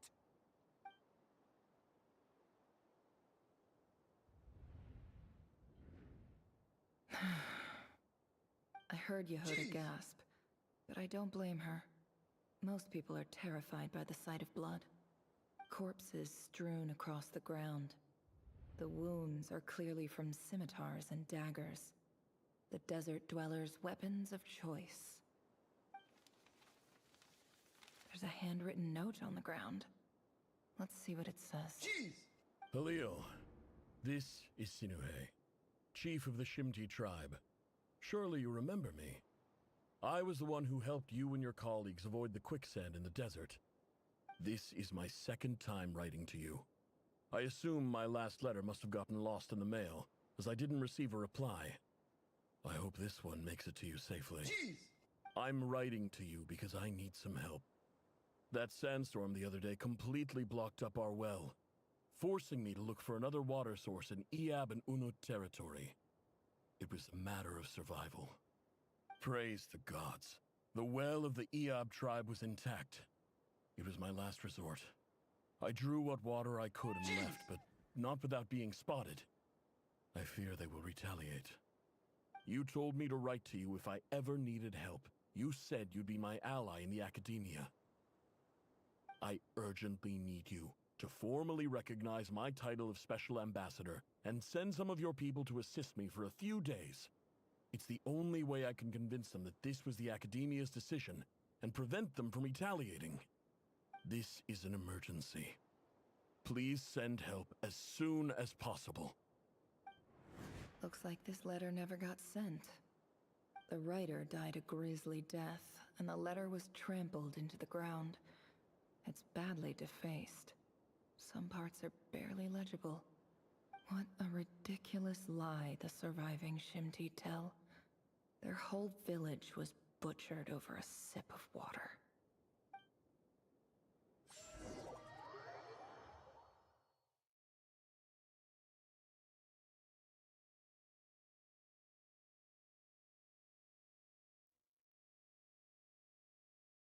Ah, officer. Welcome. Welcome to our humble village. I thought you would at least have the courtesy to provide some respectable libations. This is the finest wine Aru village has to offer. I promise.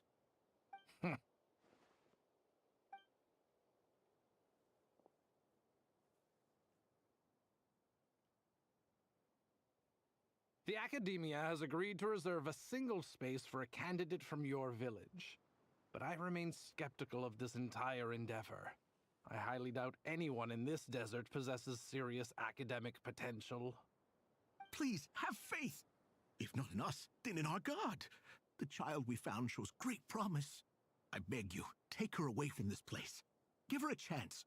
Don't let her talent go to waste. I don't recognize her. New arrival? She showed up here a few days ago, and we took her in. She's a really bright kid. Please help. I'm begging you. So, where are you from? Nowhere special. Just a sand dune. What about the rest of your family? How many of you are there? Just the one. It's only you? Correct. So, no brothers, no sisters, no mother or father? Any who have slept on a bed of sand, I call my brothers and my sisters. Apart from that, I have no family. All right. Get over here. Sign your name on the form.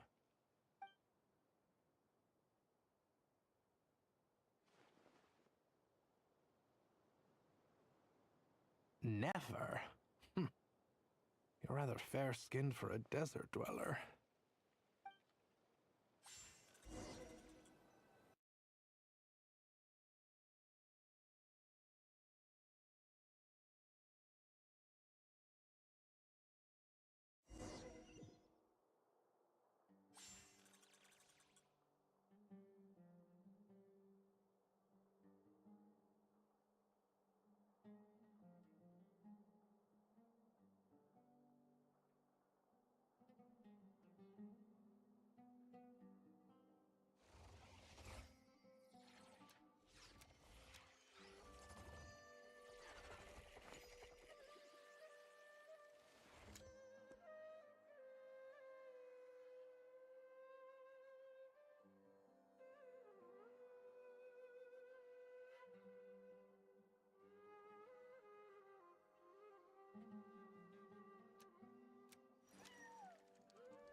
Nefer, this term's assignments have been issued already.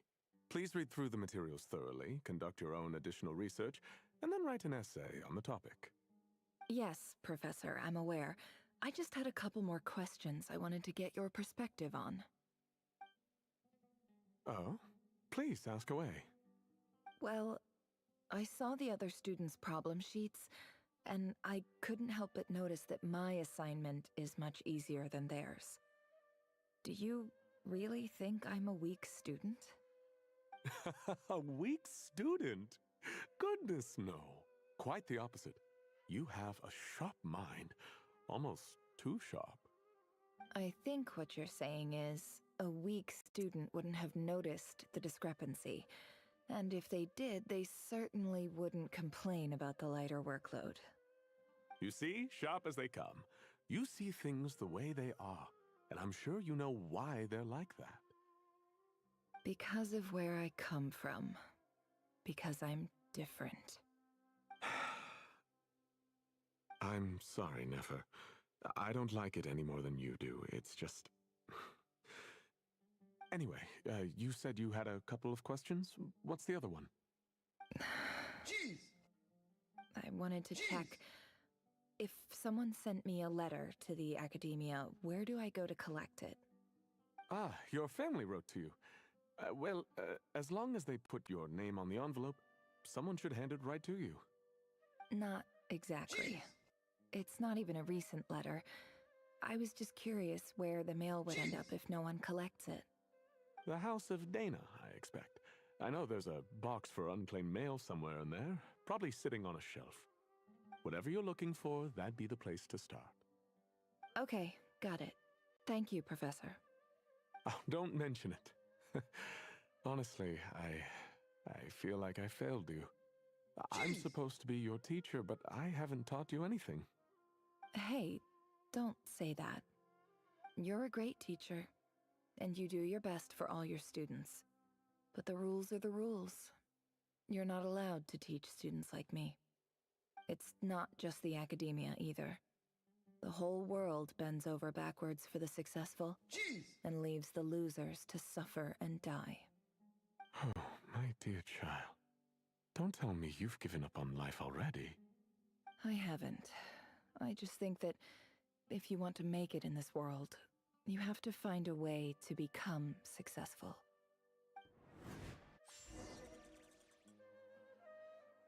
Jeez!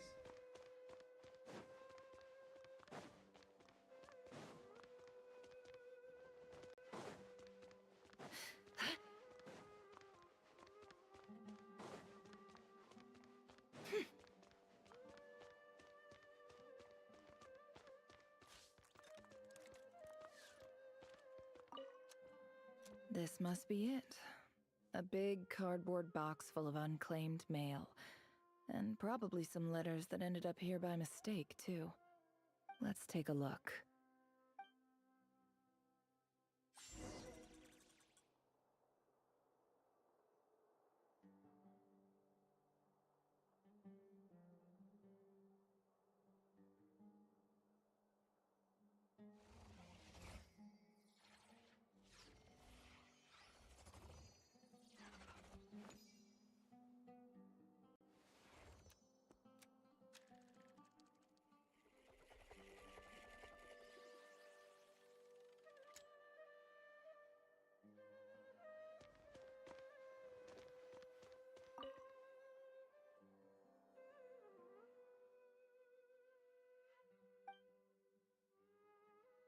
A dilapidation survey from Port Ormos.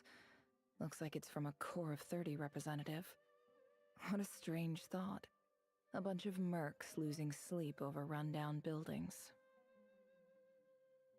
This one was never even opened. I guess the recipient didn't care what the Core of 30 had to say about anything. Who was it addressed to? I don't recognize the name, but it must have been a Kasharawar professor. This one is addressed to the Immorta Sage. The title is Changes Observed in Satyavada Life Symptoms. Why do all these letters read like full-blown dissertations?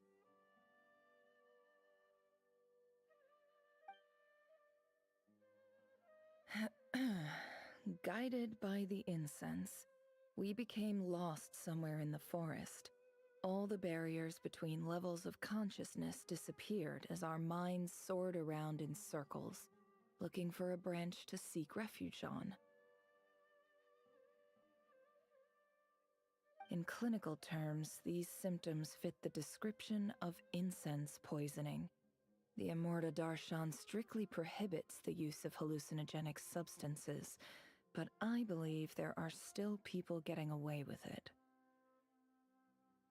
For example, my neighbor who always breaks out into song and dance after using incense. This seems like something the Academia would want to know about. Why wasn't it collected? Wait, what's this written on the back? It's so small. The note says, "The sender authored this letter while under the influence of mushrooms. I would send it back, but no return address was provided. Stamped by the Grand Conservator of the House of Dana.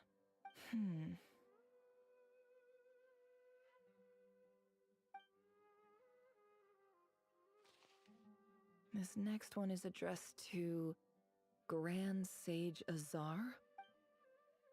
A few words of protest. In recent years, the academia has taken on a small number of students from the desert region, as per the policy to this effect. However, it appears to me that these students have not, in fact, been provided with educational opportunities that are, in any meaningful sense, equal to those enjoyed by their peers. As well as receiving dumbed-down assignments and perfunctory tutoring, they do not even have full access to the Akasha system.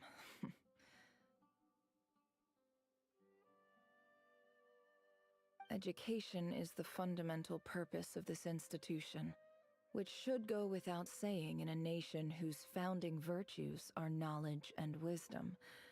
I ask you, is the lip service we pay to the policy of education for desert students truly the standard of pedagogy to which the academia aspires?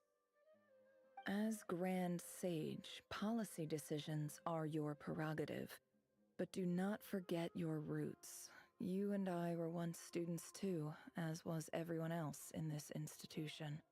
I do hope you will give some serious attention to this matter. I encourage you to discuss issues like this with myself and others, and listen to some alternative opinions. Great letter.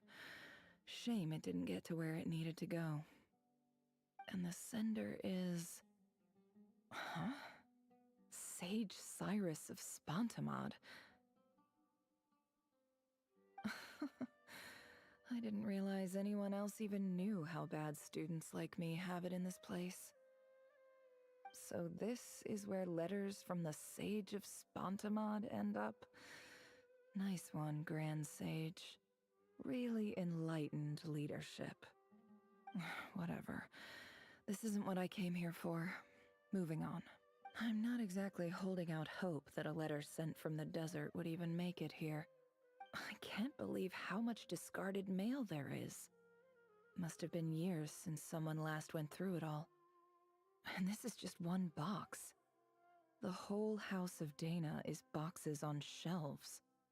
I don't believe for 1 second that any human being has sat down and read through all the documents in this place. Who has that much free time on their hands?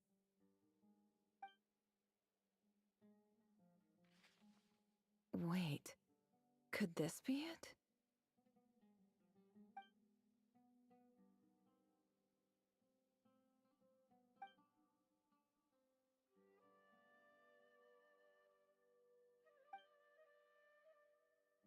Greetings, Halil.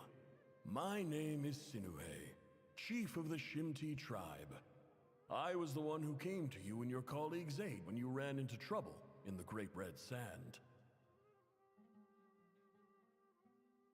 I don't know how well you remember it now, but I brought you to safety and gave you some water and other supplies. You seemed very pleased and told me your name. In my tribe, learning a person's true name is serious business, and I therefore see you all as friends. You were kind enough to leave your contact details so we could stay in touch. The Shimti tribe lives a harsh, nomadic existence in the desert. You were sympathetic towards my plight, promising to make me a special ambassador of the academia and help us find a way to make a better living. This brings me to my reason for writing. Our tribe has fallen on particularly hard times, and I would like to ask for your assistance. There was a terrible sandstorm a few days ago, which blocked up the well in our land. To ensure my people's survival, I had no choice but to venture into Iyab and Unut territory in search of an alternate water source. The Iyab and Unut are descended from the Thamudians, while we trace our ancestry to Tulatala. We worship the Lord of Flowers and have had relatively good relations with our fellow tribes up until now. I found a well belonging to the Iyab tribe. They declined to help us, but I really had no other option, so I took some water to keep me and my tribe alive. My actions are certain to incur their wrath. When we met, you assured me that you would be my ally in the academia. I would like to take you up on that offer, because I really need your help. I wonder if you could send an academia representative to meet with me. That aside, the last time you were here, you mentioned that the academia had started accepting students from the desert, and I told you a little about my daughter, Nefer. We have next to no resources here in the desert, and my power and influence are limited. Would you consider enrolling my daughter at the academia? She is a smart girl. I know she won't disappoint you. From the outset, the academia never took you seriously. Those things they promised were just empty words. I doubt they even remember the name Sinuhe. And you were so emphatic that your luck had finally changed for the better. You swore you'd lead us to a better place one day. You spoke with such conviction, like you were the most powerful chief in the whole desert. You liar. You lied about everything. You promised the world and delivered on none of it. And who fell for it? Just me, by the looks of it. Despite your best efforts. Which makes you a pathetic liar. You weren't even any good at it. I think I'll take over from here. Let me show you how it's done.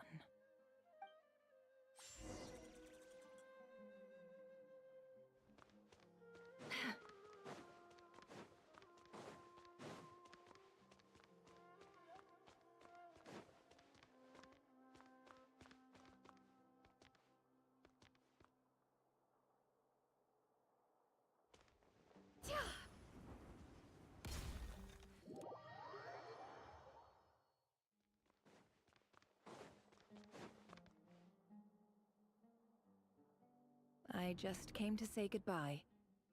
Thanks for everything you've done for me in my time here. Nefer? You packed your bags. Where are you going?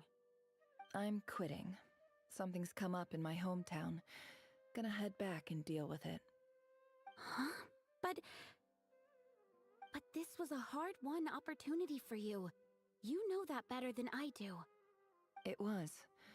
But it doesn't matter. I have more important things to deal with, and they can't wait. Oh, and I didn't want to overfill my bags, so I left some incense on your desk.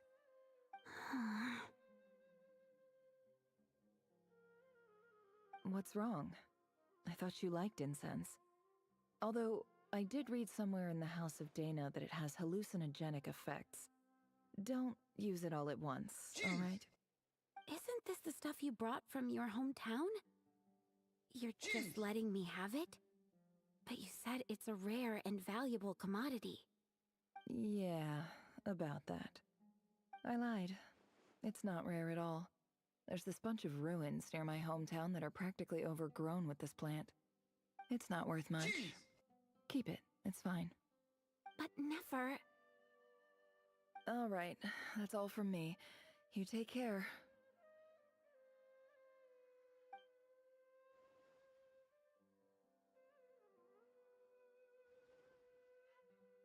Don't forget me, okay?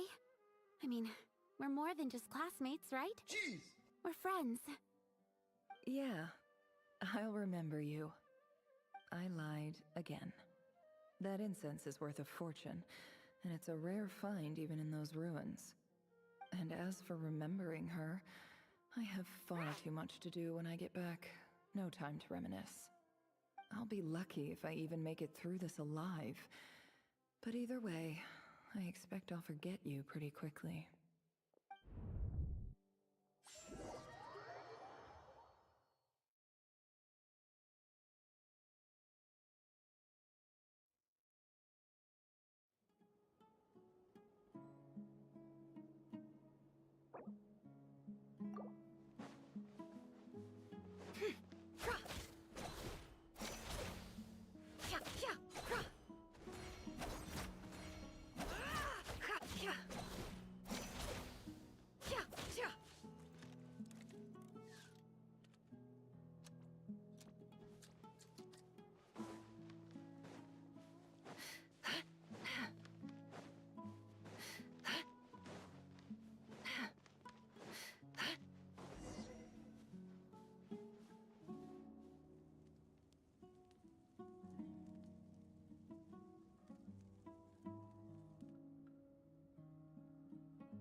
It's a pleasure to meet you, Mr. Arif.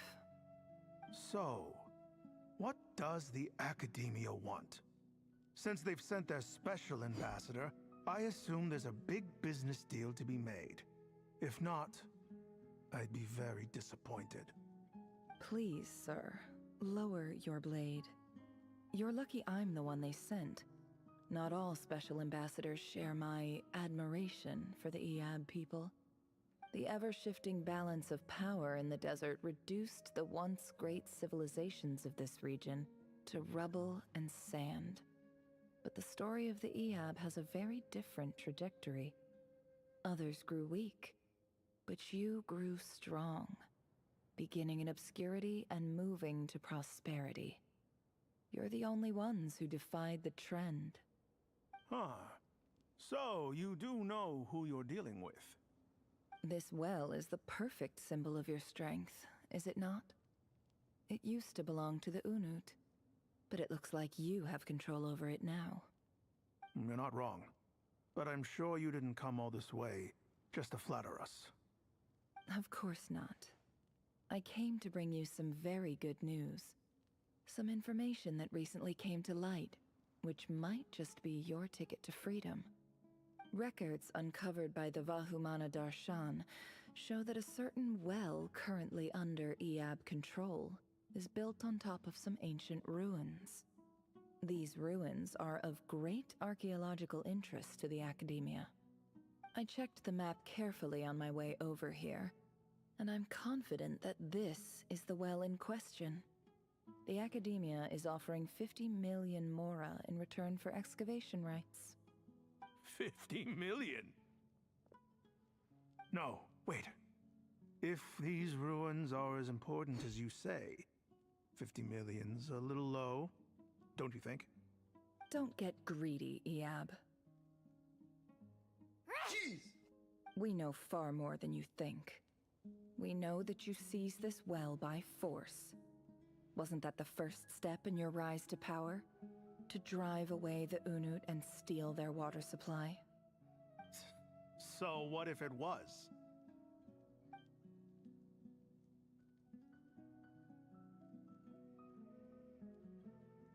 Don't worry. As unscrupulous as it was, it's something we're willing to overlook. The Academia is only interested in dealing with the de facto power holders in the region. I hope I am making myself clear. And I hope your words are the truth. If I find out the Academia is trying to play me, I'll hunt down every one of your people and make you watch as I cut their heads off one by one. I assure you, Chief, that would not be in your long-term interests. You don't want to make an enemy of the Academia. You see how I'm dressed, don't you? I appreciate that you've never been to the rainforest, but surely even you recognize an ambassador's attire when you see it. And what does a barbarian like you have to lose anyway? You really think the Sumeru Academia would bother to come all this way just to lie to you? We have more important things to worry about. All right, I take your point. The Academia is the highest authority in the land. I'm sure you're trustworthy people. In that case, we have a deal. We will sell you the excavation rights. I'd like to thank you, Ambassador. This is good news indeed. Excellent news. In fact, it calls for a celebration. Would you do us the honor of staying a while and enjoying some Eab hospitality? Gladly. I am partial to wine myself, and I trust you are as well. So let's indulge in a few drinks together, in celebration of this momentous occasion.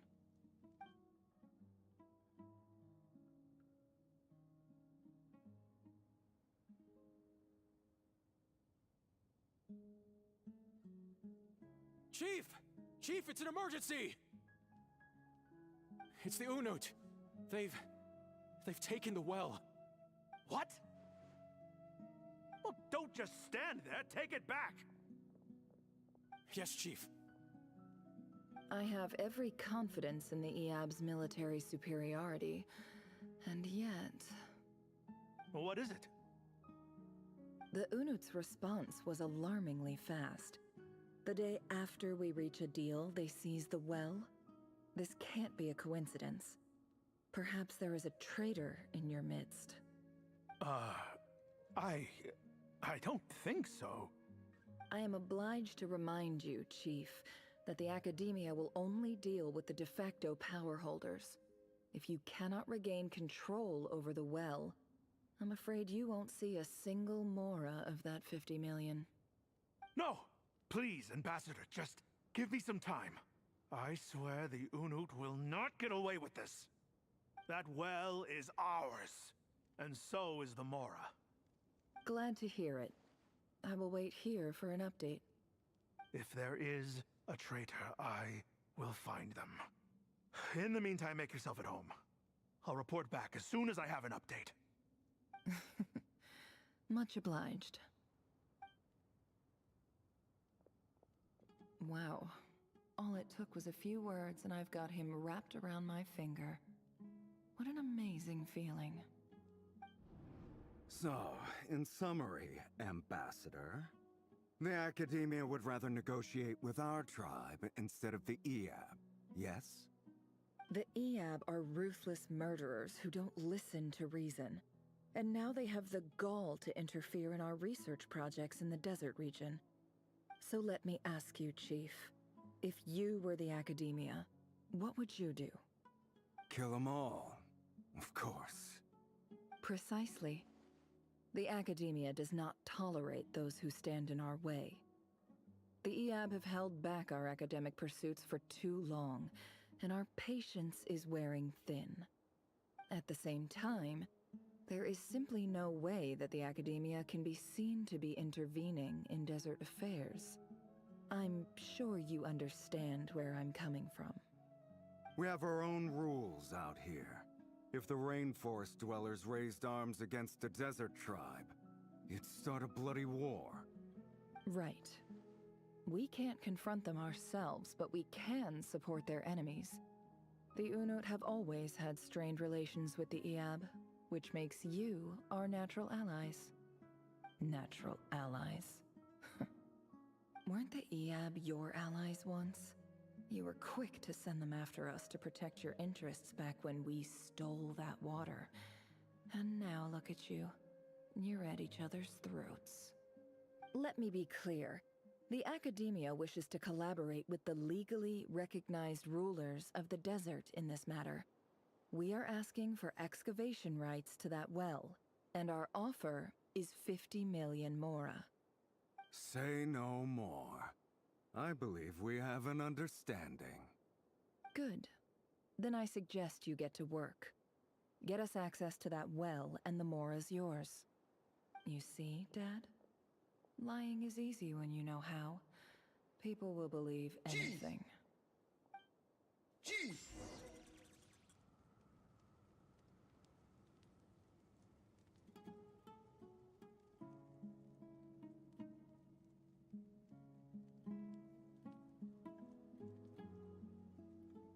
Jeez!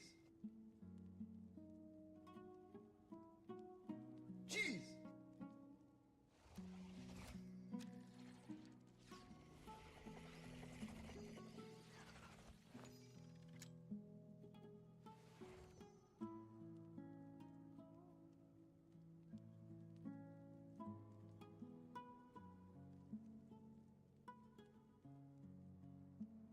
Jeez!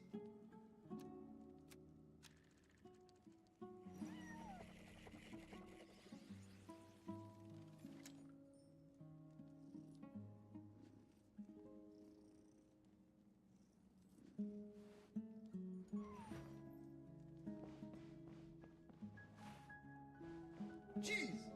Jeez!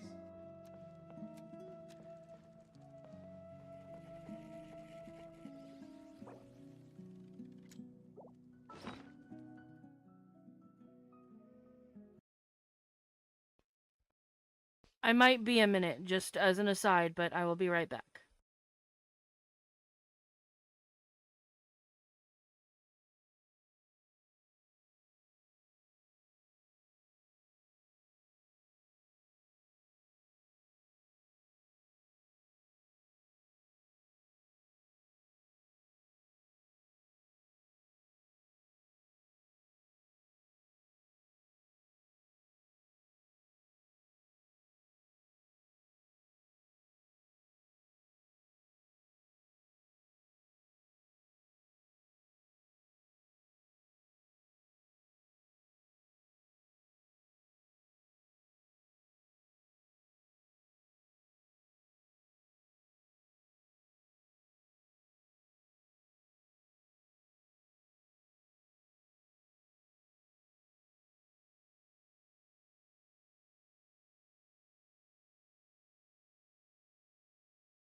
Okay, I'm back, guys. Sorry about that.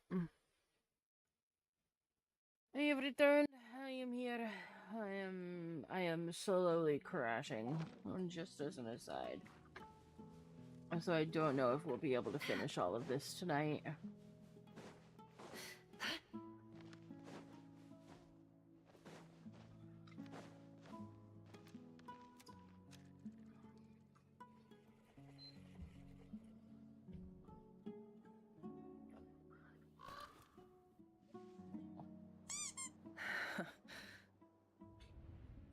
It is. It's a very long quest. I think Davey spent 6 hours on it, and I mean, he does yap a lot, but... Look at yourselves. You may be vile, savage monsters, but your butchered bodies bleed like any others. You're no different. You're nothing special at all. The monsters who destroyed my home, they're just ordinary, petty human beings. What a joke. She having her psychotic break. I think It's fine. we're even now. Maybe I've even done the desert a favor. It's a better place without all these people around. Oh, Sinuhe, my gullible fool of a father. Perhaps if you'd been as ruthless as I was today, our tribespeople would still be alive. In this dog-eat-dog world, a chief needs to be tough to survive. But you couldn't do what had to be done. So I did it for you. Nefer, it's okay.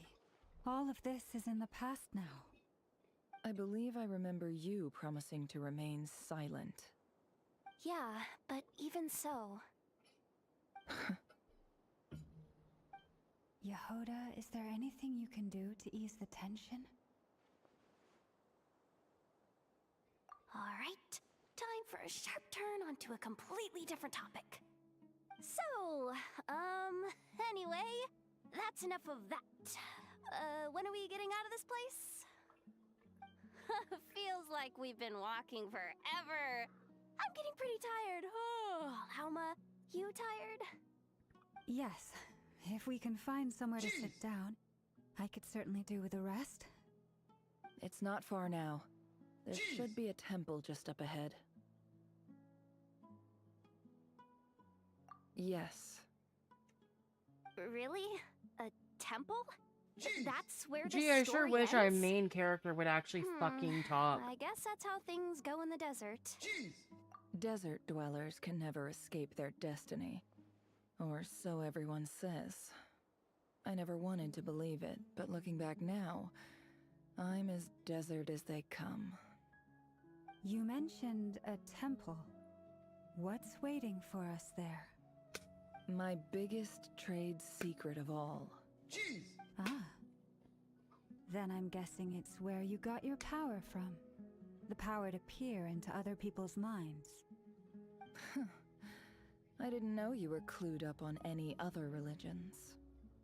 I'm no expert in the history of Sumeru, but since you come from the desert, I would imagine it has something to do with King Deshret. Sounds impressive. Ah, I know who you mean. General Mahamatra Sino. The spirit of Hermanubis dwells within him. That's Boss Neff for ya. She knows everything. Sino's hardly a figure of obscurity. But I know about Sethos, too. Sethos, my boy! What about him? Is he a big deal or something? Well, he's not a small deal, let's put it that way.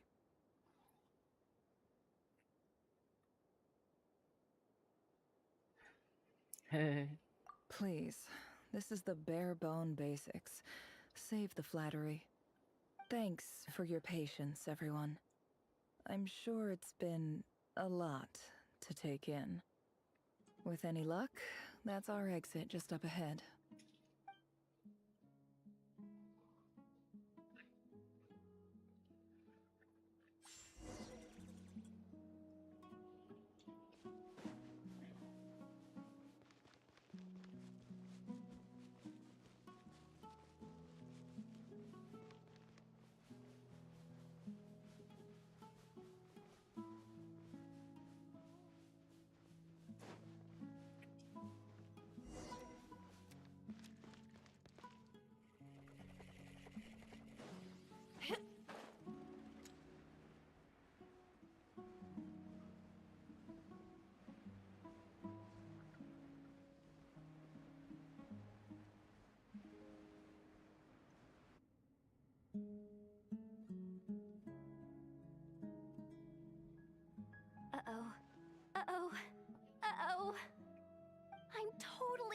my depth here. I don't have anything to add about any of this stuff. Like, look at that statue, for instance. I want to do the whole name-dropping, this girl knows her stuff thing too, but I've never seen anything like it before. A statue with the head of a bird.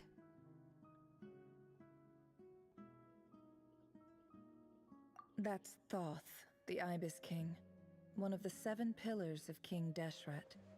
The legends say that he, the Crocodile King, and the Goat King were the 3 retainers of King Deshret. Let's take a look.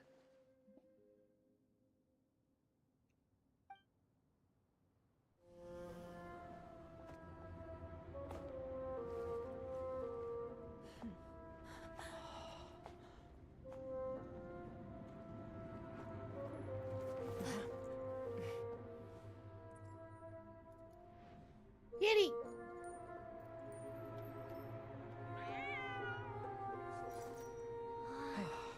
It's just Ashru. So, all is well?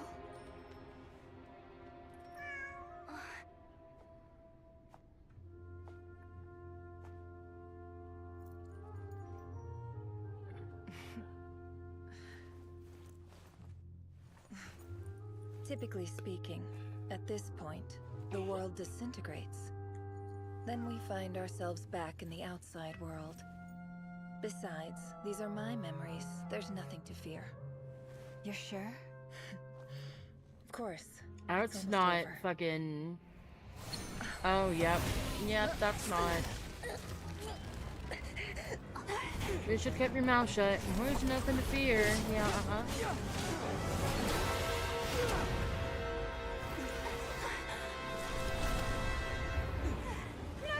Hold on!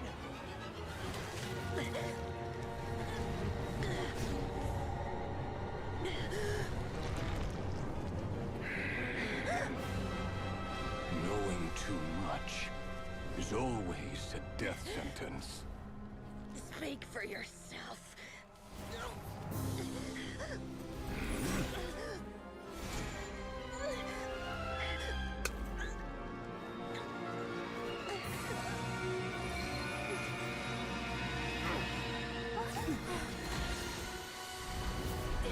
Not fucking Dory's pendant being fucking useful, man.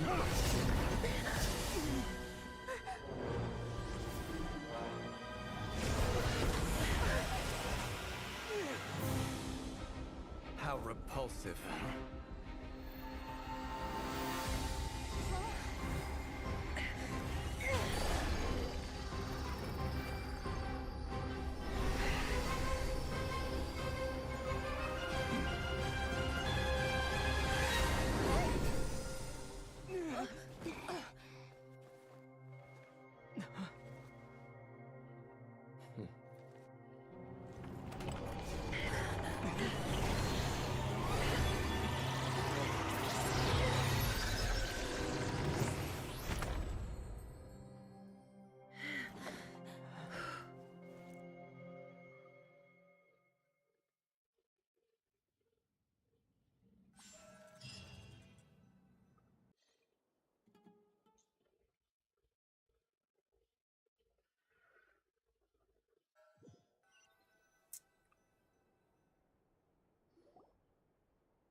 Timed that pretty well, didn't I? It's okay. I'm just glad no You know, one- Hoyo, it's okay for you to make the main character talk. It's okay. Were you helping get them out? Of course. When I asked Nefer to conduct this investigation, I was not naive to the dangers involved. I had a duty to ensure your safety. Good to know your sense of justice is still intact after all these years. I take that to mean that you saw the truth. That comes as a great relief. I certainly did. And thanks to your help, I also managed to trap Rerir inside the chess set. Whoa, really? How'd you manage that? Well, to be honest, I sensed that something was wrong long before we made it to the temple. By using this fragment to probe into Rerir's past, Well, the monster formerly known as Rarier. It seems I alerted him. I was tracking him, then he caught on and started tracking me too. Can't say I'm surprised. But how did he track you through your thoughts alone? That shouldn't be possible. Rarier was a secret agent who reported directly to the Vinster King. He is an expert at finding a trail and hunting down his pursuers. No wonder. He infiltrated the chess set, read my thoughts, and built a new virtual chess set inside of it. That's why we weren't able to leave at first. Speaking of your chess set, it's quite a remarkable item. Would I be right in thinking you have some connection to King Deshret? You overestimate me. I only have a connection with one of his underlings, the Ibis King. You all saw how this came to be. A long time ago, the Eab massacred my tribe, the Shimti, in our home village. A few years later, I enrolled in the academia, where some new information came to light. The Unut and the Eab fought a bitter battle over the rights to a well, all for the sake of a non-existent 50 million mora. The Eab ultimately won that confrontation, but their victory came at the cost of almost every warrior in the tribe. The final blow to the Eab came at the victory feast, when an Unut assassin beheaded their chief right before my eyes. The remaining Eab fled and have been scattered to the winds ever since. Having gotten my revenge, I returned to my hometown, where to my surprise, the nearby temple was still standing. There it was, seemingly immune to the relentless hostility of the desert, while my tribal home lay in ruins. As I stood there gazing at the temple, I noticed a cat just outside. This cat, as it turned out, was home to the spirit of the Ibis King. He led me to a gate deep inside the temple, and there he made a deal with me. This chess set is my gift from the Ibis King. The chessboard within is made to the same specifications as the one in the mausoleum of King Deshret, and represents his power of piercing analysis. With this chessboard in its container, I gained a certain ability to perceive hidden secrets.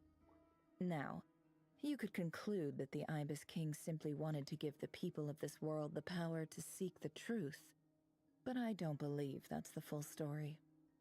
Every god plays favorites. Their hearts are as fickle as any human's, full of secrets, perversions, egotistical tendencies. But precious few gods are willing to admit this. It is the same with all powerful forces, including fate itself. Their gaze falls preferentially upon a select few. As you rightly point out, this is an act of favoritism. If you're alluding to the Abyss, then yes, I agree. Gather the others. It's time to share everything I've learned.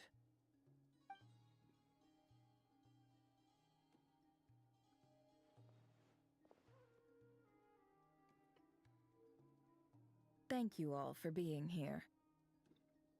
As promised, I did some further investigating into the Raker of Solnari's background. I am pleased to report that the investigation has been most fruitful indeed. The Raker of Solnari, real name Rarier, was once a Conrian subject who served the Vinster King. I will now share the important details of his story. Please save any questions or comments for the end.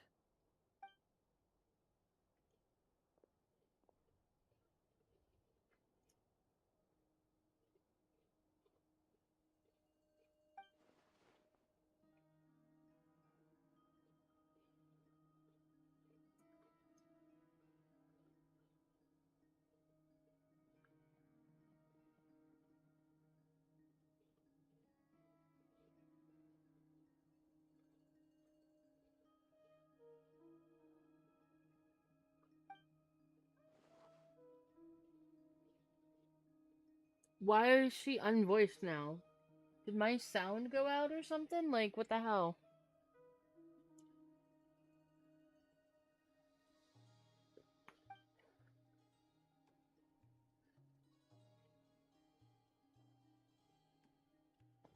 No, because I can still hear the bings.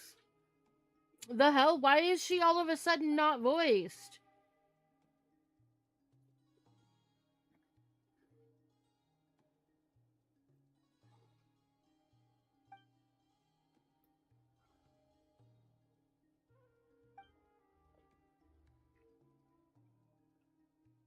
So that's why he's so obsessed with the moon. She just all of a sudden stops Tragic having... tale, What to the be fuck? sure. But it does not excuse his many transgressions. No matter how much Rerir suffered in the past, the fact remains that he is what we know today as the Wild Hunt, wreaking havoc upon innocent lives in Nodcry. He becomes more dangerous with each passing day. If left unchecked, it is simply a matter of time before all of Tevat suffers the consequences.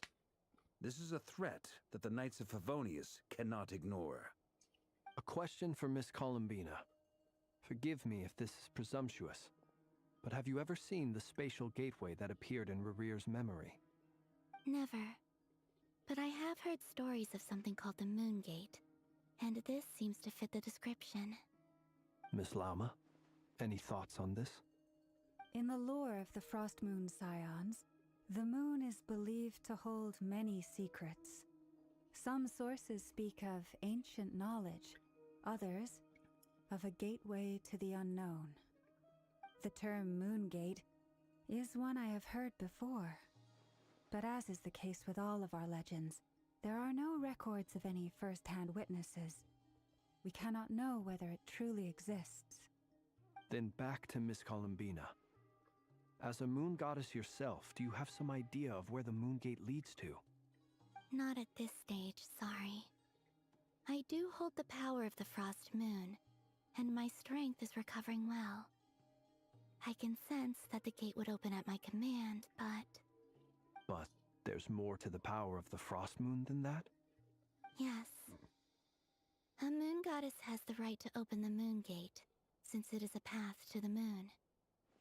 But as never mentioned, holding open a spatial gateway takes a huge amount of power.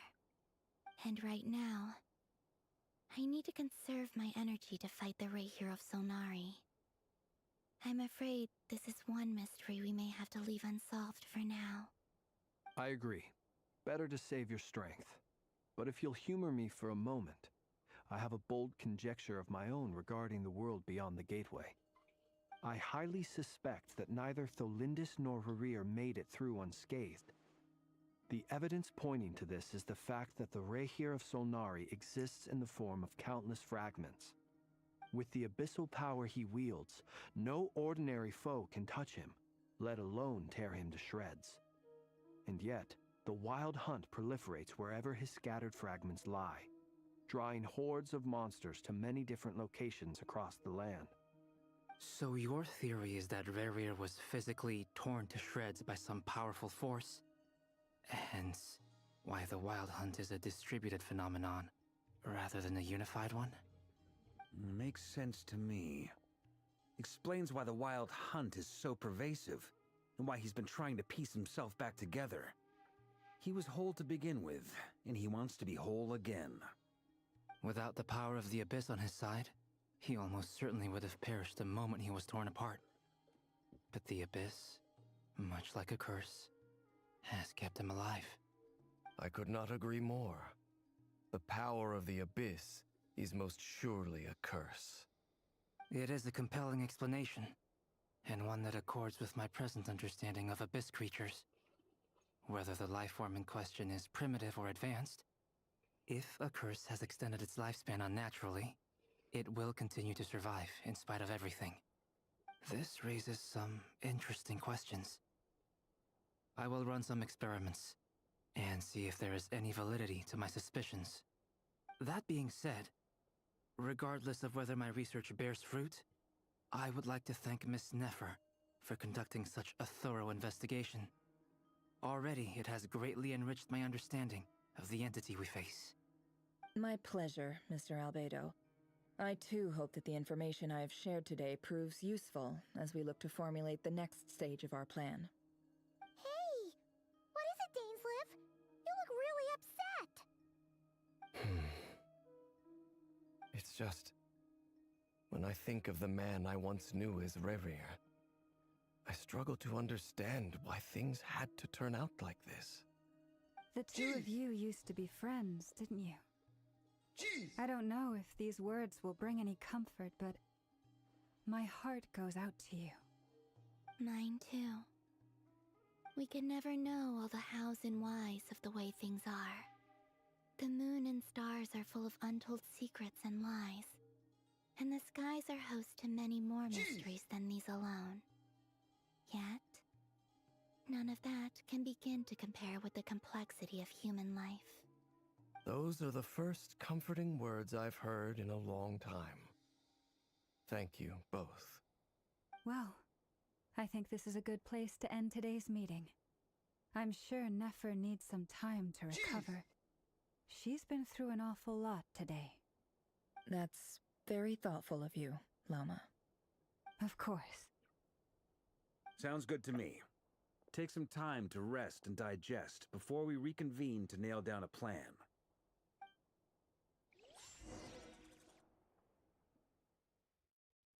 Jeez!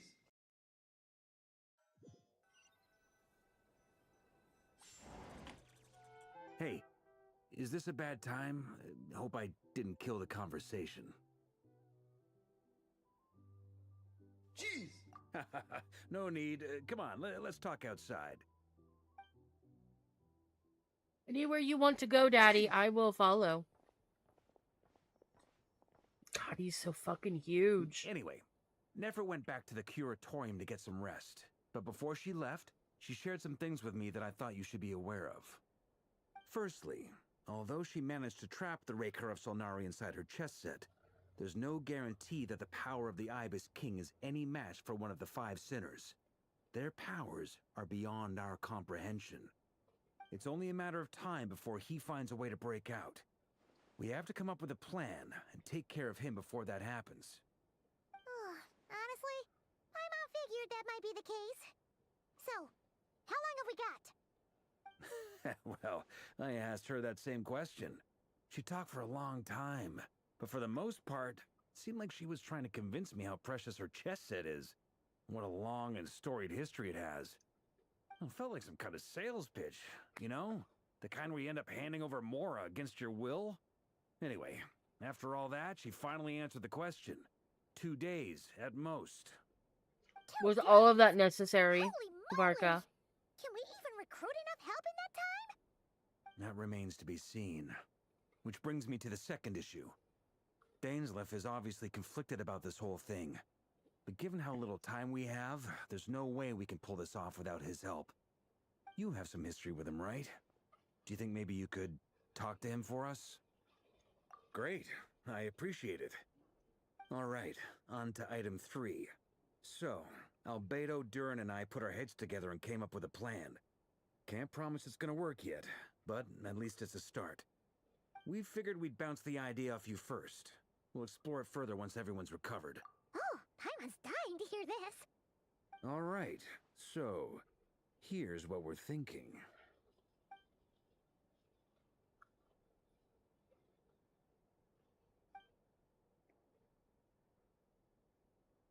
Bruh, tell us the fucking We felt plan. a little uneasy about roping you into this. I mean, firstly, you're not locals, and secondly, none of us are your boss. You're well within your rights to refuse if you so choose. Roping us in? Why would you even say that? We know the stakes here. It's all of us against the Reher of Solnari, or none of us stand a chance. I choose my words very intentionally, I'll have you know. I like to think there's an art to striking a down-to-earth tone even when the stakes are through the roof. Sir Varka, I have a few Oh, thoughts now about we this plan. talk. I'm all ears. I think we can be more flexible with how the roles are allocated. In my view, the most sensible lineup would be like this.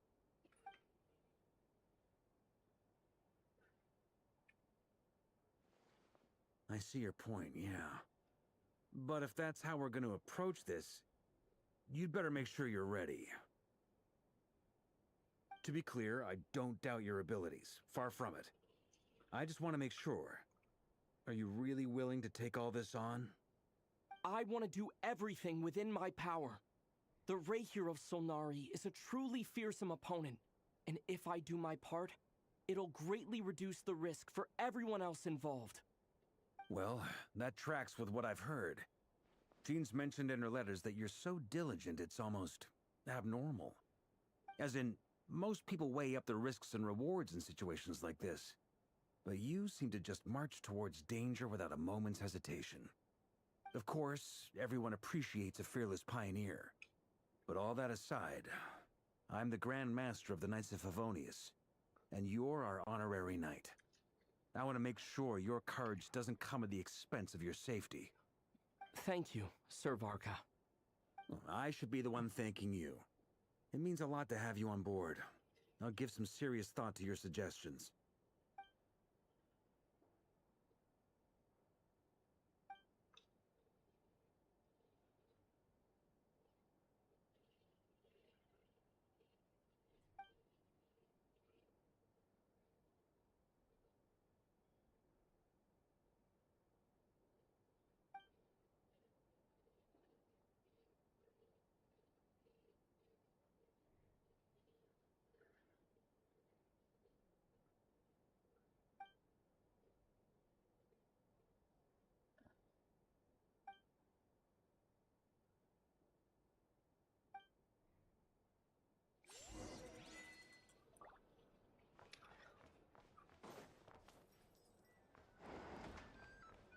Okay, I'm gonna go pee real fast before I get started on the next bit of this, so I'll be right back.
Okay, I'm back.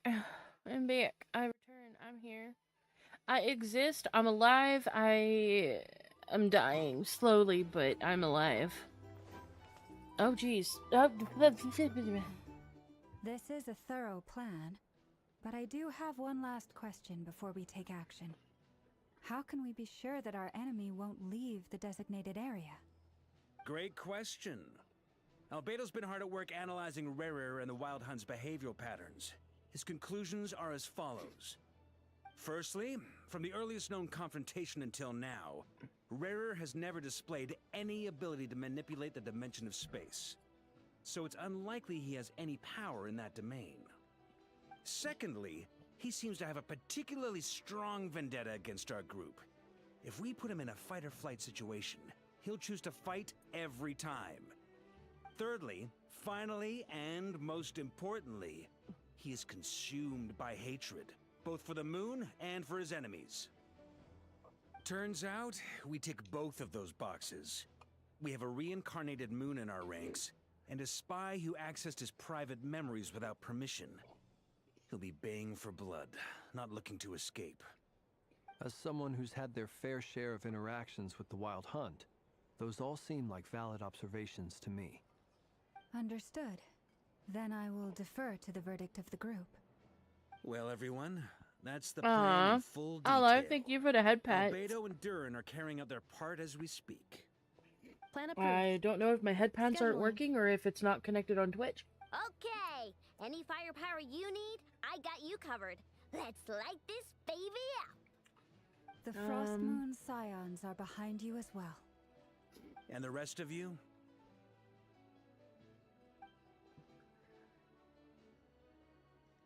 No objections? All right. Then it's settled. Oh, it didn't This is log the it. plan Oh, we're it didn't going log with. it in. Next Yeah, up, I didn't log it an in. old Hold on. tradition of I got you. Anyone who wants to back out, now's your chance. Wait, we can still back out of this? Everyone Where says are things they head pats? regret, There they are. right? Head pat. I don't want anyone feeling trapped because There their we mouth go. said yes I before their feeks. brain had time to think things through. A very people-first And thank you, approach. comic. I hear that's common practice in the Knights of Favonius. Heh. Who'd you hear it from? D-Luke? We don't use people's real names at work. This contact will be known only as Owl, please and thank you. It's D-Luke! This plan can only work if everyone does their part. Flint's and I will absolutely support it. We shall indeed. You'll be glad you accepted our help. Also, you are the last person I expected to see here, Miss Dory. It's not often I get called Dory in a work context. My peers usually call me Lord Sangamabe. So, the longer your name, the higher your net worth. Is that the idea here? In that case, Mr. Flint's here must be worth a fortune. Mm-hmm. That's right. I know your full name. He sure is. He's the walls are most thin here. expensive. I'd appreciate you keeping that a secret. Okay, fine. I'm actually only here as a favor for someone else. Do you have any idea how much it would cost to hire me otherwise? Oh, does this mean someone out there actually has the power to boss Dory around? It most certainly does not.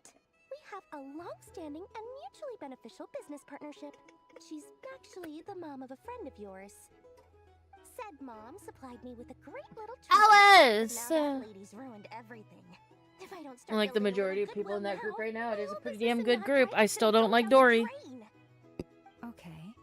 So what exactly is so special about this pendant?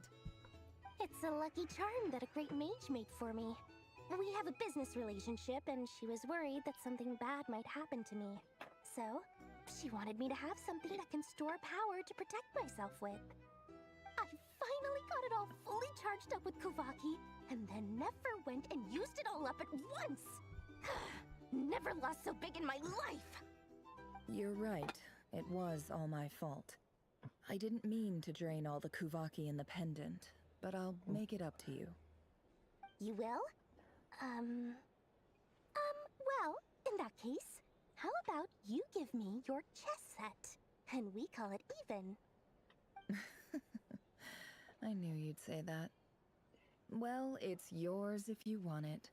In fact, take it now, and I'll even throw in a free Raker of Solnari. Deal? You're putting me in a difficult position here. It's a very useful thing to have around, but I have a funny feeling it won't be around much longer. I guess we'll see in a couple of days. Looks like bankruptcy for me.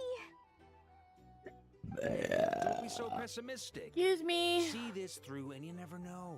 You might find a new business opportunity on the other side.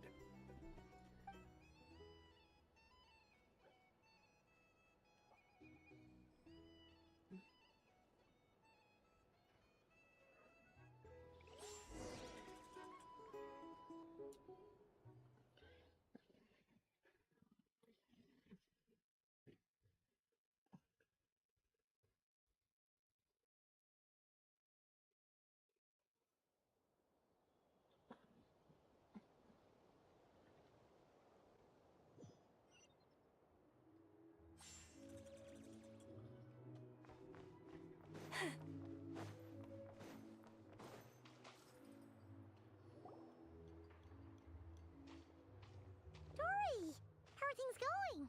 Feeling ready? Oh, I was born ready. We only have 2 days. You think Lord Sangamabe would let an opportunity like this slip by? Don't forget, when something's in high demand, the people with the goods on hand get to charge the highest price of all, even higher than the sellers taking advance orders. Ta-da! See? It's right here! Ah, it's so pretty! Did you make it?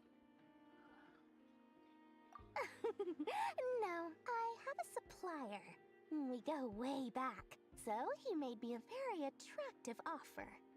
Aha! No wonder you were talking about Lucky Charms at the meeting. You've been getting Kave to make them for you. That's not the full story. It actually started a while back as a project between me and the Dendro Archon. Mage Alice once warned me that this world won't stay safe forever. There may come a day when everyone faces a great crisis.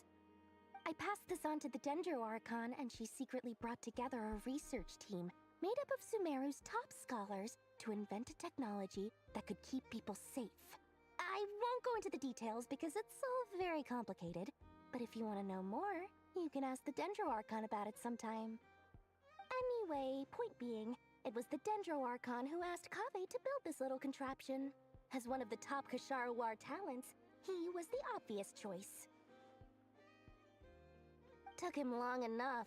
He stressed over it for ages. Must have gone through at least a dozen designs before producing a final product. But that's Kave for you. Marak delivered it to me a couple of days ago, along with a letter from Kave. Could I ask why I'm sending this technology to you? What's your proposed use case? Has it been approved by the relevant authorities? So nosy. My fault for sending him the research permit to begin with. Surely Nahida must have told him you were involved in this project. He was probably just nervous because you're always so secretive about your business. Could be, could be. Anyway, I just replied, let's hope there never has to be a use case, because it would involve grave danger. Fair enough. But it sounds like he was just being cautious. He probably felt responsible as the one who made it. Or maybe he was asking as a favor for his housemate. He's done that before. Not sure why, though. His housemate doesn't seem to really care that much about this kind of stuff. Either way, all's well that ends well. They were roommates! I finally have my hands on the product. I wouldn't want to be without it, given the potential dangers that lie ahead. Huh? What does that look mean? Paimon's just super surprised. This must be the first time we've ever seen you actually get serious about something. Well, a long time ago, I made a promise to myself. I promised that I was gonna live every day of my life with a big beaming smile. Obviously, Mora plays a big part in that. But there are always gonna be times in life when you have to give something back. That could mean paying back a debt, returning a favor, or showing some kindness. Alice has been a huge help to me over the years. She was the first investor I ever had. Jeez. And I want my investors to know that Lord Sangama Bay is the best in the business. And more than that, no one knows what the future will bring. Whatever happens, I want to make sure the Dendro Archon and all of Sumeru is prepared to face whatever comes. Jeez.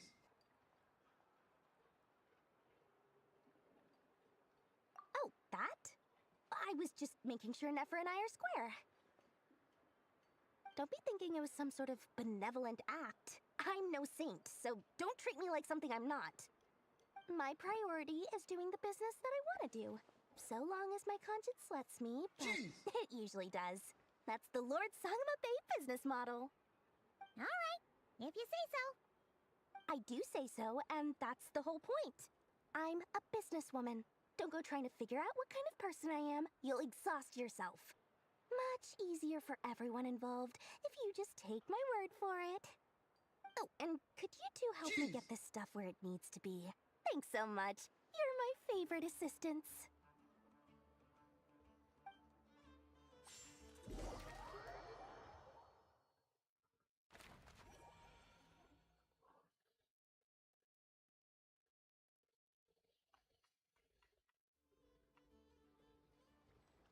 Jeez.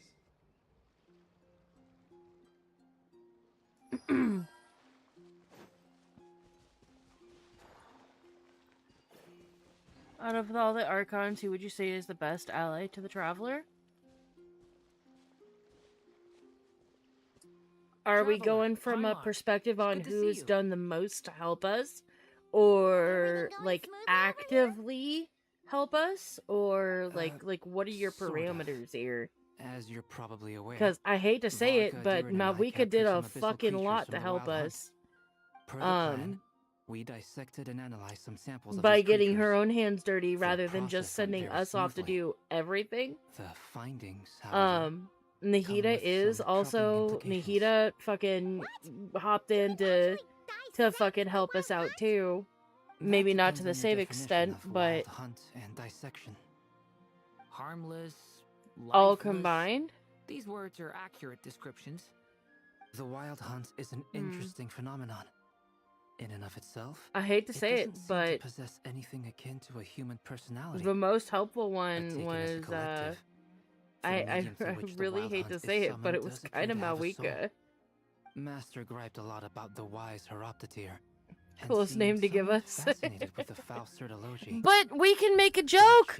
I was a hero before I took an arrow to I don't think that Miney. was because of his lower social standing, though. But we have the joke. It's a pity. I should like to hear her thoughts on the nature of the life form he has become today. It's a strange mix. The furious energy of an abyssal being channeled through a fractured physical existence. A consequence of being torn apart by an unknown power.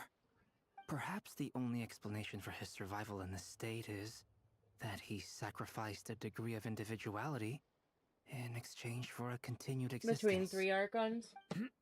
Yeah, I would say it's probably... I mean, Columbina's helped us out a Once we lot. get talking about If we're interesting counting research, I have Columbina a as an tendency to go Archon, on like, she's indefinitely. right up there as well. Back to our research Because, yeah, findings. it would be Essentially, they confirm my Nahida, hypothesis. Malwika, Area's and corpse Columbina is would be, completely like, a top contaminated by 3 the of, abyss, like, Archons the who effects actually are helped us irreversible. do shit instead of You making could us think of do this everything as rarer and mutated themselves. But in my view, even that would be inaccurate. In Because, like, reality, Raiden just wanted to his kill whole us all the being has been time. consumed by the abyss.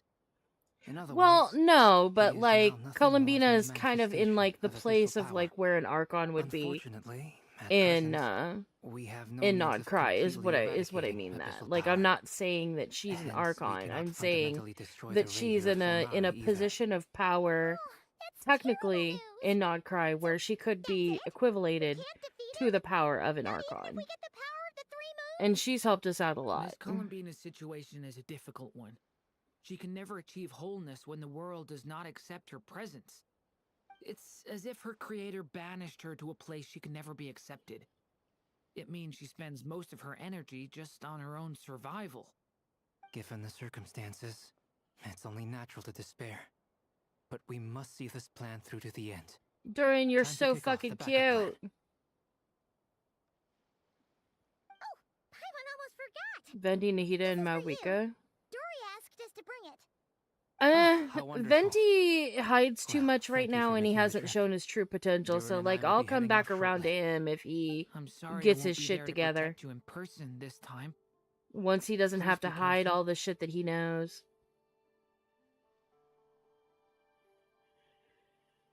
All right then. Stay safe.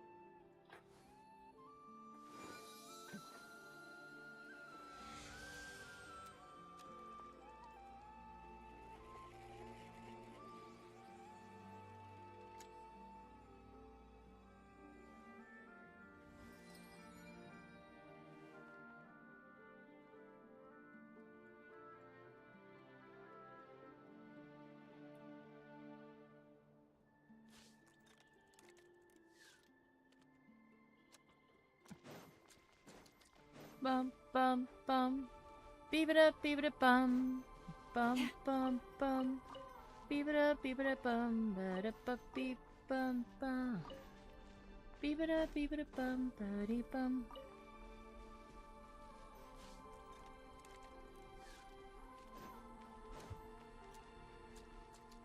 Benny is a pretty helpful Archon, I'd say so. Right, Benny best Archon.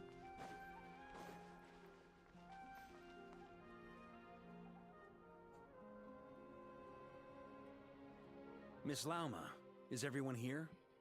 Yes. The fate of my flock is in your hands, Grandmaster Varka. Please keep them safe. My lady, what are you saying?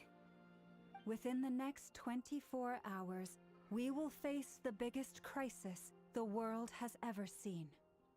This is not a burden that we deserve to bear, but I believe that we reap what we sow in this life. So I intend to act. I must do what I think is right. For me, that means fighting for the future of Nodcry. This gentleman is the Grand Master of the Oh yeah, Knights no, of they all Vermilius, but Varka, Knight verified that of he's connected to the Boreas. Shades. In I my mean, he absence, got, you know, please follow his lead. a piece of Easteroth's power. Like, he's connected for sure, for sure. Guess I should introduce Plus, myself. they share the same VA in every single language. Well, to start with, I know my way around a battlefield. Biggest strengths are honesty and hard workingness.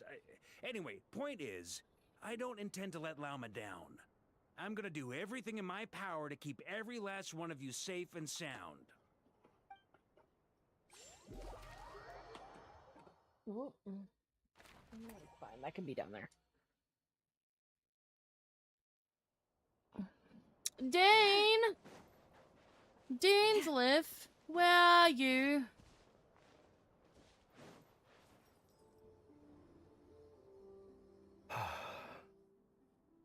Something on your mind? Miss Columbina, was it? I believe that's how the others addressed you. That's right. Names are funny things. Have you always been called Dainsleff? Yes. I take it your own name has a more complicated history. I have a different relationship with names than other people.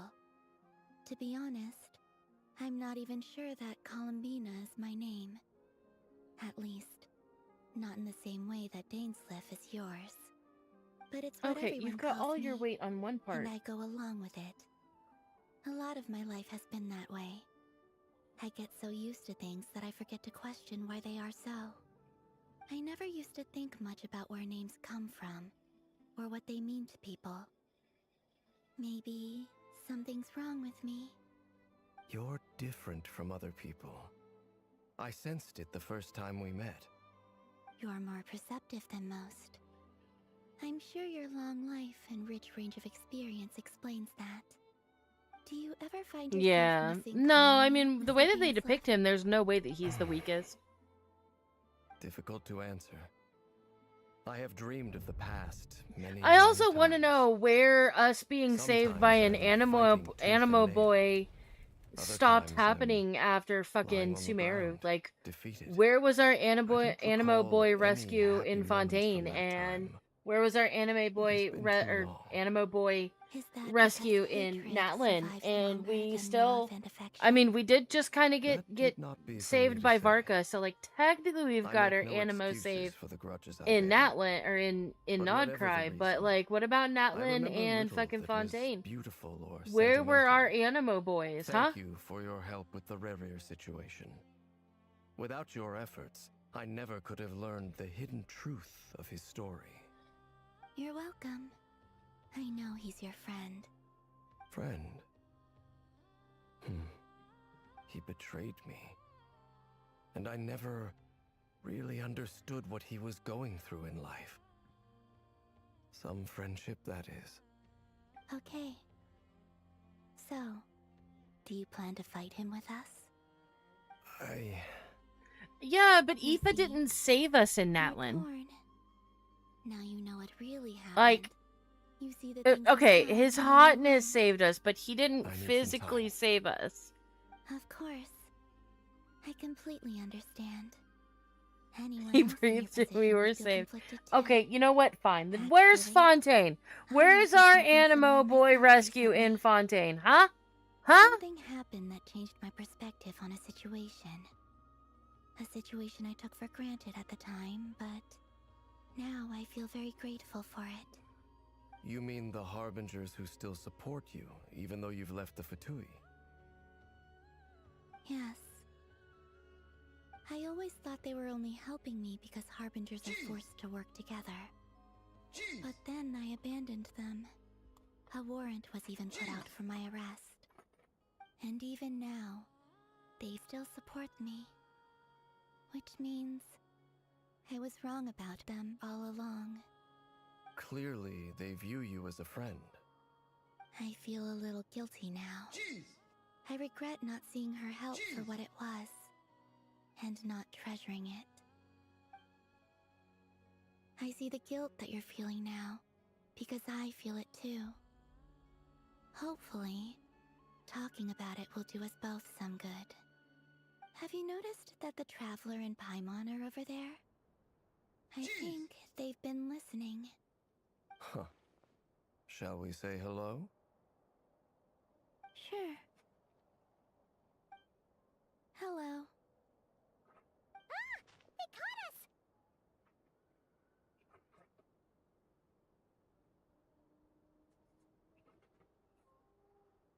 Jeez!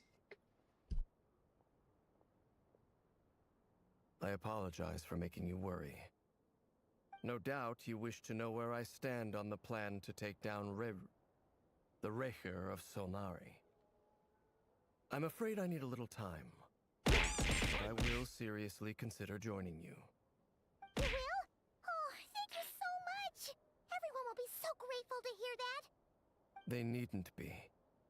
This was something that I was going to have to face up to eventually.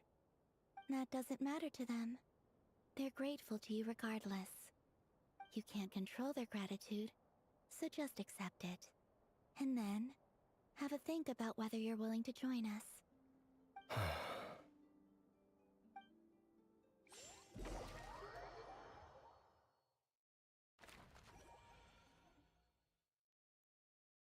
It's nearly showtime!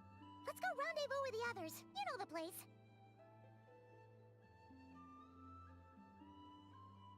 If ever you find that the animals in Nodcry behave in ways you do not understand, just ask me and I will explain.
Ah, you're earlier than I expected.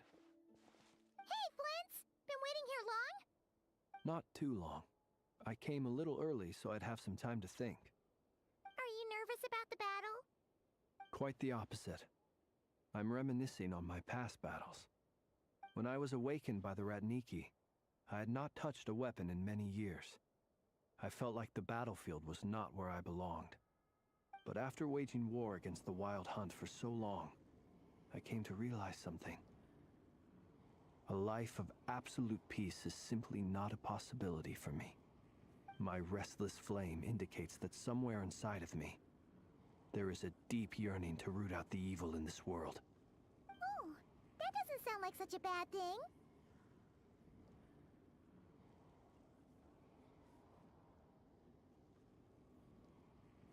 Well, in the past, when I was a Fae whose primary concern was hibernation, it was hardly ideal. But it certainly serves me well here in the present. And I am delighted to be able to join forces with you in this endeavor. Looks like I'm not the first to arrive. Ah, Miss Lauma. Did you sleep okay last night? I struggled to settle down at first because of the nerves. But don't worry. I got enough sleep in the end. I'll be just fine. Please, I'm just doing my part. Never! Over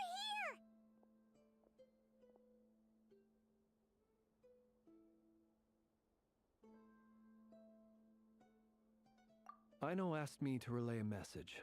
She said Anefa will be on high alert and keep a close watch over all secondary districts where defense is required, providing support as necessary. Meanwhile, Aino herself will provide range support to us directly, using her latest invention.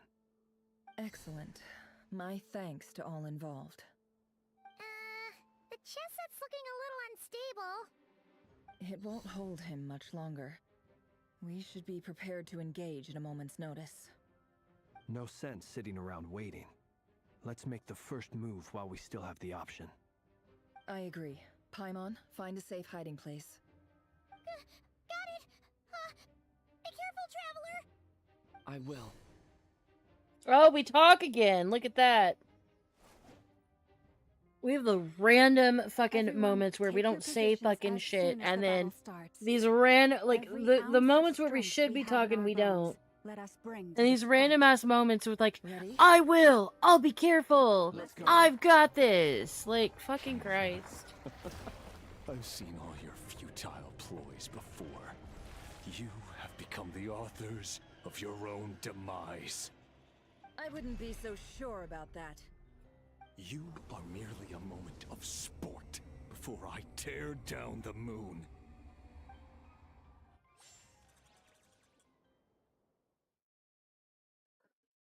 Oh, are they giving me Hydro Traveler again? It's a nice picture.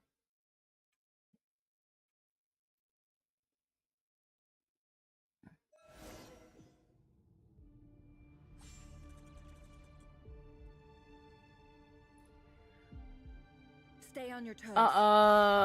Nope. Yep, nope. Nope. Why am I Hydro Traveler? Pew pew pew pew pew pew pew pew pew pew pew pew pew pew pew pew pew pew pew. Ow. Owie. Oh, bruh! Where's my turn? Listen here. Oh, you're so big. Why are you so tall? Why are your legs so long? Wait a minute. Why are there balls? Why do I have Hydro balls? Help you guys. Oh, you just, okay, wait, what? Oh, I know it's just a... Moonlight. Forest, protect us. Be silent. This is fucking weird. Keep your distance. Observe.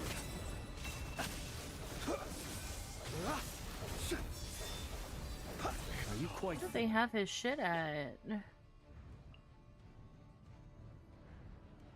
Yeah, see, I only need 20k. It's the EM. Everybody keeps saying he doesn't need EM. But clearly he does more damage when you put EM on him. Steady now. Bruh, can you stop? Can't hide the truth. No more lies. You piss me off. And like having them put my party the way that we fucking... Pew pew pew pew! motherfucker! Futile. I really wish that I could put my party in the fucking order that I want them in. When you're gonna make me try them? Can you fucking stop, my dude? Oh, that's why I have the balls. I forgot. Oh yeah, let's hit nothing. Let's do like 2 damage. Okay, yep, that's fine. Stay your hand. Yo, I'm gonna fuck your mother. I'm gonna fuck your mother so hard. Can you get over here, you little bitch? Oh, wait, what? What? No! I feel unsafe.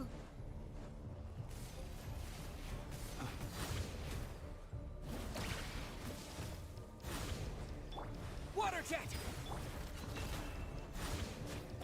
Receive my blessing.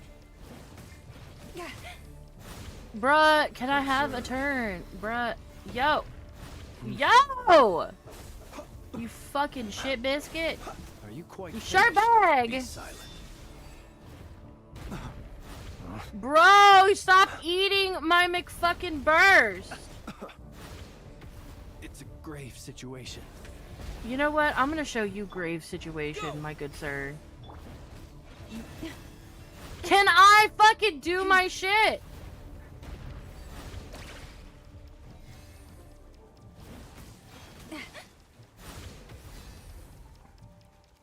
Do you see now?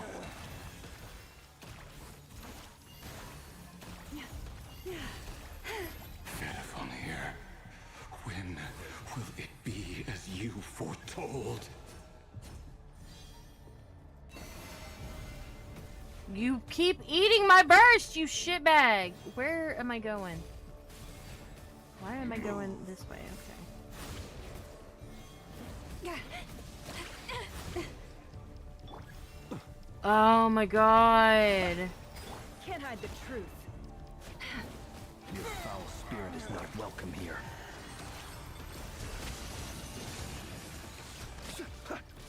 It all adds up. Because all my fucking characters being in the wrong fucking slot, I can't do shit. Deception ends here. Stay your hand. Be silent. Observe. Do you fear the dark? Close your eyes. Bombs away. Bro, stop kicking me.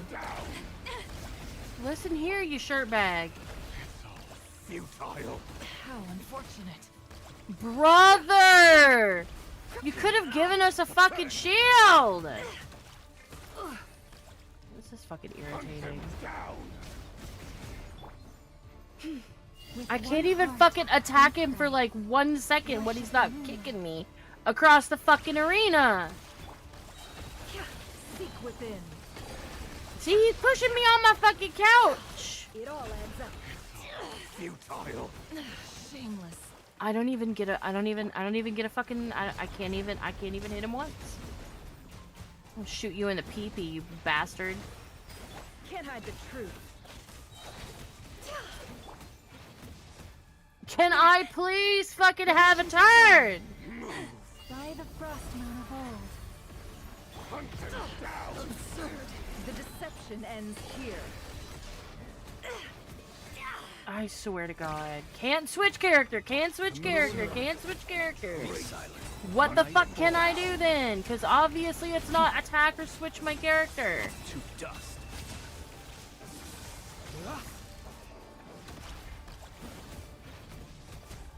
Keep your dip. No more lies. Your little game of heroics is over. My God, you pissed me off, dude. Who wants to go first? This is the most fucking annoying fight that they've ever put in here. This is worse than the Wii Nut. Get out of my sight! This is fucking. No, we've been Wow. separated. Oh, okay. Yeah. You okay? Yeah. I'm gonna fight him with just these two fucking pieces of shit. Stuck outside the barrier. I guess he really doesn't like us. I told you before, knowing too much is always a death sentence. careful what you wish for.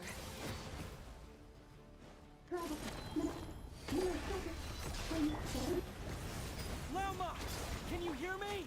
Hold on, wait. Silence. I kind of want Nefer. I kind of really want Nefer. I've done no damage to him! Remember my most important task. Just keep stalling him. If I can stall him for long enough, the moment will come. Am I supposed to be doing no damage to this motherfucker? Like, I feel like this is like plot armor and I'm supposed to be doing nothing to him. But like, it's still fucking annoying. It all falls into place. Seek within. No more lies.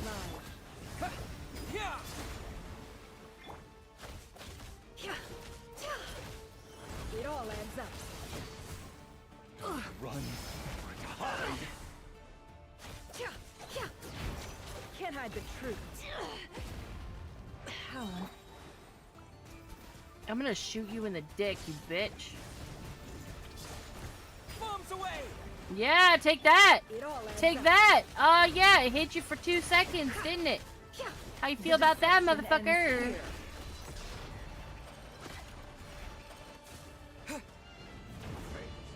Oh, Jesus, no thanks. No thanks. Oh, absorb Kuvaki 3. Can I fucking run? The way that I'm trying to, I swear to God.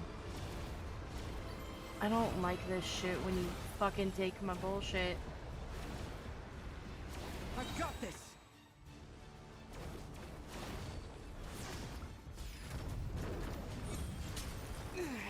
How much power broken. will it take? I can't keep this up!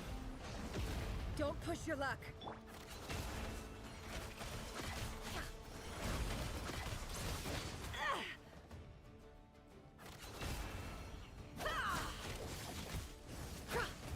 God damn. Absurd. Okay, either she's underwhelming or he has like 30 billion health. Within my grasp. No more She lies. also only has Aether to help her, and that's kind of sad. Seek within.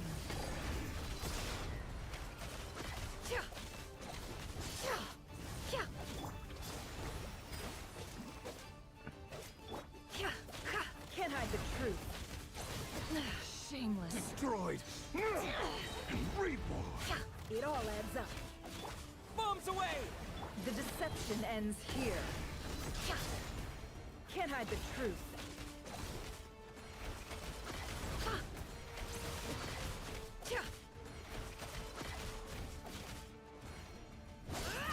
It all adds up.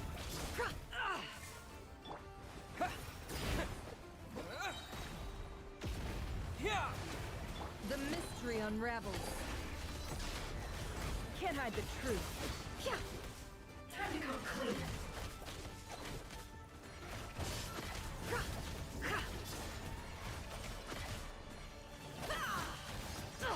Absurd. It all adds up. Go! Bombs away! Destroyed.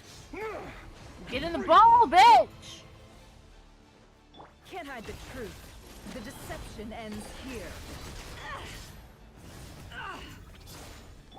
Bro, please.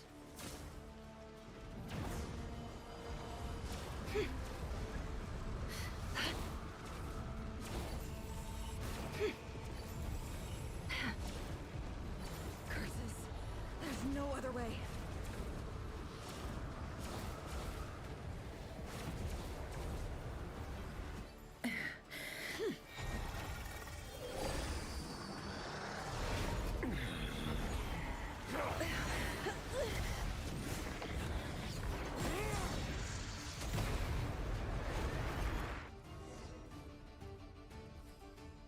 The only way to defeat Rarer is to borrow his own power. That means Columbina will have to disappear while you two bear the brunt of his attacks. You have to hold on. find a way to keep him focused on killing the two of you.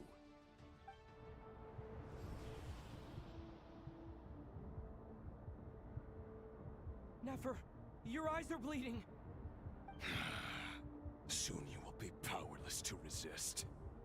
And then, I will reduce you to dust. But that dust will plague your memories. Come on, keep holding on. Any other tricks up your sleeve? Let's see them. As entertaining as they are, you've backed yourself into God, a that corner. fucking weapon is sexy. You don't fool me. I see your fear clear as day. I have to stoke his rage. Make him unleash everything. You fear what you could never defeat.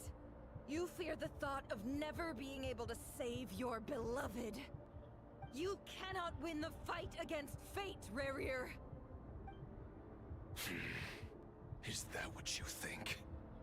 Well, now it's your turn to feel afraid!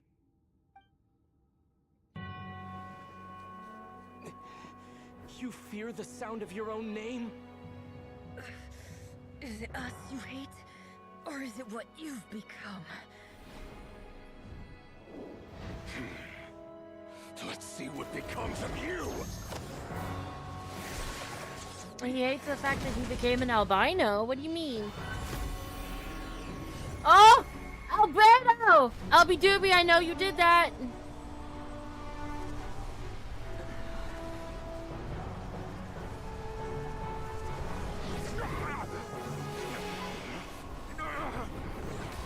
What's happening?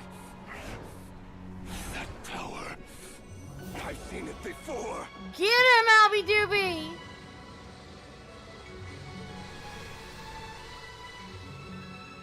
By owls. His powers. What's on up, another level. Deluke? We'll need to use an alchemical array to convert his power into a usable form. Then quickly channel it into Columbina, rendering her powerful enough to compete with him. I'll join you. I can help. Darn you, cutie If I release patootie. enough Look at him, abyssal energy baby. into a confined space, it'll create a potential difference, allowing us to extract a huge amount of elemental energy. Next, I'll synchronize with everyone's minds using Pyro, then give you temporary access to their abilities and fields of view. But it won't last long. Can you see? Well enough.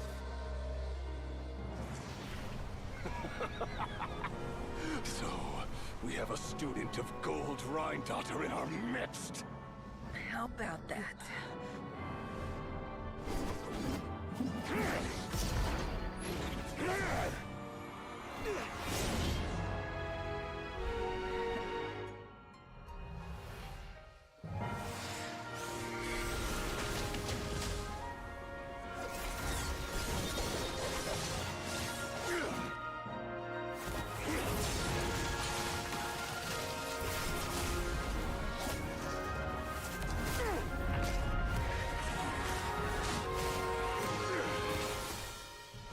You use my own power against me? Just like how you stole Kuvaki. Look familiar?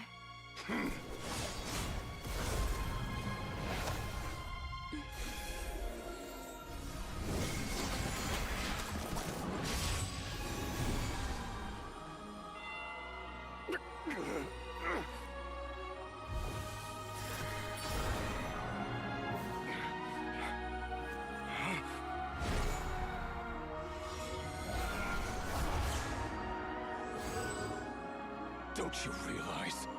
You don't have the power to hold that gate open. I don't, but someone else does.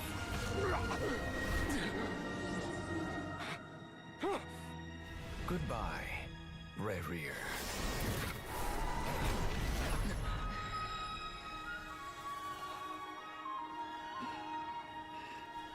We won. Darn, you did so good, baby boy. Oh, look at him go. You're such a strong widow dragon. Ah.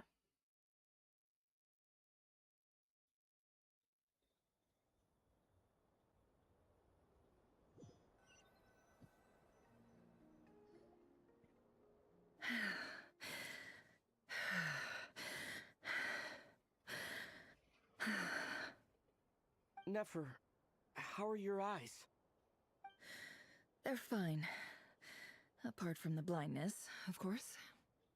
It's not too late. Let me handle it.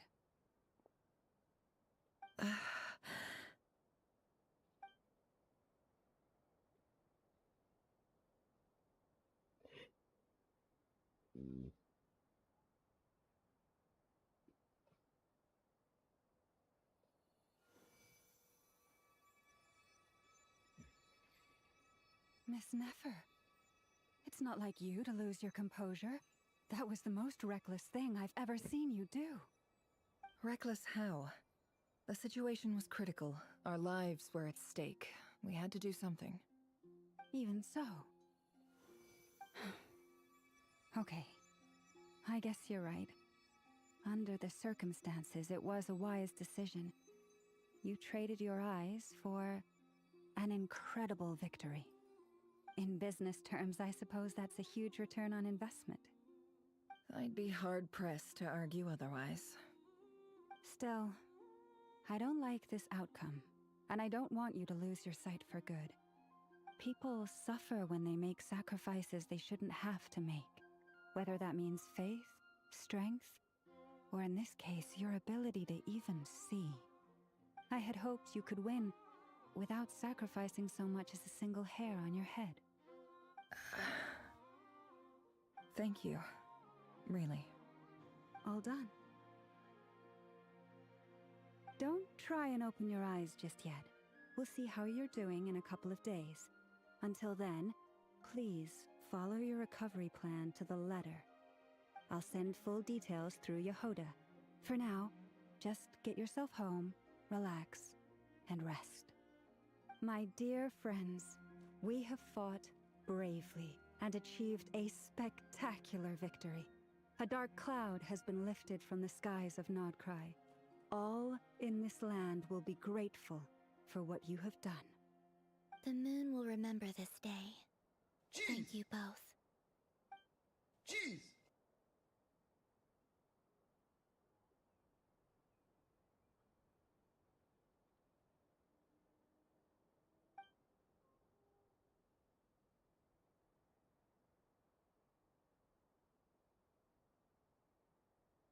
Jeez! Jeez!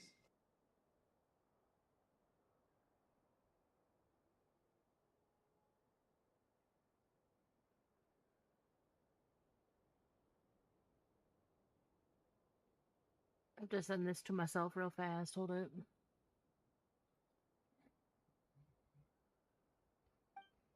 There's something I want to let you know.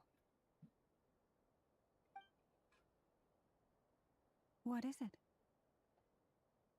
When Durin connected everyone's minds so I could access their powers, I also felt everything they felt. And since Nefer's eyes were injured, my eyes are hurting now too. Jeez! Huh. Hold on. Let me try. I only feel the pain. There's no actual damage. I just thought I should tell you. You're right. There's no damage. That's a relief. But I must say, I'm surprised to hear the Kuthar share something like this with you. In the past, you never used to open up about yourself. Things are a little different now from how they were. I'm learning to share how I truly feel with my friends. Friends? You have no idea how glad I am to hear that.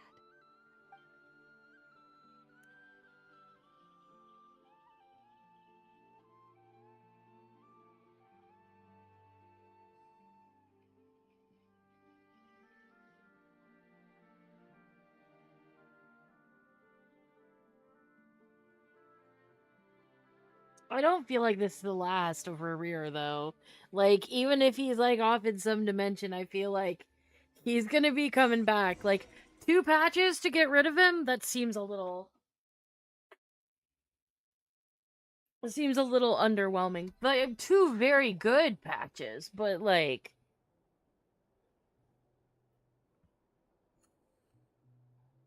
Yay! You're awake!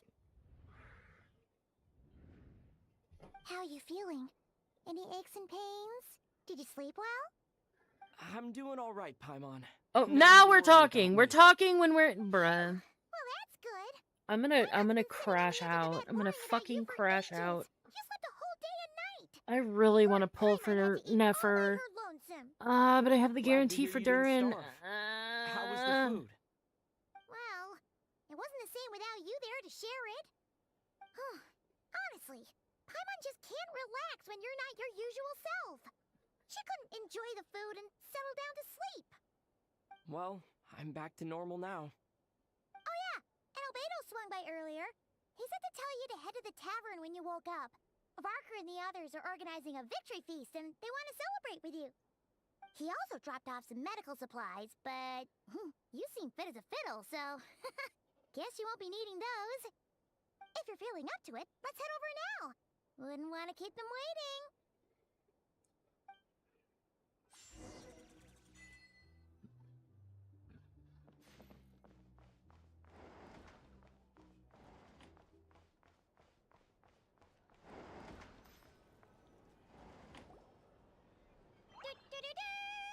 We're here. I'm gonna save because I want Durin and Barca.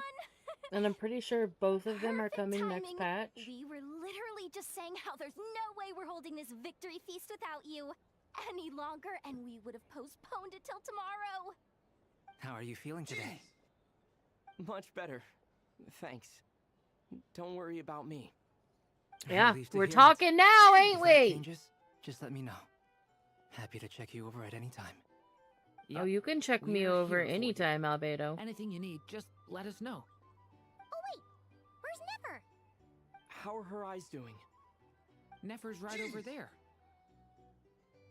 I'm sure she'd love to catch up with you.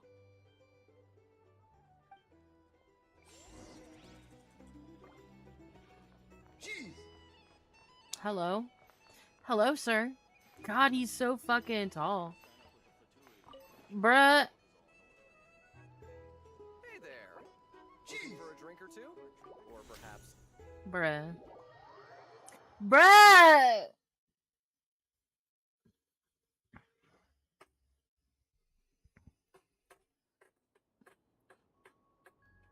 The fuck?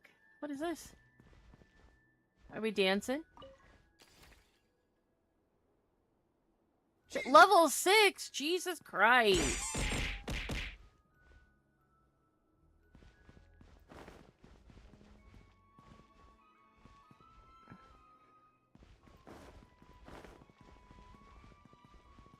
Bitch. Bitch. Wake up.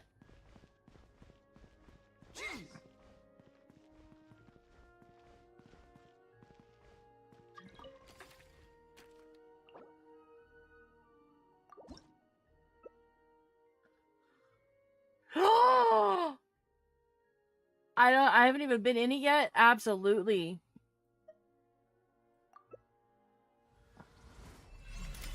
Absolutely.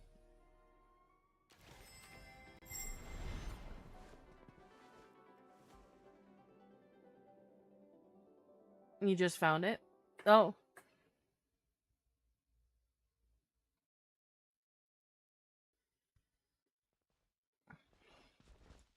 Oh, it's just Ito Shrine.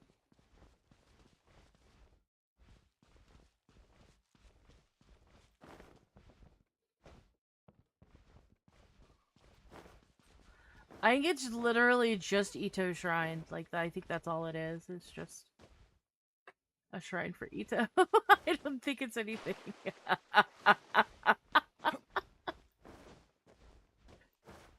Oh, there's a cute bridge, though! There's a pretty bridge.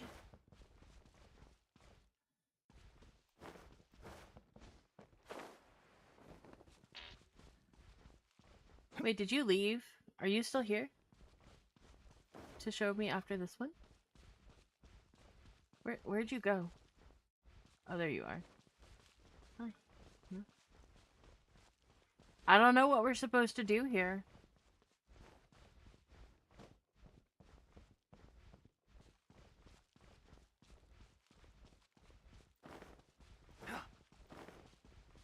What happens if I fall off the world?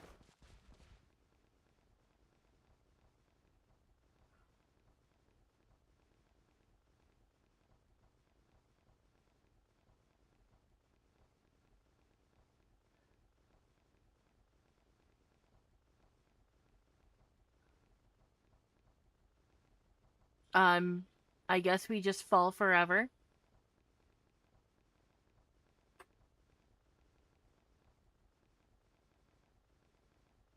Looks like we're just falling forever.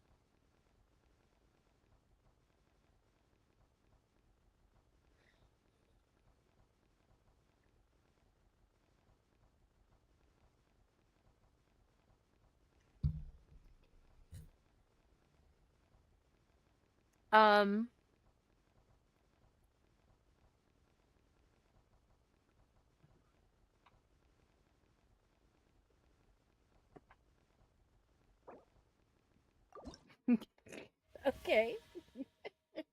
It literally let me fucking fall forever. Incomplete. I didn't get anything from it. Yeah, I was falling forever.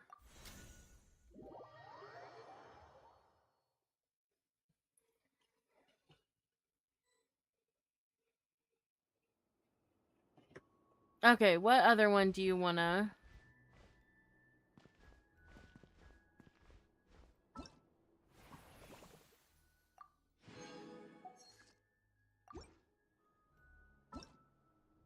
I hate how you have to look through this shit twice.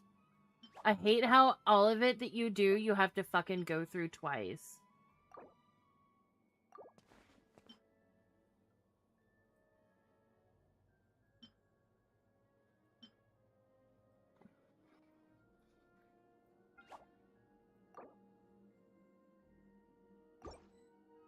Ah! Why am I a bitch?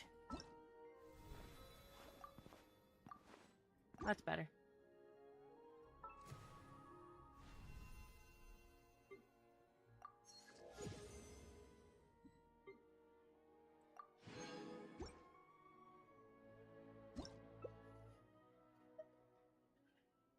Rock. Rock! Okay, I get to show you one after this.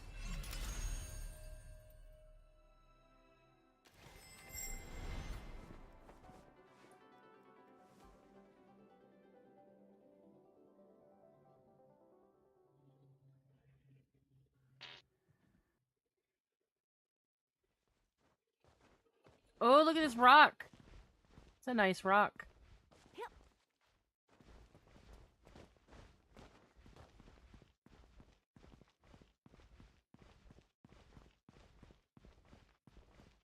Yep.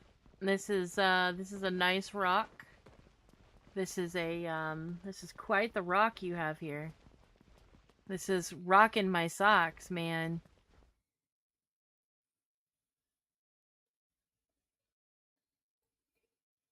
That's the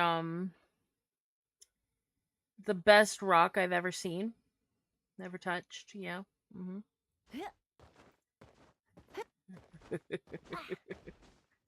Oh my gosh.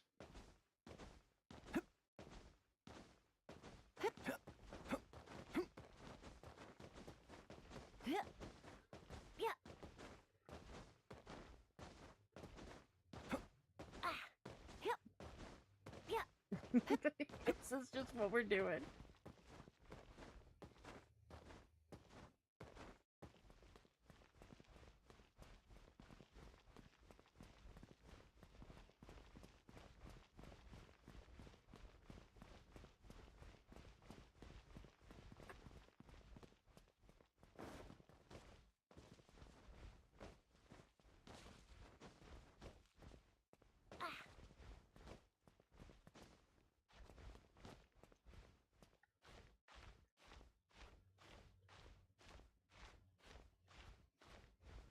Oh, thick. Well, yeah, this is a great rock.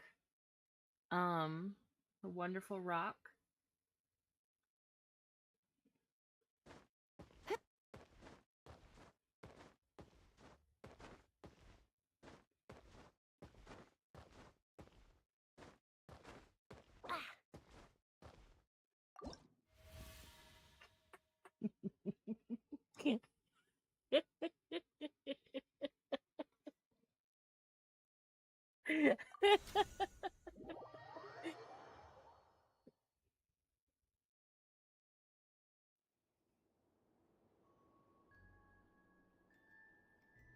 Shoot.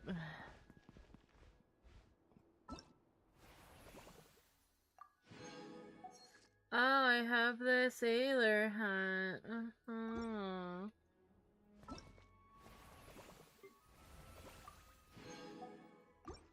Can I fucking do a poll yet? Yay, rock. Can I do a poll over here now? Oh, look at that. I can do a poll. I'm gonna get nothing. Nothing awesome. Oh, look, I got 2 pairs of the same pair of pants. Yay. Oh, that's so nice. Thanks.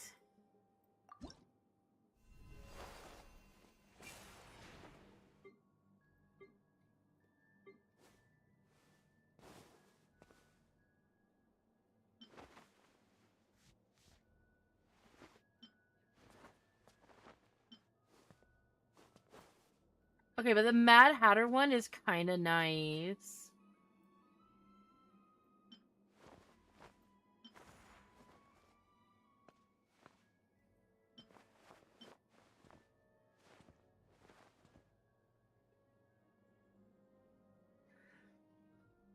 I have questions, and I also have concerns.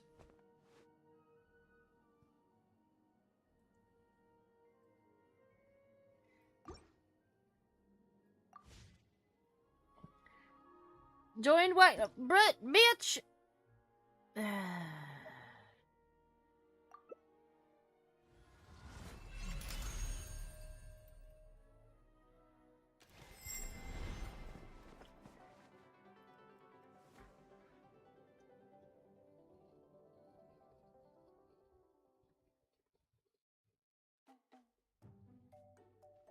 Sleepy, get my... What? Ow! Ow!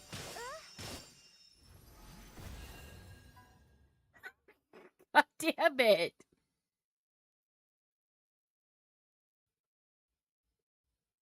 Oh my gosh. Let me take you to one.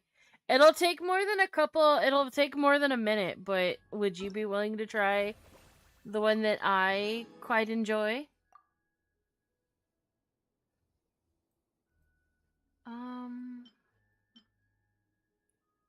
Sure, I guess. Whatever.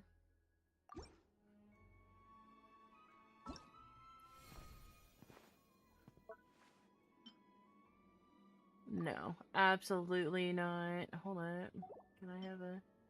Oh, I can't have that yet. Okay, yeah.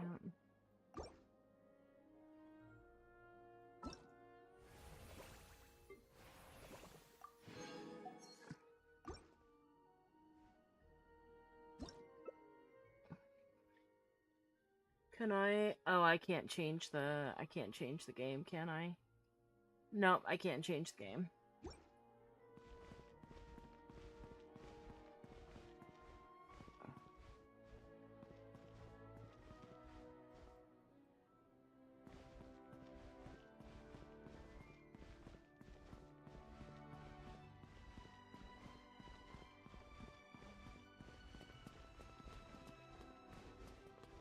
Okay, you don't know how to get out of the lobby? Hit P, and then hit the button up top that says if you want to leave the room, and leave room.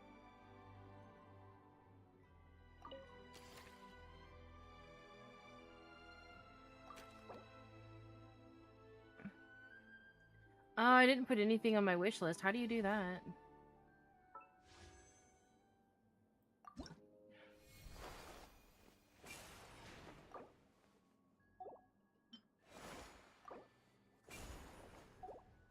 How do I add to wish list?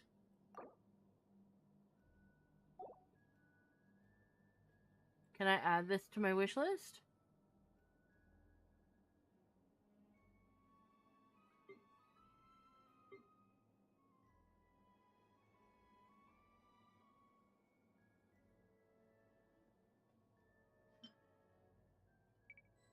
Okay, so that adds it to wish list. Okay.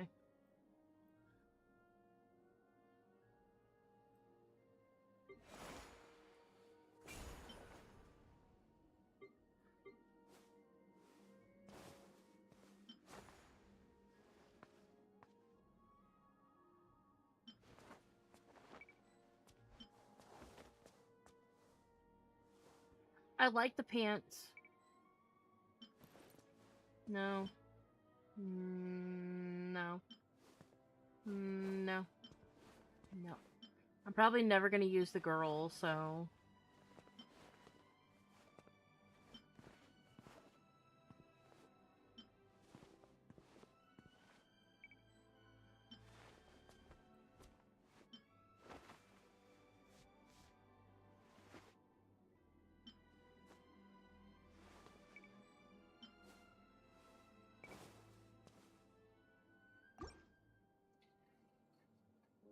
Oh, this room? The lobby I made?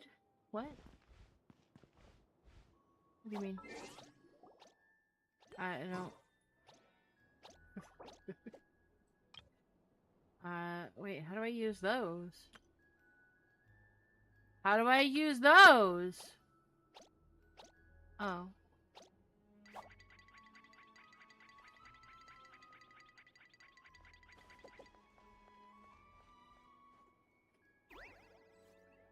Aw.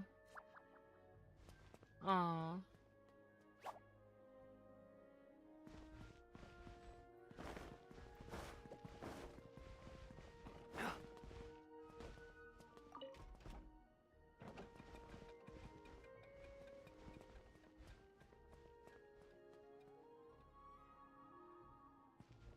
Wait, hit the button again. Come hit the button.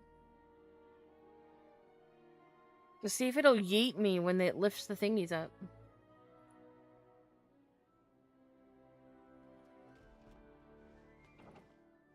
Aw. Lame.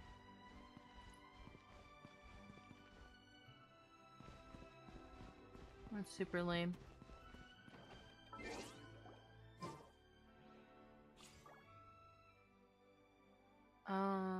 Create lobby.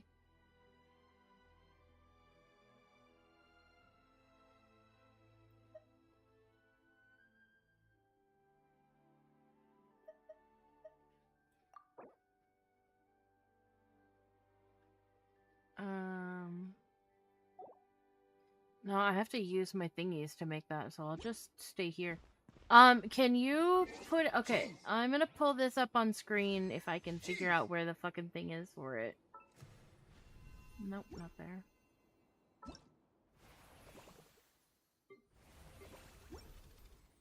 God damn it. There it is. Can you find that one for us? And we can do it real quick?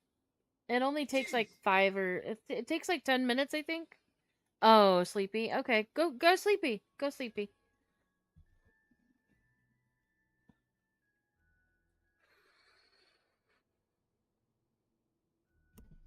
It's okay, go Sleepy. We can play some other time. Yeah, the ones that I have on there you'd probably enjoy. I have the mining simulator, which is super easy. This one was really fun. This was my first one that I ever did.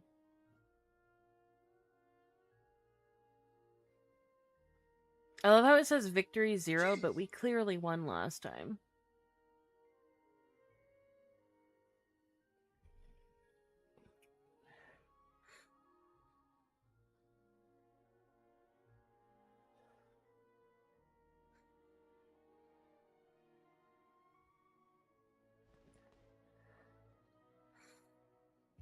Jeez.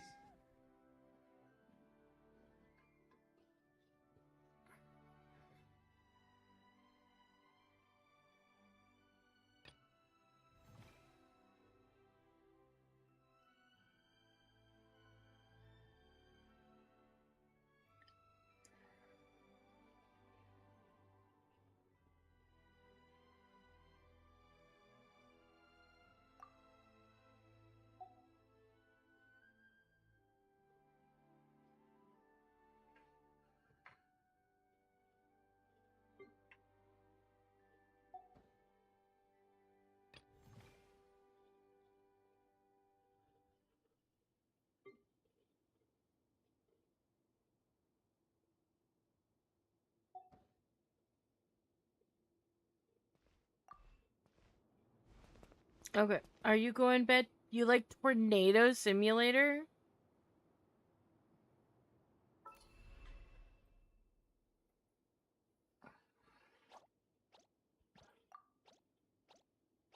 Wait. Did I go to the wrong place?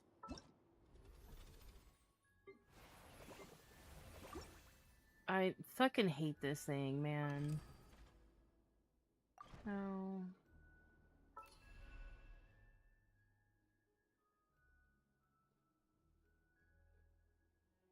I don't want to search within favorites. I just want to search Wonderland. Bruh, this shit pisses me off. Like, fucking... I always click the wrong fucking thing.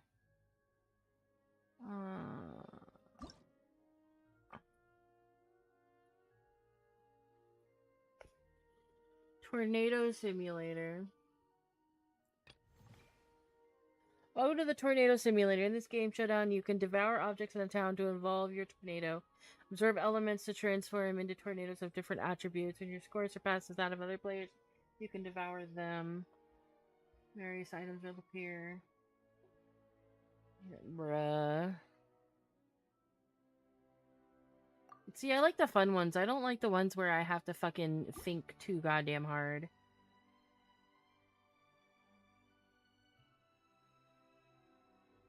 That's why I have the mining center.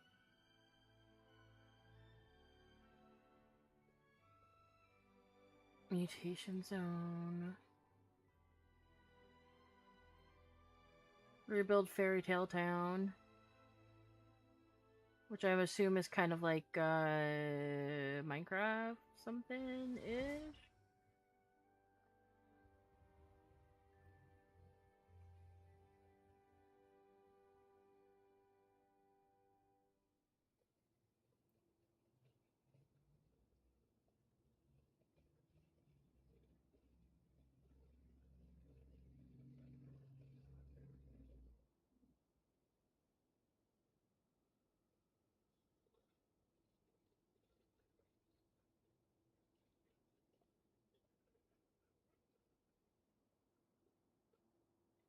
War Simulator. Rainbow Boomerang. Hey, that football, bruh. You don't have to think, just move your tornado. Okay, that's fair. Kitchen. Yeah. I shall do all of that later. I shall do it later. I do believe you've already left. How dare thee? How couldst thou?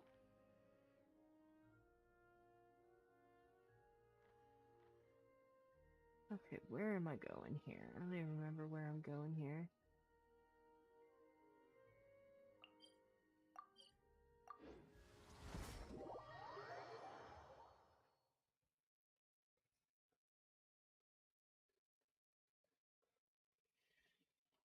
I'm fucking dying.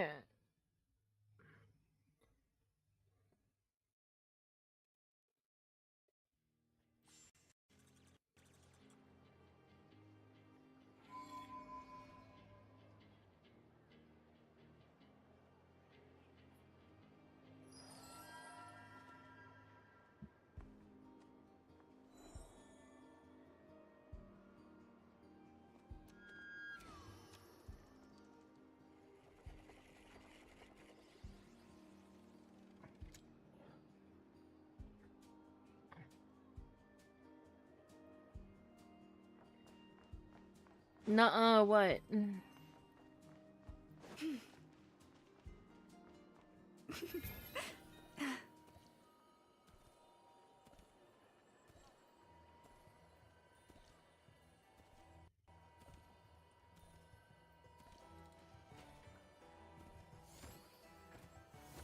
Girl, stop being a deer! For fuck's sake. I shouldn't have to fucking hit the button 4 times. I'm gonna rage out. Like, I'm literally gonna lose my fucking shit, man.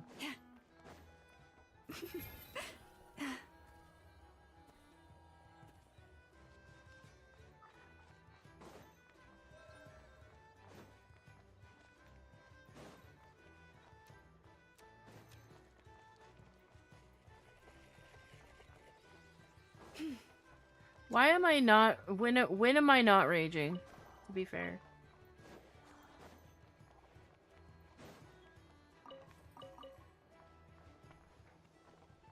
I'm pretty sure I've already gotten my thing for today, yeah? Or for this week? I've already bought all the books.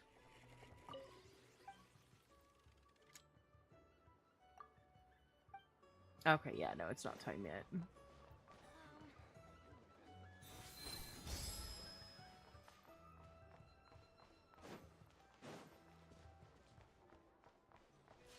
Where is...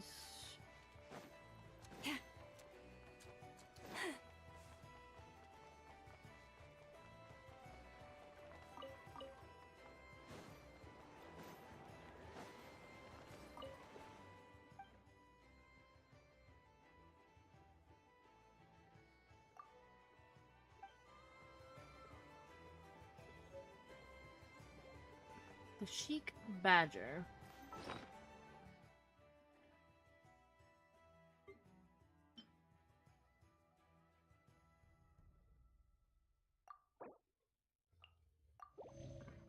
There you go, Flins. Enjoy that.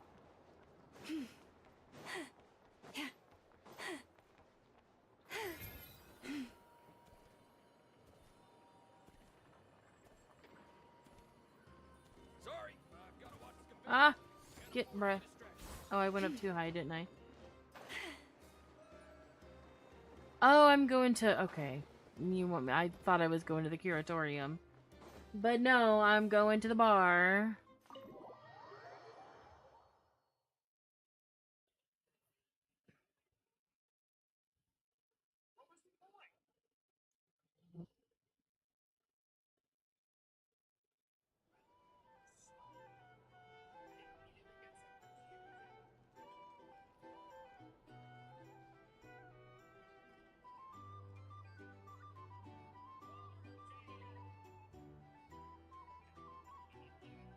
Okay, hold on.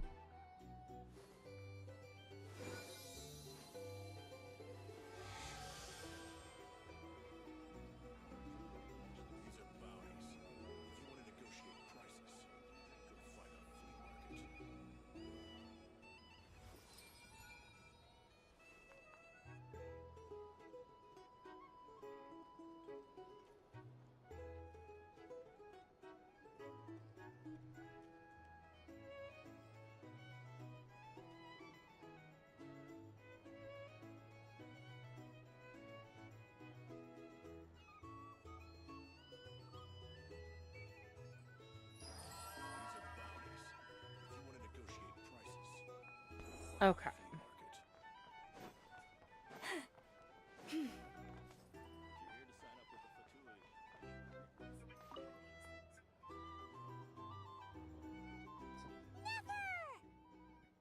Traveler, Paimon, are you recovering well?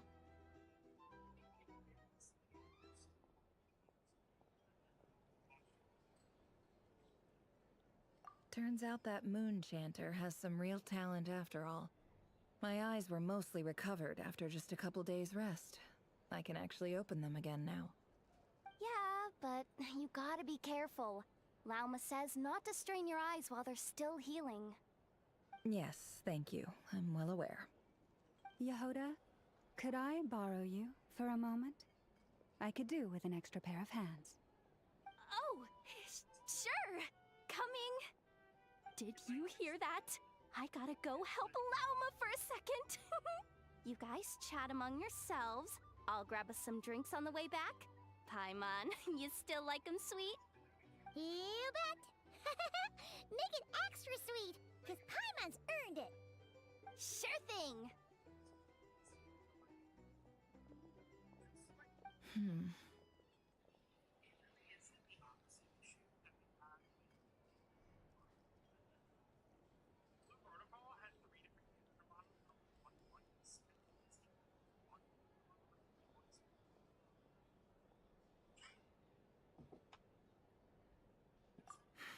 The Raker of Solnari.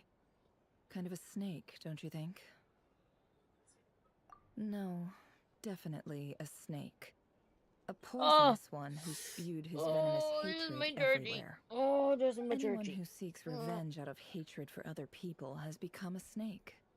That's something my dad used to say. You come here.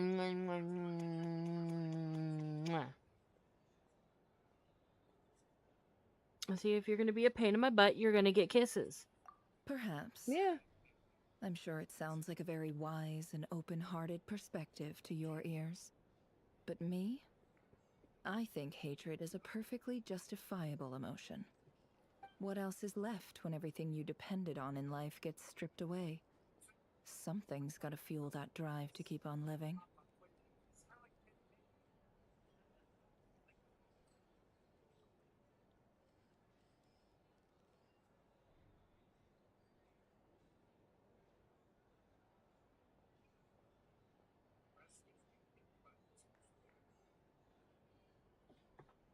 If you're worried about me, you can nip that in the bud.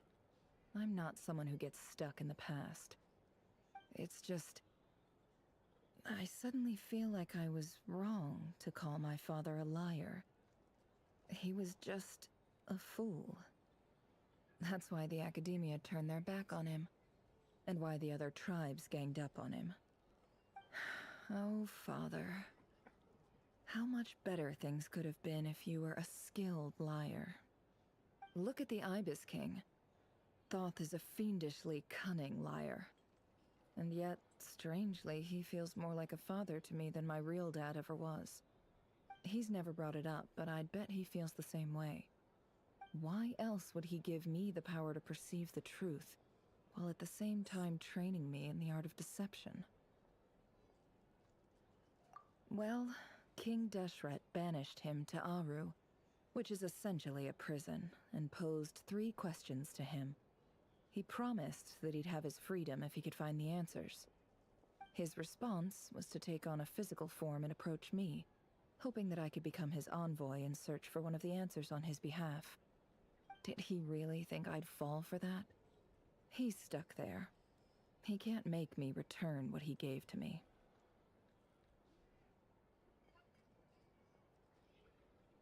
So that's enough for you to decide he's nice, is it? He's a prisoner, and he was scared. So he decided to perform some good deeds to win people's approval. He lives in fear because he's a deceiver. How is Rerir any different? You can't work as a spy your whole life and expect a happy ending. It's preposterous. Yet I can't say I don't understand it. Liars live in the darkness of their own making, but it's still human nature to want to go on living. They say that a liar's soul is the most worthless thing in the world. What do you think?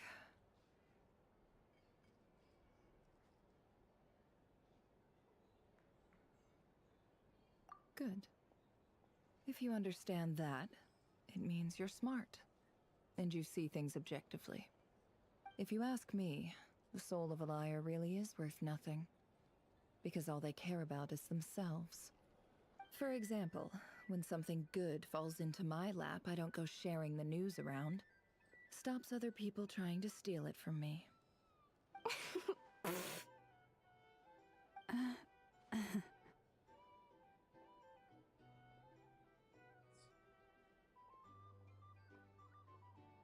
So be it. They have sharp ears. I can't keep anything from them. Oh, is that what it looks like? Well, you all know my past now, and I can't simply eliminate everyone who knows too much. So I guess I just have to put up with you, for the foreseeable future at least. When you find yourself in a situation you can't control, the safest play is to keep calm and start monitoring everyone involved like a hawk. In the intelligence world, you need to have a sense of perspective and play your hand accordingly. If you understand what's at stake, please ensure my secret is safe with you. I trust you'll respect my wishes as a friend. But don't forget, I will also be watching you like a hawk.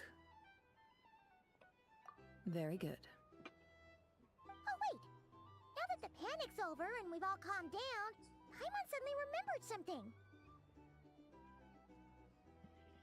After all that build-up, our mystery ally never showed up even once.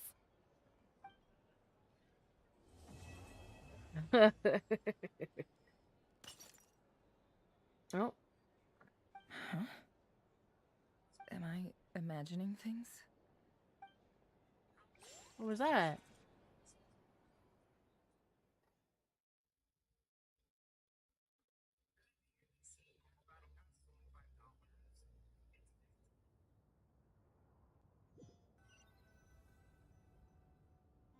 So, that close colleague who stayed behind with you?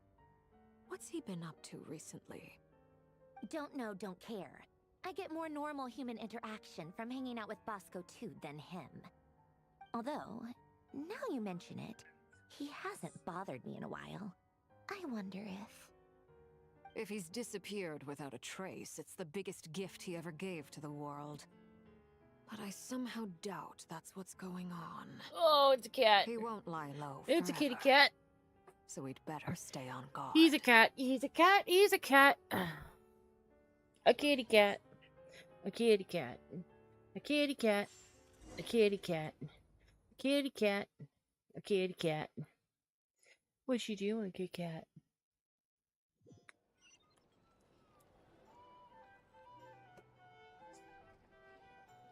Oh.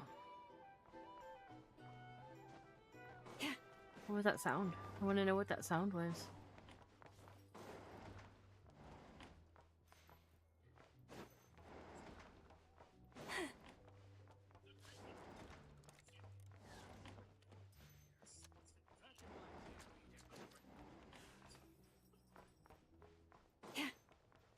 What was the sound?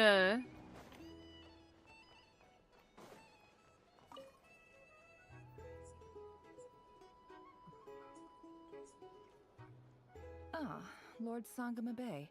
How lovely to see you. I must thank you for the device you provided. It was an enormous help. Would I be right in thinking that it was developed by the Academia? Why come and ask me when you clearly know already? I mostly came to thank you. That's more like it. A little gratitude goes a long way with Lord Sangama Bay. Play your cards right, and you might even stand a chance of becoming my long-term supplier. The chance to work with such a kind and charitable investor as yourself would be a great honor for the Curatorium. Huh? Charitable? Who said anything about charity? First time hearing about it. Let's see. The first plot of land you purchased it. Stop! I don't really care what these two have to say to each You're other. curious, but I'm afraid no. You did it for soup. It was empty land. Disasters are Yeah, I capricious don't things. care what you guys have to say. I would like My you elder two to sister stop used to dream of talking. finding a sanctuary. It was something I looked the tech people. It's a pity. So? But surely you have. You don't get it. Just thinking of Thank you. for And the pen. oh that. Seems like we've. Yeah. So long that That would be your mother. yeah. Though it's been years since my sister passed away. It's not like I want to forget them, obviously, but memory can be even more ruthless than the most calculating business person. Beyond a certain point, if something isn't helping you, it just gets rid of it. My sister can't help me now. Not everything. Yeah, that's... Well, that. Oh, absolutely. You've got a lot... I appreciate.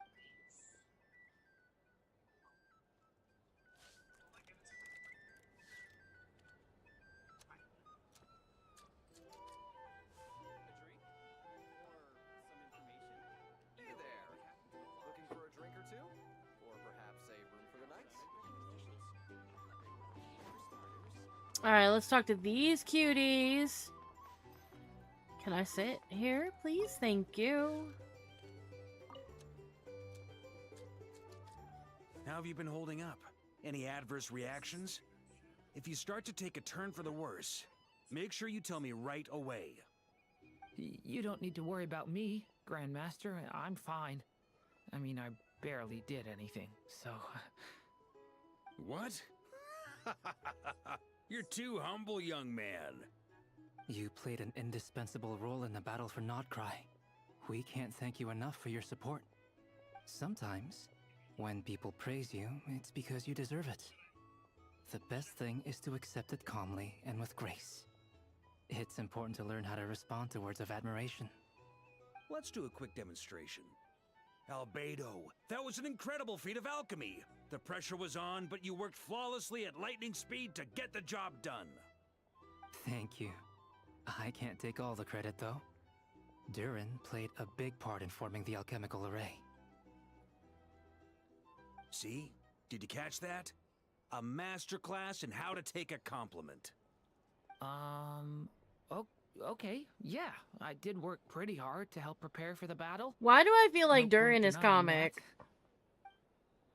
Hey, you guys! Hey, look who's bounced back. Looking good, traveler. Seems like you've recovered. You won't need to take any more medication. Can I get you a drink? Huh?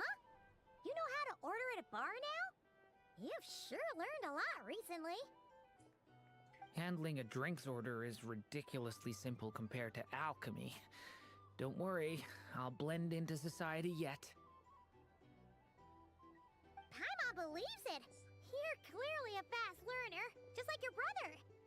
To be totally honest, though, Paimon didn't quite follow all the I details kind of when you hate first that they explained the made plan him to a little us. bit more monotone Don't worry. than That's Mini completely Durin understandable. was. Unless you're a student of alchemy, it's hard to grasp the principle and how the process But I works. still love him. To put it in the simplest terms, we saw how our enemy stole the power of Kuvaki. And that gave us the idea of stealing his power to turn it against him. When facing an enemy you have no hope of defeating, it's best not to engage them in battle. So, instead of looking for a way to overpower him, we decided to help Columbina get strong enough to at least stand up to him in a fight. For this to work, we had to analyze his modes of attack, confirm who his main target was, and make sure that he wouldn't go beyond the range of the alchemical array. For added security, we prepared a total of 4 arrays. But to mitigate the impact of the battle, we identified one location in particular as the ideal spot, which is where the confrontation took place. The alchemical array absorbed his abyssal power. Then Durin processed it to render it usable by Columbina. That power enabled her to do what would otherwise have been nigh on impossible. What surprised me was that Dainsleif actually agreed to join us. Given his history with Rerir, he had every right to sit this one out. But we're extremely grateful for the decision he made. It must have been a painful choice to make. But I'm sure that making a decision was far better for him than staying in limbo. Absolutely. He was torn between 2 paths, but in the end, he made his choice and stuck to it resolutely. He doesn't strike me as the sort of person who'd stay trapped in limbo for long. Anyway, however you cut it, everyone gave a stellar performance. And now, it's time to kick back and celebrate.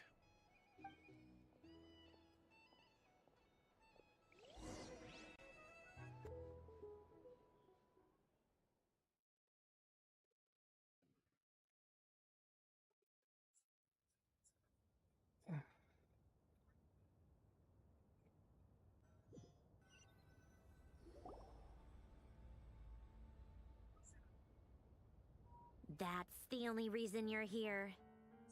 Yes, I've thought a lot about it. And I've realized that you, me, and Arlecchino should be friends. I think this is very important. So I felt I had to come and tell you. Well, this is a new one. I'm so moved. I can't even hold my teacup. If that's all, you can leave now. Do you not want to be friends with me? Or is it that you prefer being co-workers? What is this, Columbina? Are you deliberately testing my patience threshold? Right now, my politeness module is active. But if you say another word, I swear I'll shut it down. If your politeness module was active, wouldn't you say the word please at some point? Polonia, please see Lady Columbina at the door. Will you still invite me to your next tea party? What? Yes, I think you will. Bye-bye, dear Sandrone.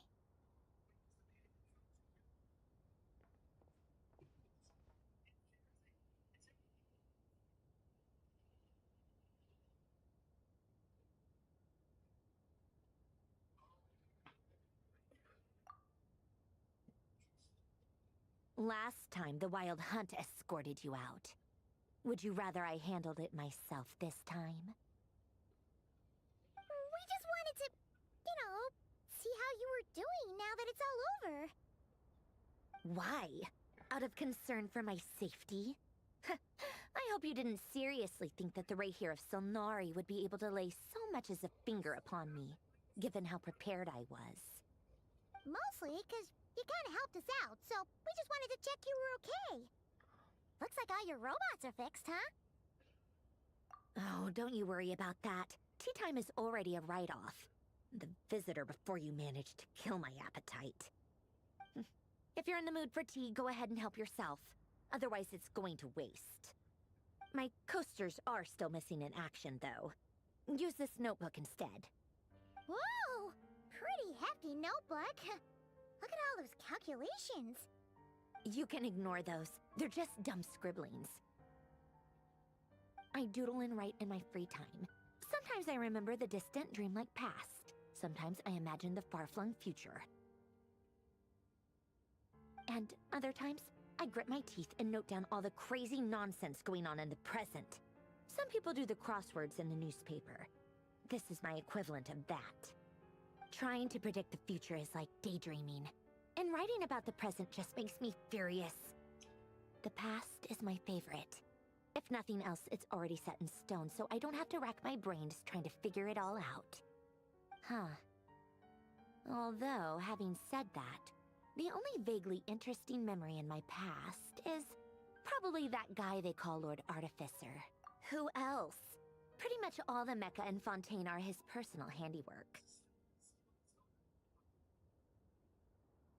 Wait, are you saying you know him? Like, personally? As a friend? I mean, I guess we were friendly enough. Yep. In fact, I'm probably the only normal person left who knew him at all. We used to chat occasionally back when he was still around. Before he passed away, he asked me to destroy all his manuscripts. I honored his request, but I did read through everything first before destroying them. I mean, I couldn't let the genius of Lord Artificer Alain Guillotin disappear like that. Would have been such a waste. So she's from Fontaine? That's where the formulas in your notebook are from? I just told Her you. and Those are my equivalent Arlecchino? of crossword puzzles. They're just dumb formulas that I solve for fun when I'm bored. Alain's work was like epic poetry. Not that there's anything my bad bad. about them. I mean, at least solving those riddles isn't going to hurt anyone. Except me, because I lose a few brain cells in the process. Me Anyway, too. while we're on the topic, I might as well tell you about what happened to him and his friends. Alain Guillotin had two close buddies, Renee and Jacob. They spent their childhood years together in the Nazissenkreuz Institute. They were all quite competitive, so there was some rivalry between them. But it was a friendly rivalry. But beneath the friendship and the rivalry ran something deeper, a sense of nostalgia for the past. Unfortunately, childhood would end. The prophecy would come true. The apocalypse would arrive, and the future would never be. A mad dream that would normally only capture the minds of lunatics begin to take root in their hearts. A dream of saving the world. And if Renee and Alain had been people of lesser wits, that dream would probably have ended up as something for them to joke about in their older years. But alas, they were some of the sharpest minds around. The first of them to fall under its spell was Renee. Against Alain's wishes, he persisted in experimenting on a mutual friend of theirs to try and save their life. Alain did not approve and parted ways with Renee. It's complicated. Alain wanted to believe that Renee only did what he did for the sake of their friendship. But when he told me about what happened, I could tell he still had some suspicions about Renee's motives. Perhaps the seed that would grow into a nightmare had already sprouted in Renee's mind. Even then. The next time they met, Renee's soul had been completely engulfed by the dream of salvation. His futile attempt to change the tide of fate only resulted in a wave that swallowed up the world, even before the apocalypse came. And although that wave died down eventually, I hear that it just recently came back with a vengeance. As I understand, Renee wanted to live out his dream of salvation once more. But I'm told that the attempted resurgence finally died out for good. At long last, Renee awoke from his deluded dream. Though of course by then it was far too late. What do you think of Renee? Do you admire his transcendent genius? His view that any price was worth paying to achieve the lofty goal of saving the world? Or do you despise him? Dismiss him as an evil madman who wrought havoc on the lives of everyone around him as he pursued his delusional dream? Same difference, really. Just a matter of perspective.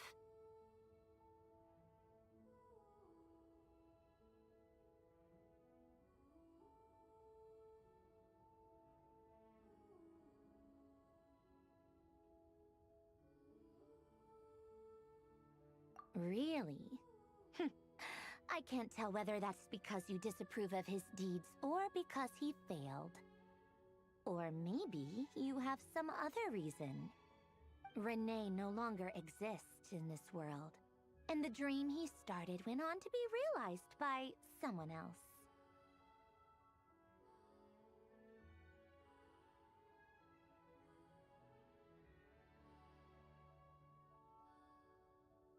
I don't like fanatics who give up their whole lives for their ideology. Nor do I like fools who let their delusions take control. Maybe I could understand if Renee had just been an ordinary person. But he had a sage-like intellect. And still managed to get himself lost in the labyrinth of his own desires. Anyway, that's enough about Renee. Now, moving on to advancedgg, the Lord Artificer. He managed to put a stop to the first storm whipped up by Renee. But after that, Alain lost his friends and family. To his credit, I suppose, the loss of his family and friends was purely a tragic accident. It's not like Alain sacrificed them for his cause or anything. After that, the only thing supporting his work was the same dream that had dragged his closest friend down to the abyss. But although the desire to save Fontaine drove him to found the Fontaine Research Institute, Alain continued to reject any form of transcendental knowledge or power. He was suspicious and fearful of it, having seen the way it had affected his closest friend. I think that formulas and machines derived solely from human intellect were the only thing that gave him a sense of spiritual comfort. Yet Alain's intellect was simply too great. It barely left him space to breathe in his lifetime. Once he realized that the end of his life was approaching, he finally accepted the truth. The Nazissenkreuz Institute needed someone, and a human being, to see its story through to the end.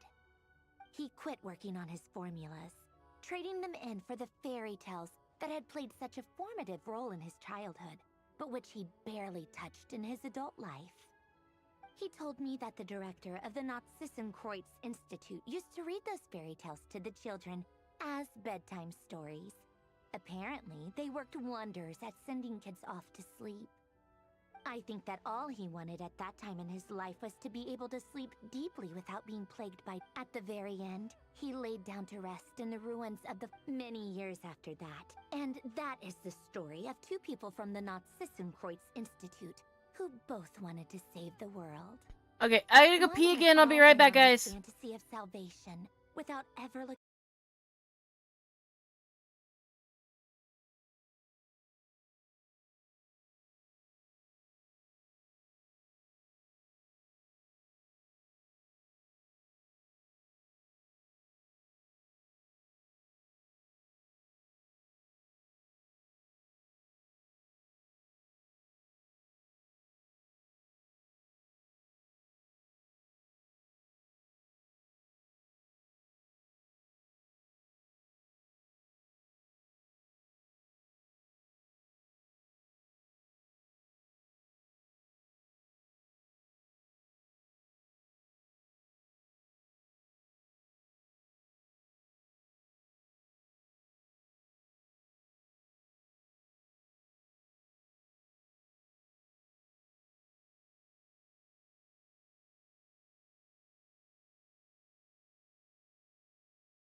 Okay, I'm back, and we're gonna go take Davian to Meliastra.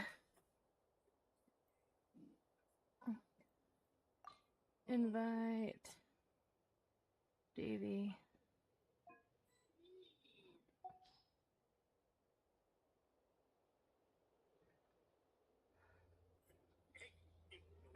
Messages from this blanket for 5 minutes is crazy.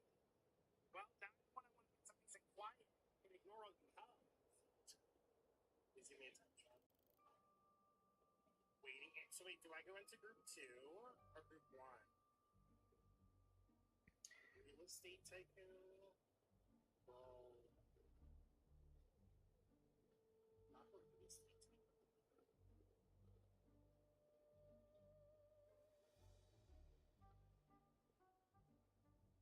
What group am I supposed to go in? I don't understand.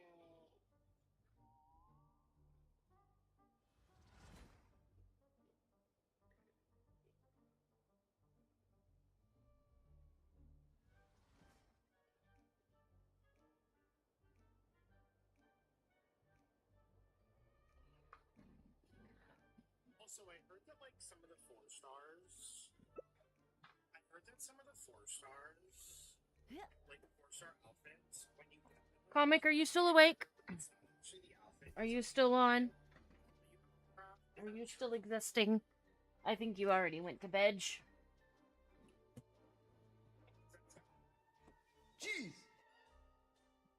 That you have to like spend money Jeez. to pull, and then make sure that you have resources for the standard ones. I think so. Let's see, is there anyone else? So I Does that can make invite. sense? Hey, you have to spend money to try to get the 5-star, you got 4-star outfits, and you just bring some outfits. Jeez.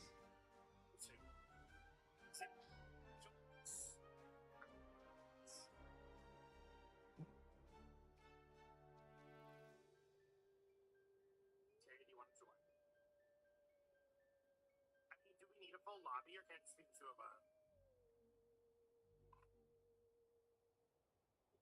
Jeez. I'm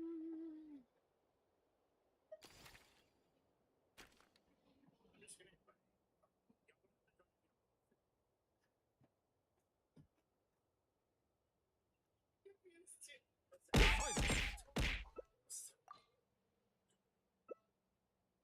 Genuinely, I'm not sure how often I'm gonna play this mode, but like we're trialing it, you know.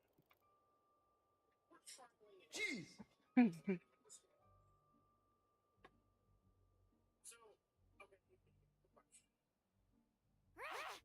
Oh, you don't know if you need the full thing. Let's just go with the 4 of us then. Jeez.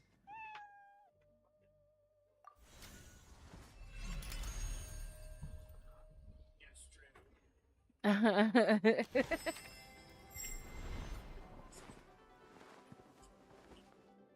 Oh, wow, see, of course.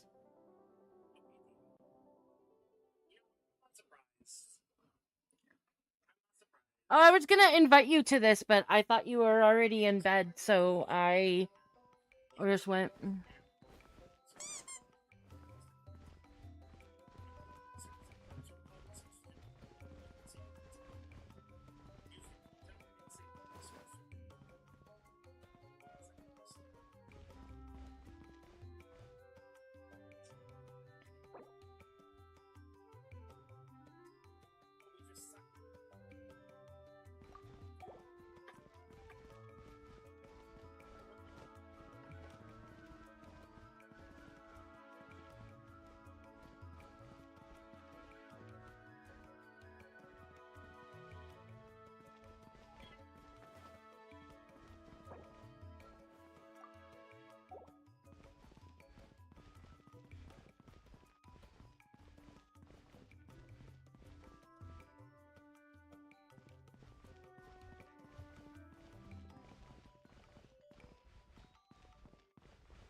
Davey thought I didn't know we were teammates.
Wow, see, you bitch!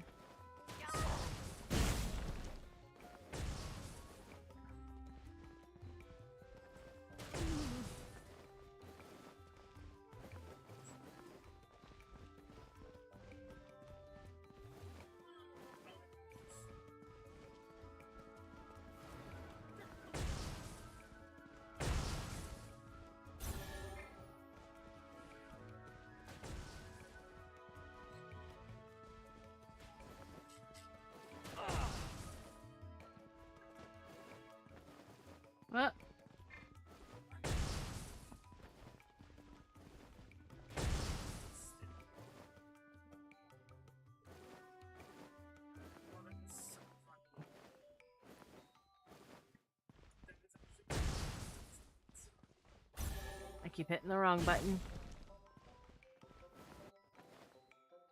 Wow.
Brett.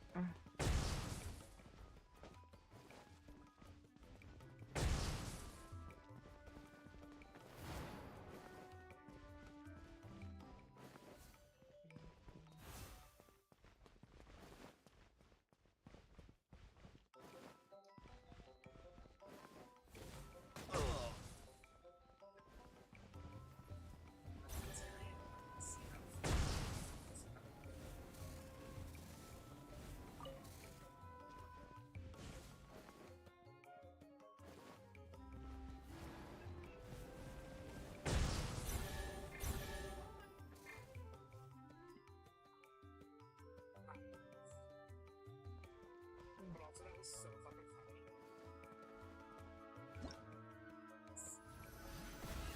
That was also that was so hilarious. Yeah.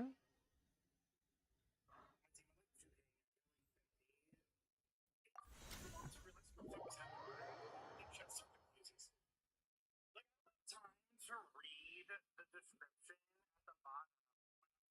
Some resources to like.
Rock.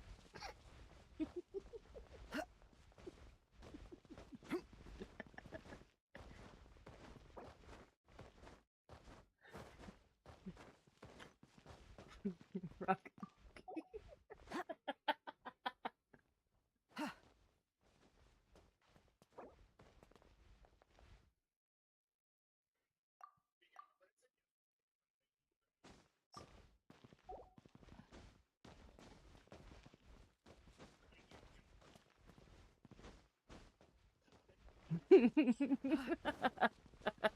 She's like, let me out of here.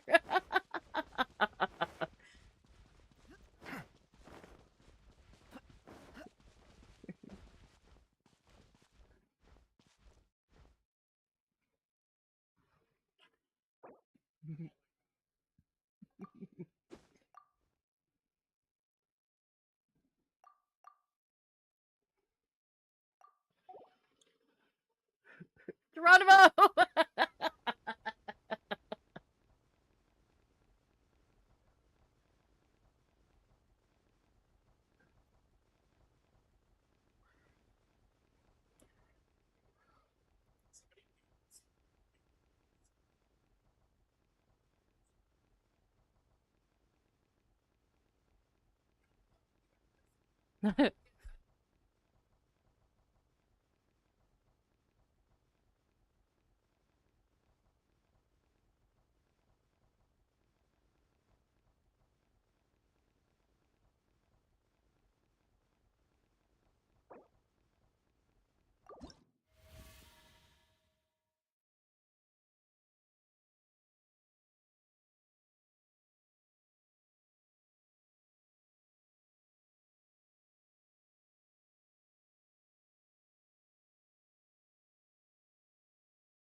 Now that I've tormented Davy, and I'm pretty sure I finished all of the story, or at least I think I did.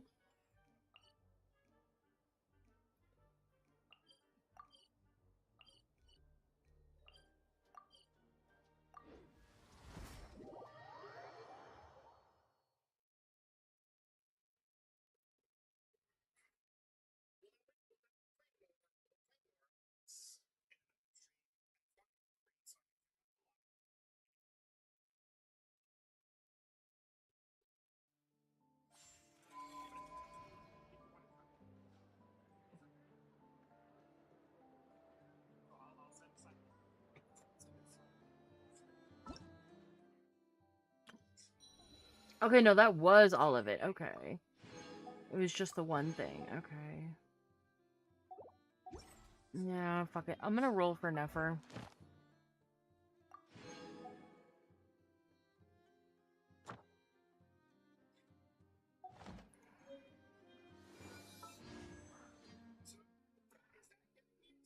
Does this mean this is a sign that I should roll because it's 666?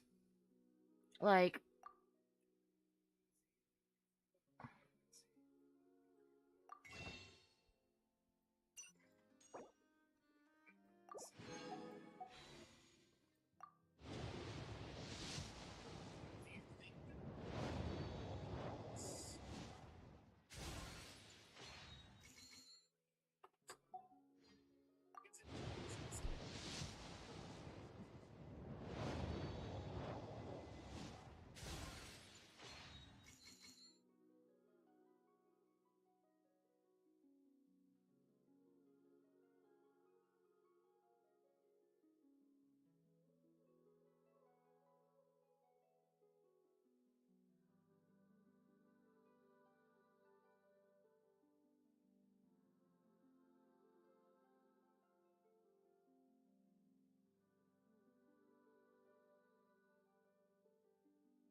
Okay, well, no never.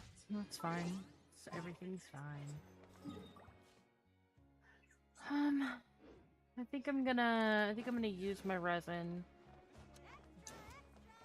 And then I think I'm gonna go ahead and head off for tonight. 'Cause I'm bored.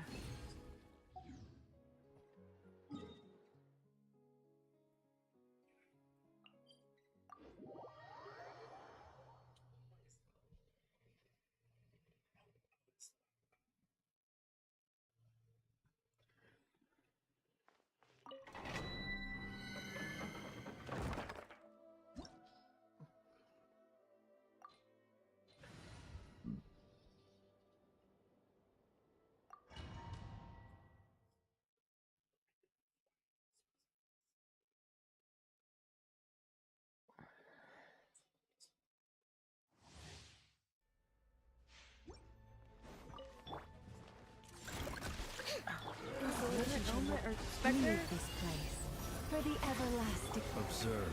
The long sleep beckons. Be silent. Night falls.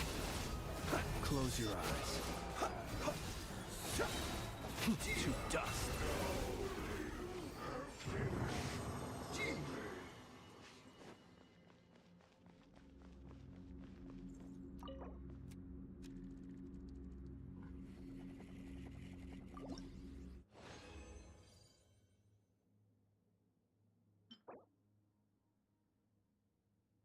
Jeez!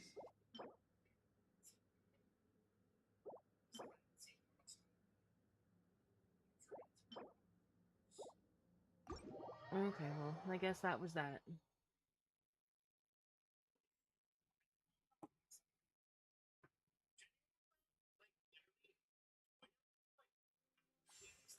Jeez!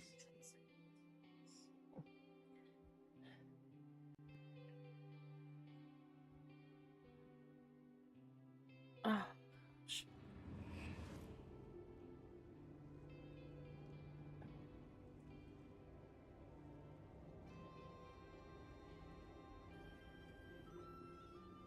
Jeez!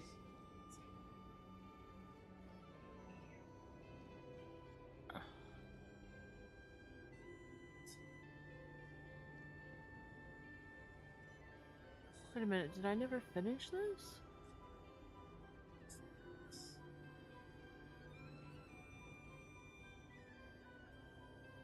Jeez! There's something in it that I didn't complete or something, I guess. I don't know. I don't particularly care. I think I'm kinda... my mood's kinda poop tonight now. So I think I'm just gonna head off for the night and, yeah.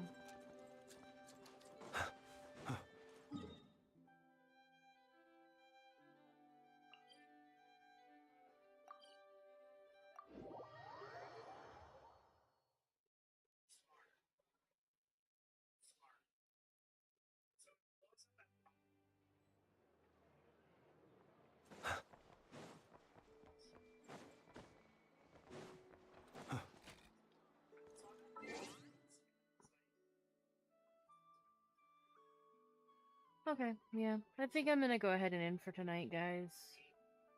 I'm bored. I don't want to play Genshin. I don't have anything else that I want to play that I'm capable of playing like this, so...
Okay, yeah, I'm gonna end. I'm gonna go, I don't know, fuck off or something. I know it's kind of ass right now.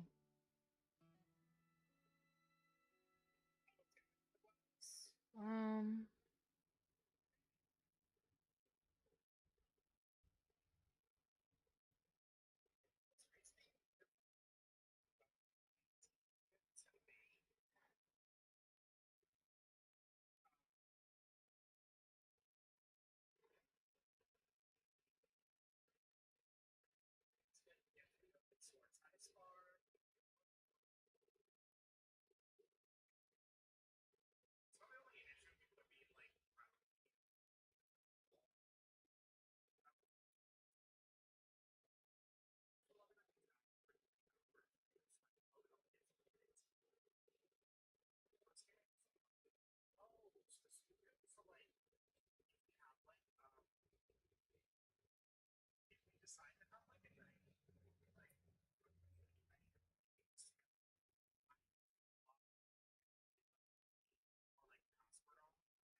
okay. I don't see anybody on that. Davy's on. I could send you guys to Davy.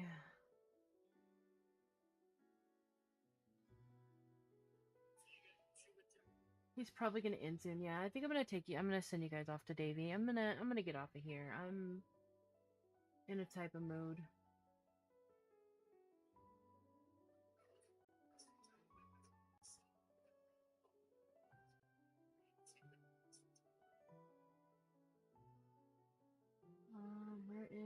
Where's Davy? Why?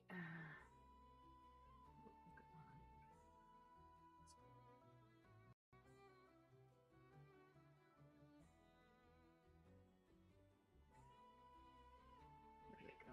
All right, I'm gonna send you guys off. Yeah, that's fine, Shopcat. I'm gonna send you guys off to Davy. So I will see you guys Sunday. Good night, bye.